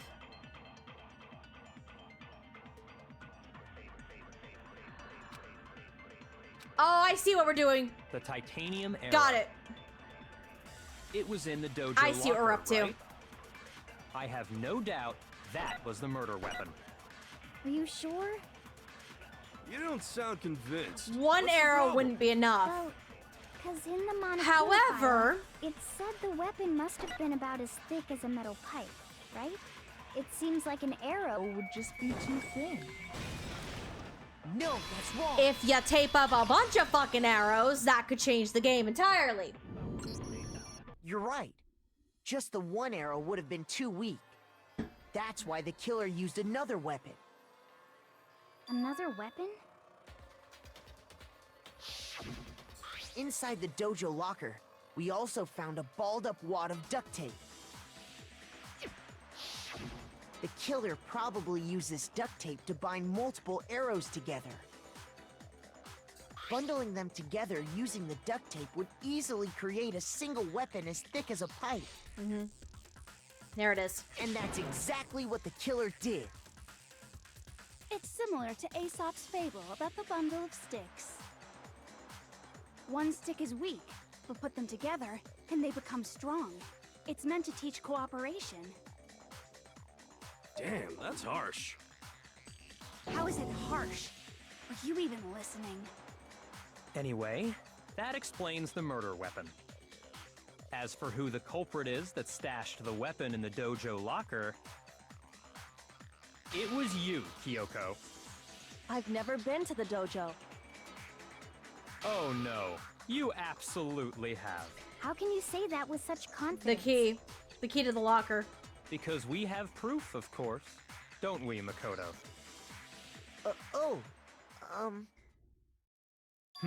What's the matter? Uh-oh. Surely you don't intend to protect a murderer. You know what will happen if you do, don't you? If you cover for the culprit, there's only one thing that can lead to. The death of us all, remember? Of course I remember. Then show us. Show everyone the evidence that proves Kyoko went to the dojo. I have evidence? Evidence Kyoko went to the dojo. Must be connected to dojo locker. It was this guy. I got it! The one thing that proves Kyoko was in the dojo is right here. The key to the dojo locker. And how does that prove anything? Because I found it in your room. It was in my room? Don't bother trying to play dumb. That key is just the final piece of the puzzle. Your non-existent alibi, your clear motive, your attempts to frame Makoto for the crime. This all proves that you are the true culprit. You can't explain this away, so just give up. Oh boy. Hold on a second. Not this again. You really are dead set on defending her, aren't you? Bitch, I'm gonna defend my girlfriend with my fucking life. You can suck my balls, you asshole. No, it's not that I want to defend her. It's just... there's one more thing I need to ask her. Okay. Kyoko, I want you to tell me something. Oh, right. Last night, you were in my room, weren't you? Why? What were you doing there? That's what I need to know. I was just protecting you. What? Ooh, she was protecting me? Then does that mean she knew I was being attacked? And she came to my rescue. Could that be when? Which would mean that Kyoko, she killed someone for me? That's enough. The time for idle chatter is over. A verdict is close at hand. Oh boy. Wait. I'm warning you. Don't make this mistake. I'm not the killer. I knew you were stubborn, but this is just getting ridiculous. Really? But you should know better than anyone I didn't do it. Can you tell me I'm wrong? I should know. Oh. What? Byakuya should know better than anyone? What does that mean? Huh? What does that mean? When the body was found. Those words you just spoke. What do you mean? Exactly what I said. I'm not the killer. I'm the other absorb, okay. You should understand that more than anyone here. Byakuya, what are you hiding? Master would never hide something from me! There's proof that you aren't the culprit. Is that what you're saying? You stated a theory earlier. You said I hid the evidence of my crime in the dojo locker. That's right! And then left the locker key in my own room. Oh my god, correct? that's right! But could I really have done that? Are you sure about that? She couldn't have been able to get into her room. Byakuya had the key the whole fucking time. Those words you just spoke. What do you mean? Exactly what I said. I'm not the killer. Locker You should key absorb? understand that more than anyone here. Byakuya, what are you hiding? Locker absorbed, then there's Master would proof. never hide something from me! There's proof that you aren't the Okay. culprit. Is that what you're saying? You stated a theory earlier. You said I hid the evidence of my crime in the dojo locker, and then left the locker key in my own room, correct? Yep, there we go. But could I really have done that? Yep. Those words you just spoke, what do you mean? Exactly what I said. I'm not the killer. You should understand that more than anyone here. Byakuya, what are you hiding? Master would never hide something from me! There's proof that you aren't the culprit. There it is. No, that's wrong. Yeah, that's correct, actually. How could she get to her room? If I'm right, Kyoko wouldn't have been able to get into her room. Right. Because Byakuya had her key. Huh? Why not? Byakuya had the Because key. she had given her room key to Byakuya. I see. So that's what you meant. And if I had the key to your room... How could that have been put in there? Then obviously I had no way of getting in. Mm-hmm. Without my room key, I couldn't have possibly put the locker key in there myself. Am I wrong? It would appear not. Then you're finally starting to understand. There's a conundrum. No, that's not actually true. There was a clear contradiction in what Kyoko just told us. An obvious lie. But this just isn't like her. To try and save herself with such a desperate lie. Because she has a key that could open any room. She really feel that threatened because she's the killer? Or is it something else? Was there some deeper meaning hidden in what Kyoko said earlier? If you vote for me and I die here, the mystery of the school will stay hidden forever. Which is why I can't let that happen. This is a trap the mastermind has laid for us. The mastermind's trap. The mastermind is trying to trap Kyoko? But what if that's not really true? What can I do? What should I do? What should I... Uh-oh. Believe in your girl no matter what. Ooh.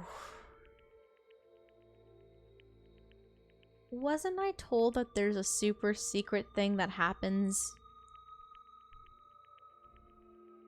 if, I make Kyoko the blackened in this scenario?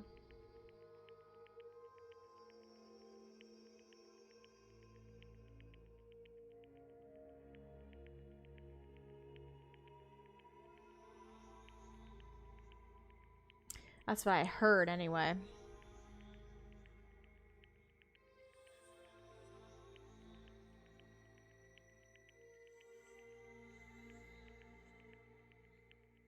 Because I'd be morbidly curious. The mastermind's trap? I say save that for an alternate end of game extras. But why can't I do... Andrew, the problem is once I finish this game, I ain't coming back to it. So why can't I do it now?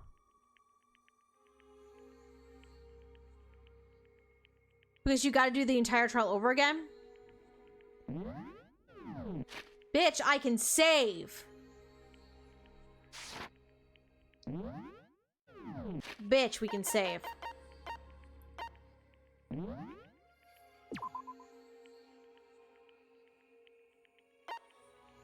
No, it won't force me to do the entire trial over again. It won't force me. Okay. So I saved just in case, though. I did save just in case.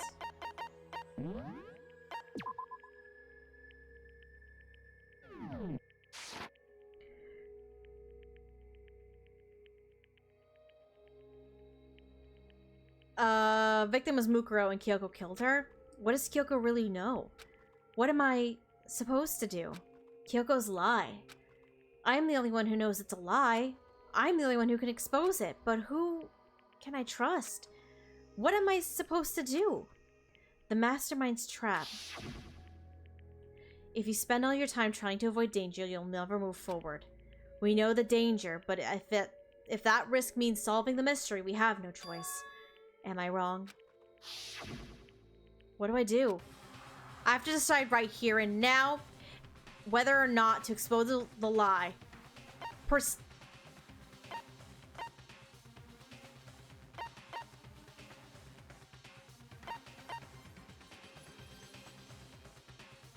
Pursue it. There was a lie hidden within Kyoko's statement just now. A lie? Isn't that right, Kyoko? You said it. The burden of proof is on you.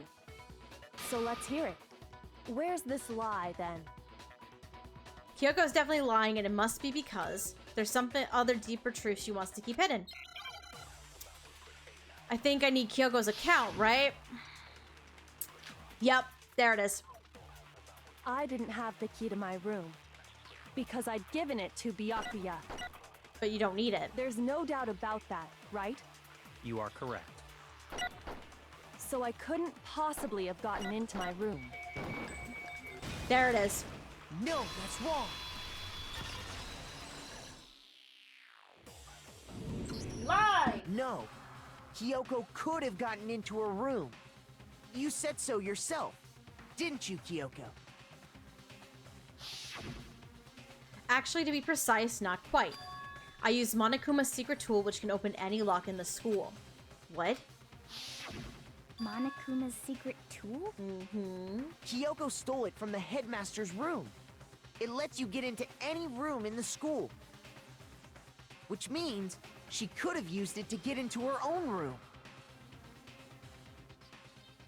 Then I guess that's it. You're giving up just like that? You admit to killing... No, I'm simply recognizing that I lost. What are you talking about? Like I said, this was a trap, and I wasn't able to escape it. So I lost. That's all this means. Huh? Then, are you saying you really didn't... Kyoko, you really aren't the killer? Okay, time's up! Huh? Time's up! I'm sorry to say, but your time is up! All done, all finished. The class trial is all over. Bitch! But that's ridiculous! Since when is there any... It's because you were late, so the trial started late and time ran out!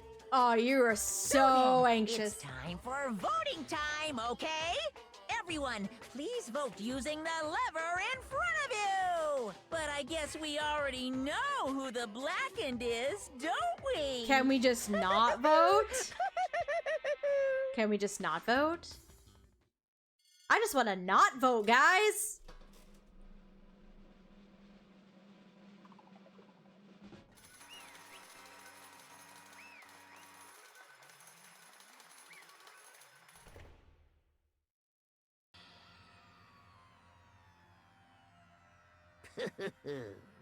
Good job! You got it right!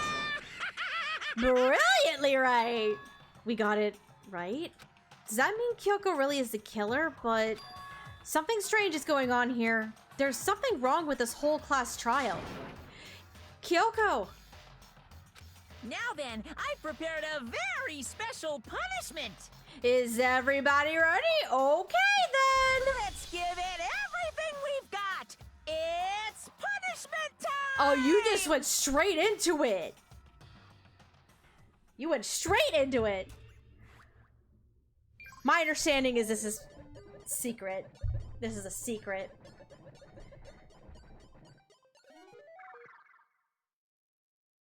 Listen, I had to do it.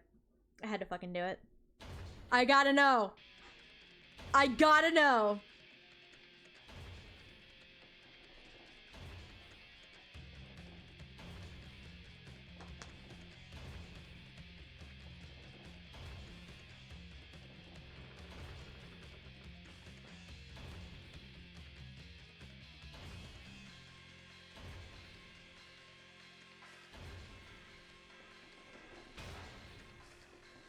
Oh, man.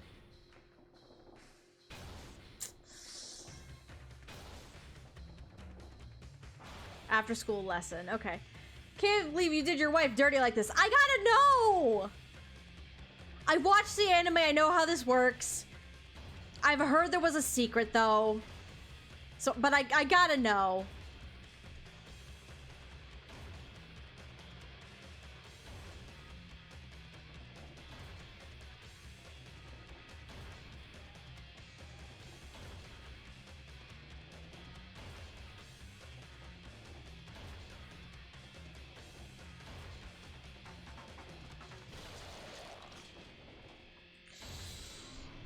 Oof, okay.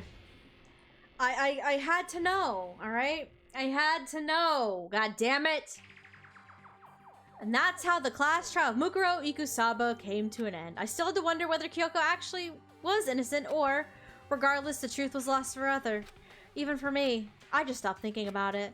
That was the end of Mukuro's class trial, and in the end, it would prove to be our last class trial. Once that case was over, there was never a single murder in Host Peak ever again. We had obtained peace in exchange for the lives of all the others.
I don't know what to say.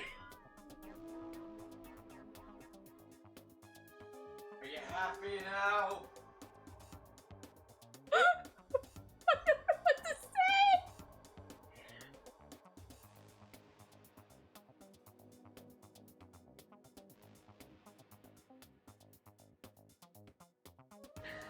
I'm speechless too. Okay.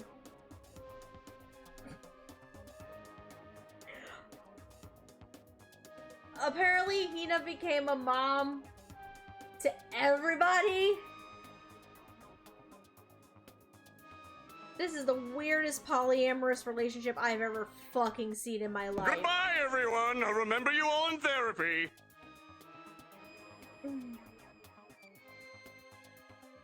This is what happens when you don't believe your girlfriend, wife, whatever. I had to know! Shut the fuck up! Betrayal. I had to know! I was curious! What the fuck? Peace, but only inside the school. Peace, but only for us. That was the only hope we had. Hope. Hope. Hope? This is hope? No! This isn't right! Oh, thank fucking Christ. Thank fucking Christ! Okay. Thank God. Makoto, why are you staring off into space? Don't you have a rebuttal for Kyoko's claim? Her claim? Oh, that's right, I have to. Do I expose the lie or not? Alright. Alright. We're not gonna... Alright. She's not wrong. I have to think about this carefully. What do? I have to decide here and now.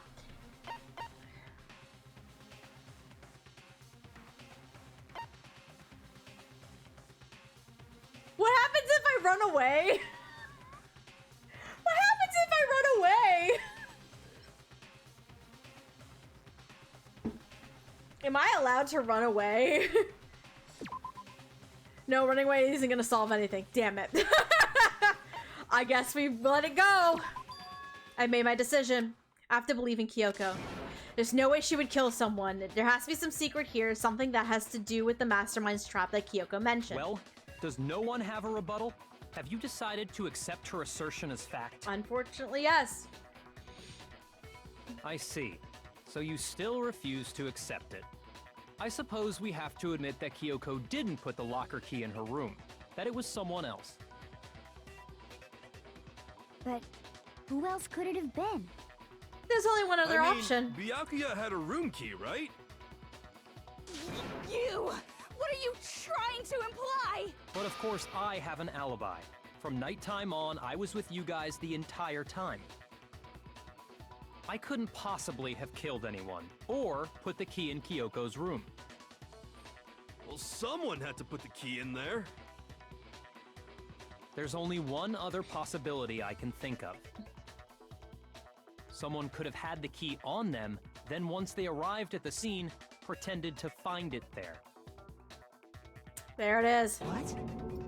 Now we're putting it on me because of it. Had to be Makoto, right? I don't see any other option. Wait a second. You've got it all wrong. Let's think about it one more time. There's gotta be a hidden side to this case. Huh? A hidden side? First of all, there's something off about this entire trial. You all see it, don't you? Mukuro, who we didn't even know existed, suddenly shows up dead, and then we're thrown into a trial. And Kyoko even said, it's a trap the mastermind set for us. So that's why this has to be...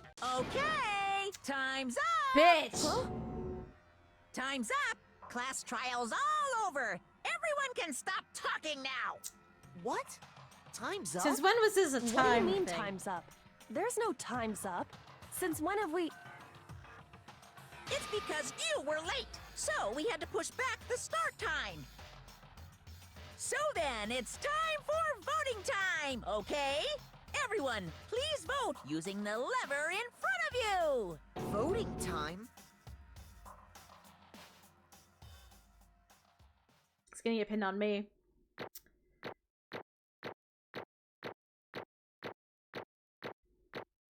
Really? I did very good! Huh. I did really good this time. Now, who will be chosen as the Blackened? Will you make the right choice or the dreadfully wrong one? Hey, hold on! What's it gonna be? What's it gonna be?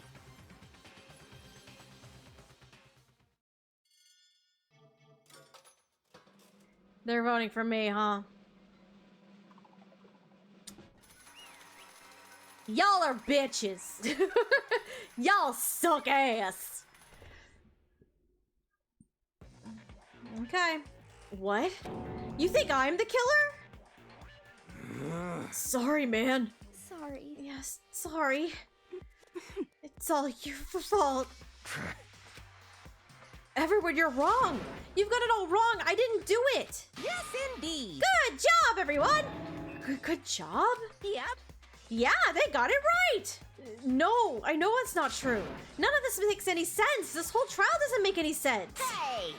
It makes perfect sense. Shing! It's the same as always. It's just like all the other class trials, and I'm gonna end it the same way. Thrills, chills, kills! It's time for your heart-pounding, positively thrilling punishment. Wait, why do I... Uh-oh, Kyoko's upset. Kyoko! I don't expect you to forgive me. I know this is all my fault. Kyoko? Let's give it everything we've got! It's punishment time! She knows that this is a problem. She knows this is a trap. She knows that one of us was gonna get pinned for it. She knows that. All right. Well, nice knowing y'all. Nice knowing y'all, I guess. Game over. I didn't have a choice, so.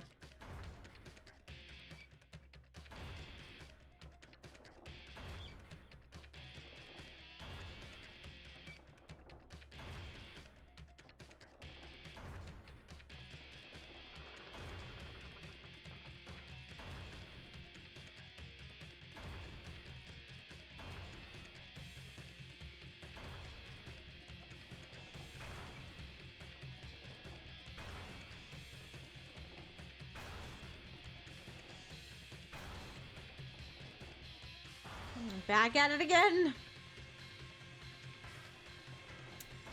Help is on the way, dear! We sure about that?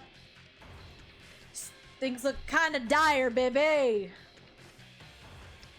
Things are kind of looking a little dire right now for us.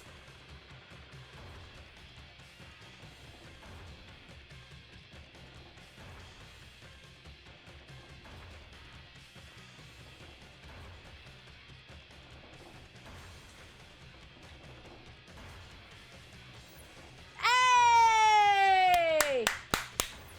Let's go, alter ego.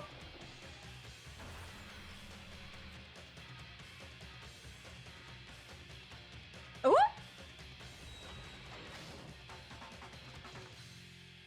Haha! Suck it, bitch. Suck it, Monokuma. I'm alive, bitch. Thanks, alter ego. Haha! What's this? What's going on? Hey, was that? Yeah, it had to be. This is... Alter ego? Alter ego? Is this some stupid virus from that stupid guy? He must have planted it when he invaded my network. Damn it all to hell, I don't believe this. It would seem... It seems you finally made a miscalculation. No, you miscalculated from the very beginning. What the heck? What was that? In other words... What I'm saying is you shouldn't have underestimated us. What are you talking about like you've already won? I barely felt a thing. It was a pinch, an itch. That stupid virus is gone now. Got it? And so is Makoto. Maybe I didn't get to smash him flat, but you're never gonna see him again. To waste away in a garbage-strewn pit in a way, that's even better special punishment. Kyoko knows where to go to find him. And she has the key to get him out. But it's still not enough. I'm still not satisfied. I'm still gonna bring despair to the rest of you. Bring despair to the entire world.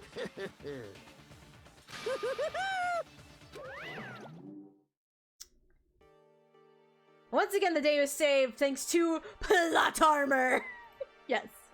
Makoto's plot armor. Let's be real. Let's be real. Makoto was gonna survive that shit. Yes, I've watched the anime. I already know how this goes. But still. Listen, again, I had to know what would happen if I threw Kyoko under the bus. I had to know. I already knew realistically how the story goes. But I had to know what would happen if Kyoko got thrown under the bus. I needed to know. Is he gone? Hey, Kyoko, what is the meaning of all this? Just what the hell is going on? Calm down. It's okay. We're not the ones being trapped this time. Huh? In other words... Now it's the mastermind that's ensnared. What did you say? What are you talking about? So... You'll understand soon enough. Very soon indeed. Alright. The massive high school towers all other buildings in this bustling urban area. It's like the school stands at the center of the entire world. Hope Speak Academy. It brings in top students from every field imaginable, a government-funded school of privilege.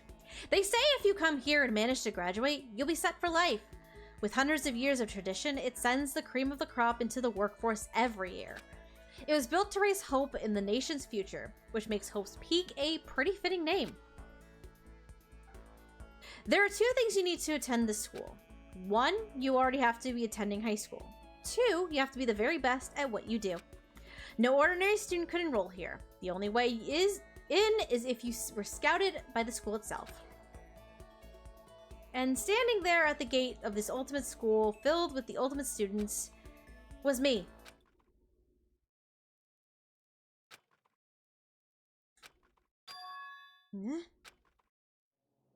Oh. What? Where am I? I woke up with my head resting on top of a hard wooden desk. My body felt heavy. It wouldn't be weird for me to zonk out off in the middle of some boring class or whatever, but what was I doing asleep here just now? it wasn't any classroom I'd ever been in before. What the heck is going on? Yet. Oh! Finally. I could finally feel my mind and body start to come back together again, and then I was awake. Or was this just another dream? A dream inside a hopeless nightmare. No, this isn't a dream. I could tell because the stench invading my nostrils was too powerful for a dream. What an awful smell. I was in a vast, dark cavern with the barest hint of light seeping in. Trash was piled high all across the area. This must be some kind of underground garbage pit. A heck of a situation to find myself in, but that was just the beginning of my problems. Was I going to be stuck in there till I wasted away and died? No, I can't let that happen. Not after my good friend went through to save me. I remembered all too well what had happened. Alter Ego saved me, and he used up the last bit of his strength to do it. So I can't give up now. For myself and for my friend. And with that, my pursuit of survival began. First step was to start looking for a way out of there.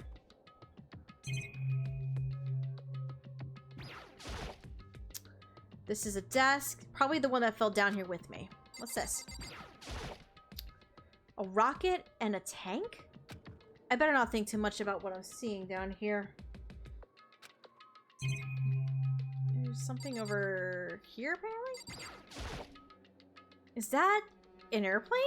How'd something like that wind up in the school's garbage pit? Door? It's locked. No matter how many times I pushed or pulled or kicked at it, it didn't budge. Getting out of here isn't going to be that easy. Well, if I'm not getting out of here anytime soon. I decided to look around for some food. There's plenty of food here, but it's all rotten. That was pointless too. Next, I searched for some water.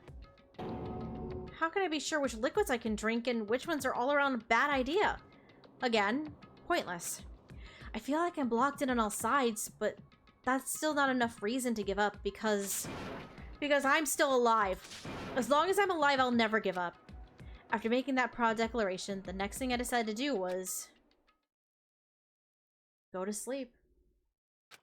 My sleep was deep and uninterrupted. That was my only way to preserve what little strength I had left after not being able to eat or drink. I can't be sure, but I think at least a full day had to have passed, and all I did was sleep and sleep. It was like I was waiting for some kind of sign to come falling out of the sky. However, what fell from the sky wasn't a sign. Not exactly. Hello? What the? Strange sound pierced my silent isolation, jarring me awake.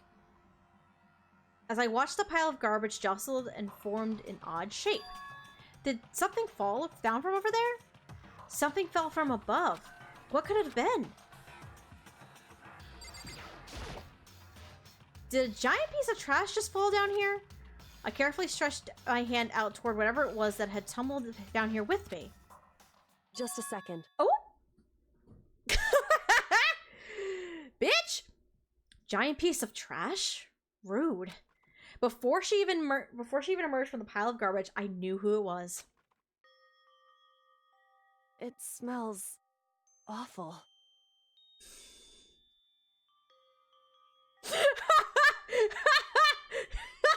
Bitch!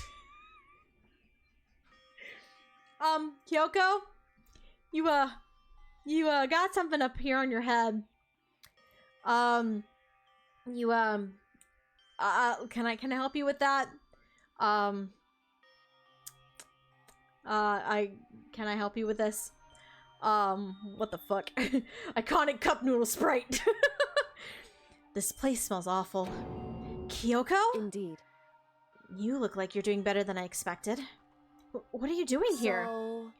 Isn't it obvious? I'm here to help you. I'm glad to hear that, Kyoko. You've got a bit of garbage in your hair. She gave her head a quick, sharp shake to get rid of the trash, then faced me again. Hey. First, I have something for you. Ah, thank God. Go ahead and eat it. We can talk once you're finished. Thank you. I snatched the bread and water she was holding out for me. Within seconds, it was in my mouth and making its way toward my stomach. Whew, that really hit the spot. Now I've got all the energy I need to keep going.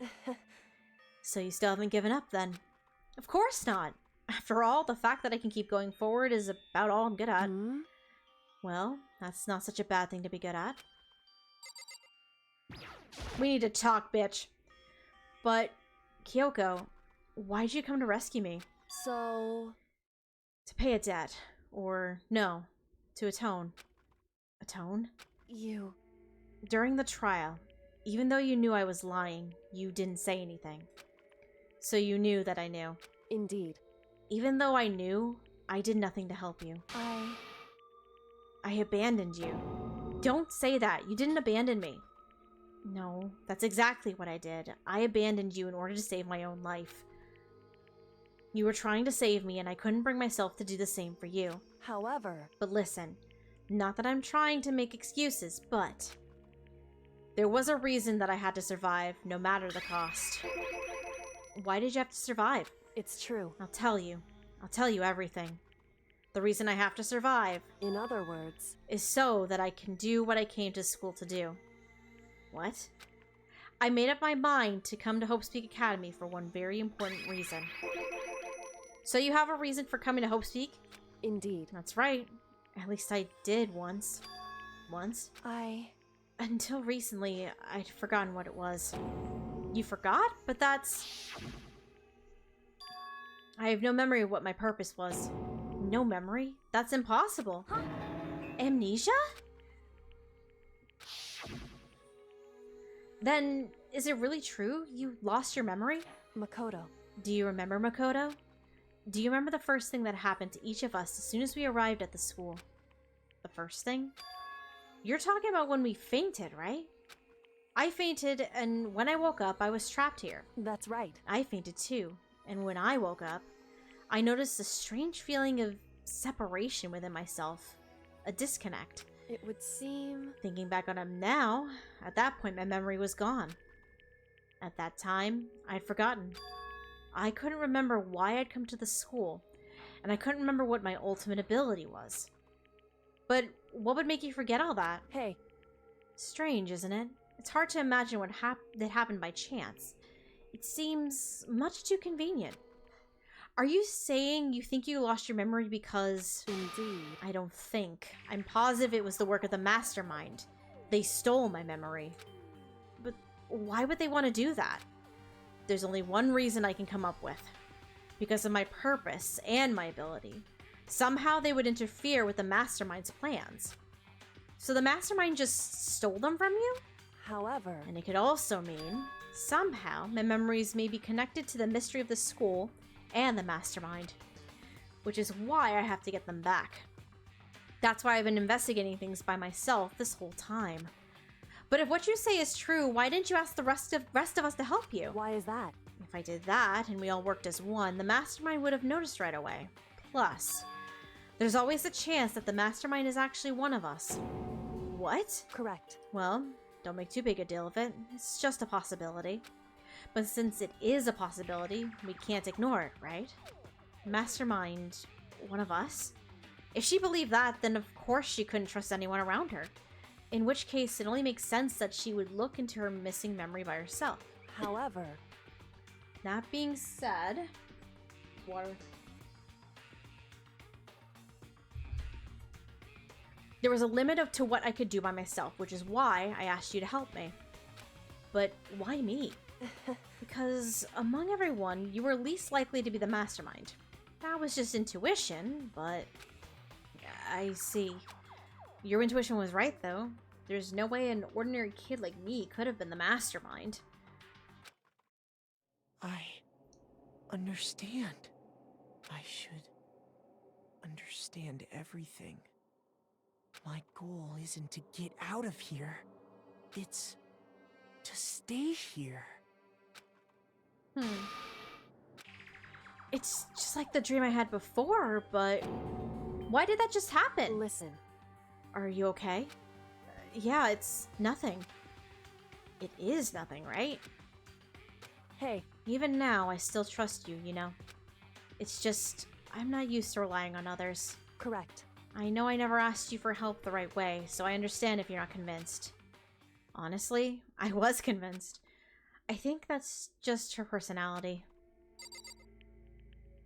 Can we look at this now?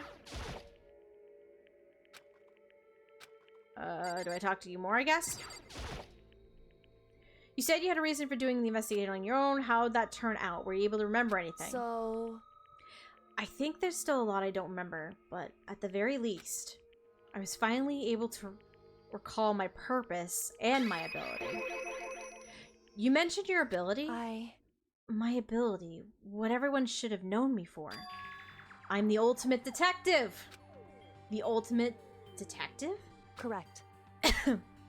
And the reason I came to Hope Speak Academy, there was someone I had to find here in the school. You had to find someone? Who? So... Well, it was the headmaster of Hope Speak Academy. The headmaster? Why did you want to find the headmaster? Because he's my father. What? In other words... I was separated from him as a child. As it turns out, he became the headmaster of Hope's Peak. Kyoko's dad. Is the Hope's Peak's headmaster? Then that explains... When Alter Ego told us how much he thought the headmaster was involved... I'll find a way. Huh? Huh? No matter what it takes, I will find the headmaster. No matter what? No matter the cost. So, Kyoko, what's going on? My memory hadn't come back at that point, but when he said that, I felt strange. It makes perfect sense now, of course, since my whole purpose for coming here was to find him. That makes sense. However... But listen, Makoto, I want to make this perfectly clear, so there's no misunderstanding. I said the headmaster wasn't the mastermind, but I didn't say that to protect him. I only said what I felt based on what I'd seen when I snuck into the headmaster's room. Oh, true. Then, what did you see in there? So... The room had been ransacked. The shelves were a mess, the desk drawers dumped on the floor. The only conclusion is that someone who didn't know where anything was had been in there. You mean the mastermind, right? It's true. That was my assumption, yes, and to confirm my suspicion, I decided to investigate the second floor of the dorms using the key I'd found. But why there? Because I also found this in the headmaster's room. This is some kind of map? Indeed. It's a layout of the entirety of Hope's Peak Academy. I found it in the headmaster's room along with Mukuro's profile and that key. The map showed that the second floor was home to a number of rooms meant for faculty use. Some of the staff must have had to stay overnight from time to time. And I figured the headmaster would have some kind of private room there. I assumed that if it were true, that room would likely hold more clues, so I went to check. Correct. Oh. My kitty son Ash says hi. He typed on the computer, I guess. Oh, I just realized the laundry hadn't been changed out. Oh shit! Whoopsie. Oopsie. Hopefully we can get to a stopping point and we can call it a day from there. Because I think we're close to the end of this chapter by the sounds of it. And that's when I finally remembered. I remembered that my purpose was to find the owner of that room. So you went there to see if the headmaster really did have a private room there. However... But once I got there, I noticed that the second floor of the dorms didn't have any cameras or monitors. So what was it like, that part of the school I mean? It's hard to describe. All I can say is... The moment I saw it, I realized whatever's going on in the school is more horrific than we ever imagined.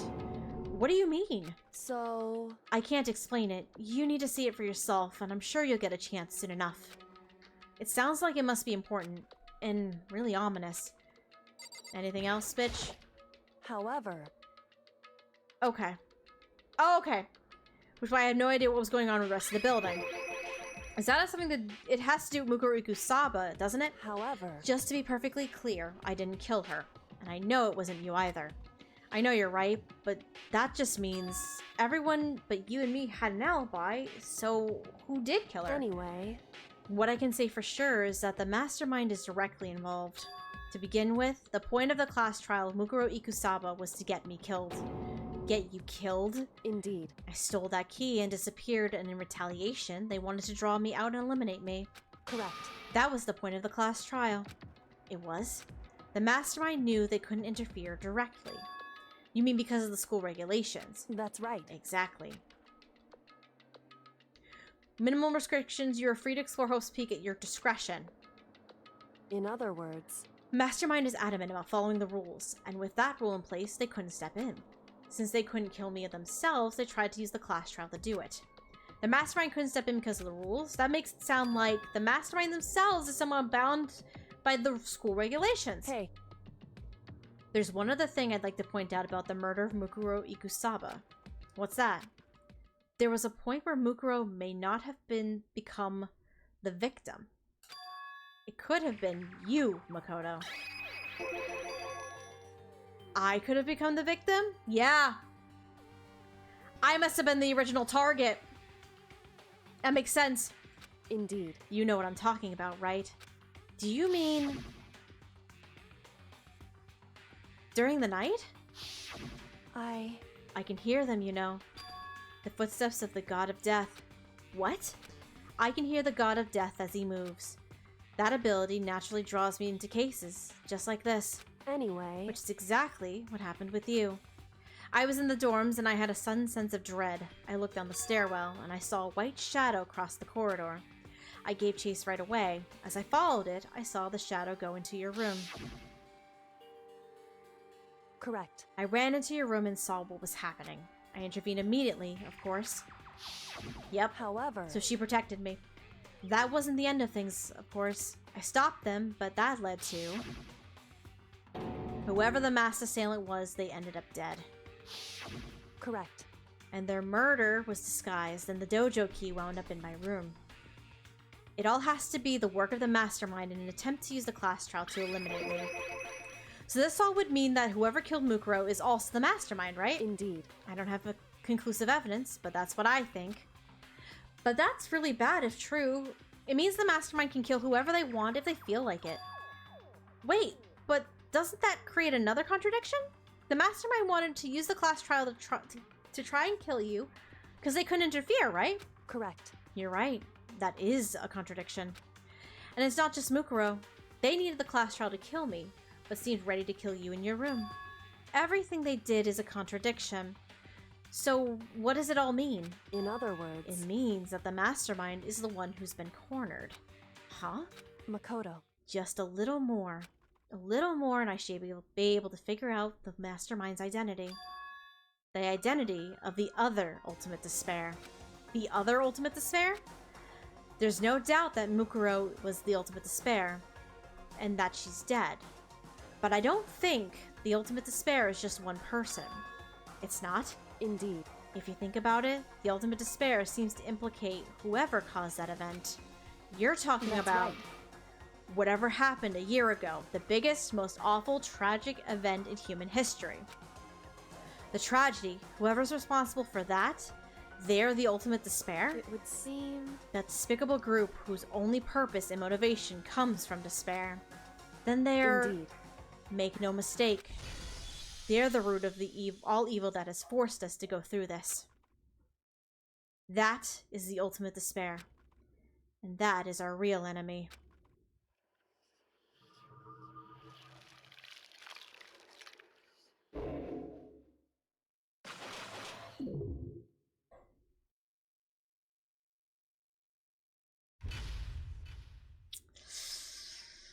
Oh boy.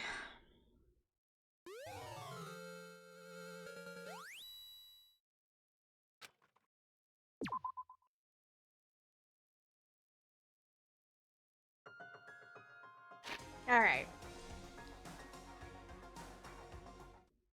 We're stopping there. We are 100% stopping there.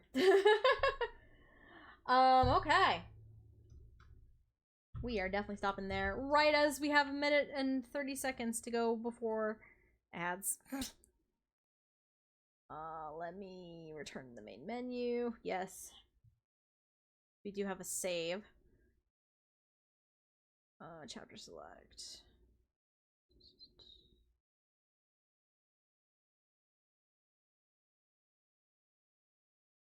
Alright. So.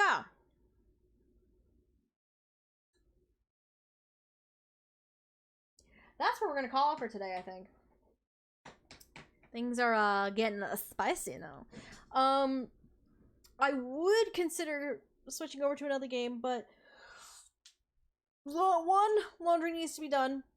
Two, I gotta edit these dang videos for this week because I got Project Songbird that's gotta be ready for excuse me, I got Project Songbird that's gotta be ready for Wednesday, and Danganronpa that's gotta be ready for Thursday.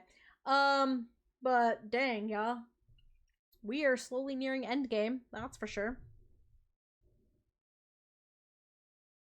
Ooh, cleared a class trial without having to retry a single time. Haha, I got an achievement called What's a Mistrial. I like that. I like that. Alright. So that is going to be it for us today. So, things are getting exciting. Oh, the ad break. Oh, we were running ads. I didn't realize we ran ads. What the fuck? I didn't realize we ran ads. Okay, that's gonna be it for us today. Could I potentially play another game for a little while? Sure. But I still have laundry to do, and I got video editing to do. But so we're gonna call it there. But we are slowly getting towards the end of the game. We are getting there, folks. I do not blame you. Yeah. That's a good stopping point. We actually finished the chapter. So we're gonna pick up more Danganronpa on Sunday. And continue onwards. We are gonna continue onwards with the game on Sunday. That is gonna be it for us today. Appreciate y'all coming hang out with me for a long stream. We finished Project Songbird. Hip hip hooray. We did another class trial. Hip hip hooray. So yeah, we done good. So I'll be live again tomorrow night, 7:30 p.m. Eastern Standard Time. We are going to play. I actually should install the game now while I'm here and I have the Steam Deck open. We are going to be playing tomorrow night at 7:30. We're going to be playing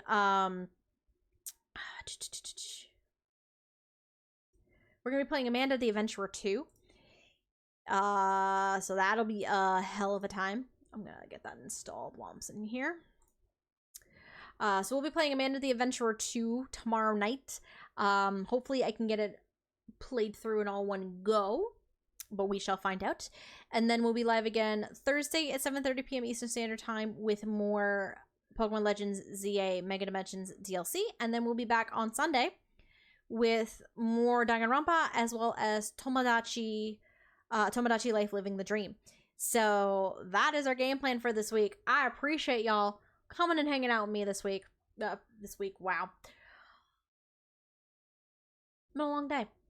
It's only Monday. I appreciate you coming and joining me and hanging out with me today on Memorial Day. And if y'all wanna keep up with my shenanigans, I appreciate it if you follow me here on Twitch. That way you know when next we go live, as well as keeping an eye on all of the socials. That way you can check out everything else that's going on, including clips on TikTok, on my TikTok, and videos on YouTube. I've been posting. I post gaming videos and VODs and stuff every single day, basically. A Pokemon Legends ZA video went up today. It's the first one for the DLC stuff. We have Tomodachi Life tomorrow. A video for that going up where I have to deal with I love watching the clips on TikTok and YouTube. I posted one earlier during the break when we were going between Songbird and Danganronpa of Tomodachi Life of my character falling in love with Kaname Date in the game. And me losing my ever-loving garbage because of it. So it's a good time. It's a good time. And I really want... I want to play more Tomodachi Life, like, right now! But at the same time, it's also like, bitch, you have shit to do. You have shit to do. You gotta edit videos and stuff and do things. Don't be a dumbass. Don't be stupid. So that's fine. We'll do Tomodachi Life. We'll do Tomodachi Life on Sunday. If you beat Amanda the Adventurer, maybe Tomodachi Life then. It depends on how long it takes me to beat Amanda the Adventurer. Depends on how long it takes me to beat Amanda the Adventurer tomorrow. That's the kicker. If it doesn't take an excessive amount of time to beat Amanda the Adventurer, then we'll consider it. But if it takes a hot minute, it may not be worth spending time on Tomodachi Life. But we shall see how tomorrow goes. But in the meantime, I appreciate y'all coming and hanging out with me. And I will see you guys. I'll see you guys tomorrow. I'll see you guys tomorrow night, 7:30 p.m. Eastern Standard Time for Amanda the Adventurer 2. So we'll be diving into more spooks and scares at that point again. We love insanity in this house. It's great. It's great. It's a great fucking time. I'll see you guys tomorrow. Enjoy the rest of your holiday if you have the day off today. And I will see you guys then. Enjoy the rest of your day, and I'll see you guys tomorrow night. All right. See you later. Goodbye.